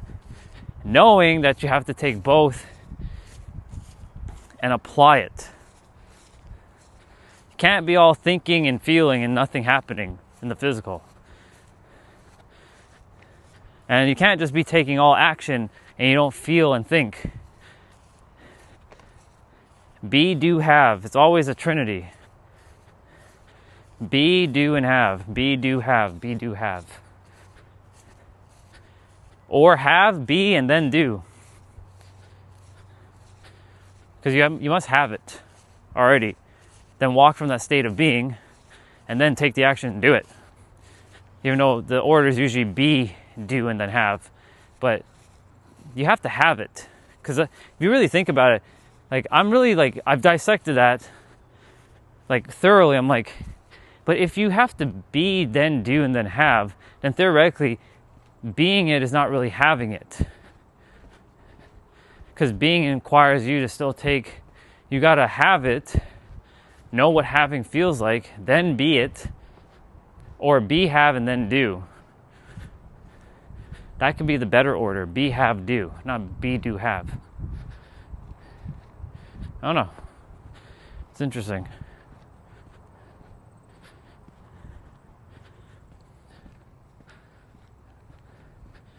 I'm going to, I wonder if this person that's over here, if they're still there.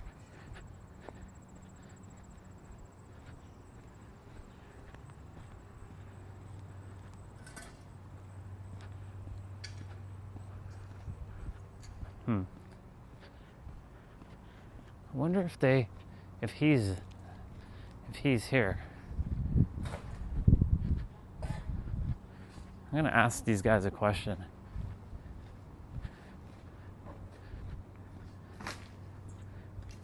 I have a question.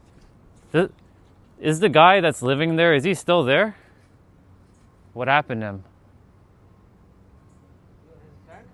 Yeah. I did, but I texted him, but no response. I don't know.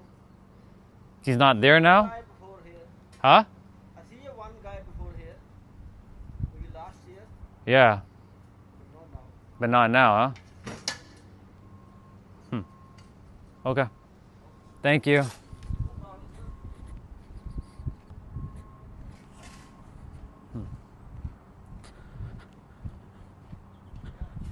I don't know. Something feels weird, that's why. Like, I pass by his house and he's usually walking, he's usually out and about, but I haven't seen him, so I know we talked about him before. Wait, these guys are moving? No way they're moving.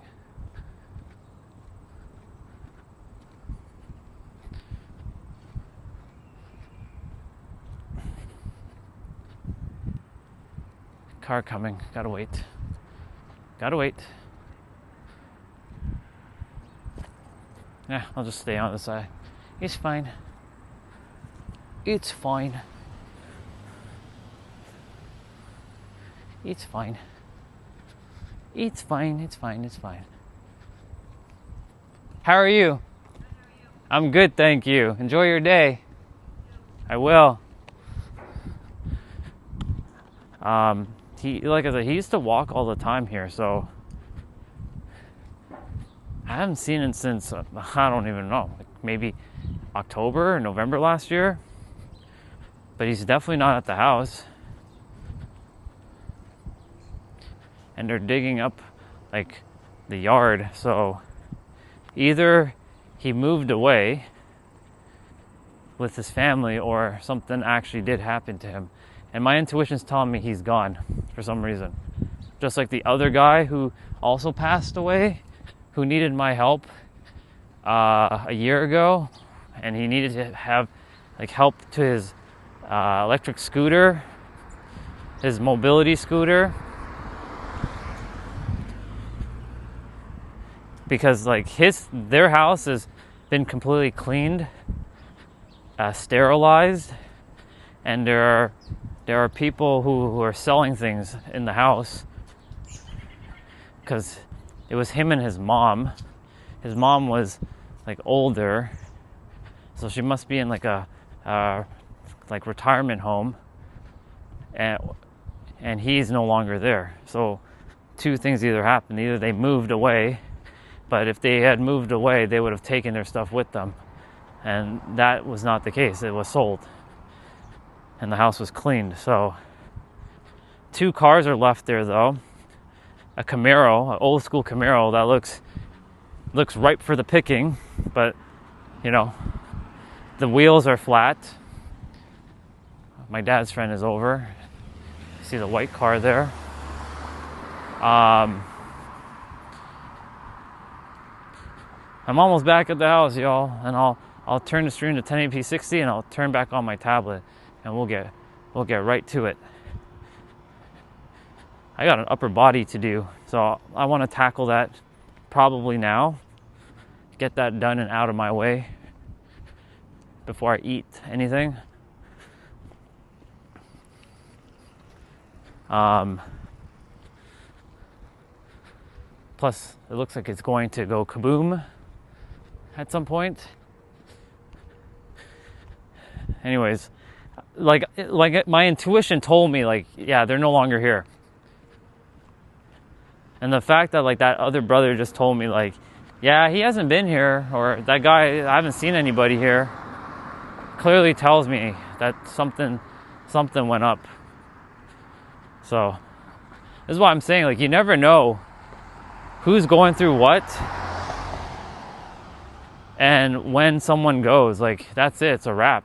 Like, we must live our life to the absolute fullest. Like, I refuse to play small, knowing that like my life is, temporary. Now, of course, I know my soul is infinite, but like this character will only get to live a certain amount of moments left. There will only be a certain amount of moments that this character will get to experience. So,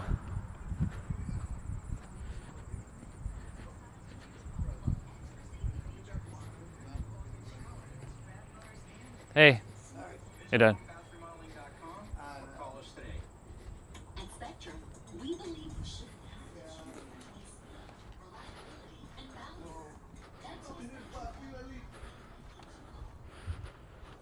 Okay, we're back. So, you never know.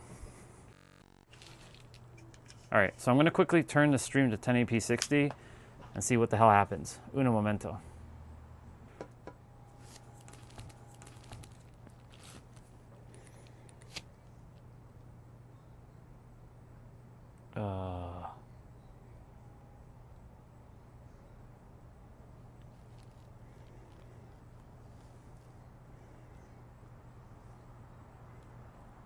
I'm back. MK, what's up, girl?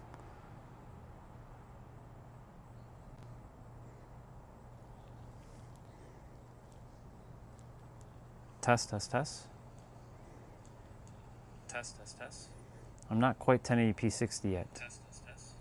I'm not quite 1080p 60 yet. Test, test, test. I don't know if it's going to switch or not. I don't know if it's going to switch or not. I'll have to watch the stream. Because, they change. Welcome back. My stream is not 1080p 60 yet, so I don't know what the hell is going on. So, I'm just giving it a moment.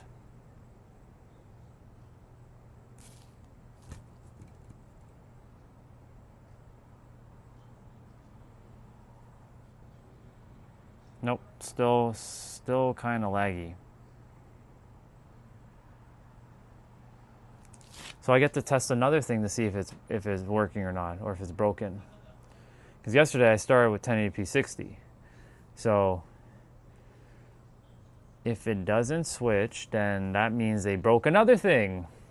There's like 4 problems that they broke with this update. Crazy.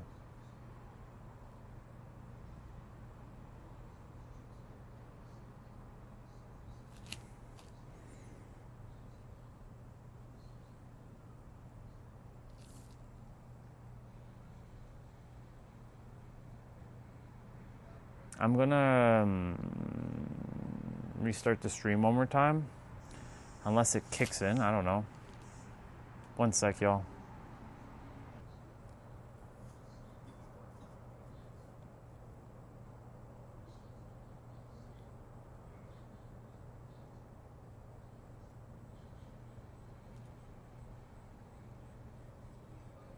Nope.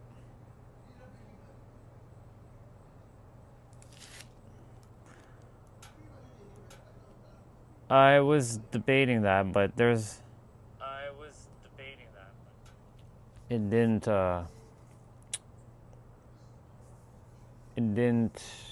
switch yet. So if I'm stuck on 720p 24 frames. Yeah, I used to smack the the NES back in the day. Yeah.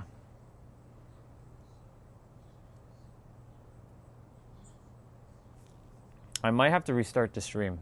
I might make another stream. So what I might start doing, if this be the case, is I'm gonna have to break up my streams into 2 different pieces, or end my stream. But I don't feel done with ending my stream just yet. So online, it just says to unlink the YouTube ID and reinstall everything under usual conditions. To fix the chat issue. So it says online, it says to unlink the YouTube ID and reinstall everything under usual conditions. Okay, so what I'll do tonight, I'm not gonna do it now, is I'll see what happens,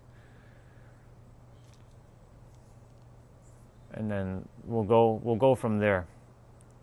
Did other people what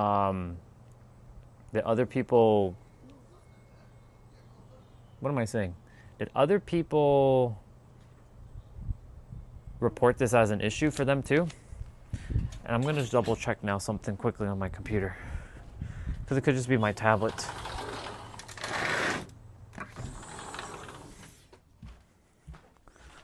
I'll load up my stream on my computer and see what happens.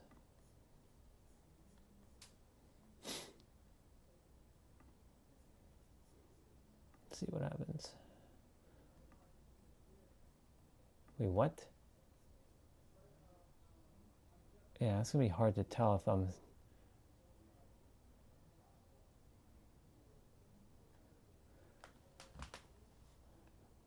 Oh, that's gonna be a little challenging to look at. All right, let me see. I'm gonna have to view myself from outside. See how smooth I look.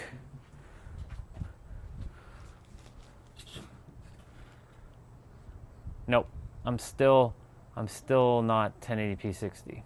I'm still 720p 30 or 720p 24 frames. Okay, so this is what we're gonna do.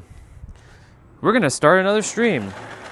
I'm gonna open up a chillin' chat, and then you guys can come back, and it'll be at 1080p 60.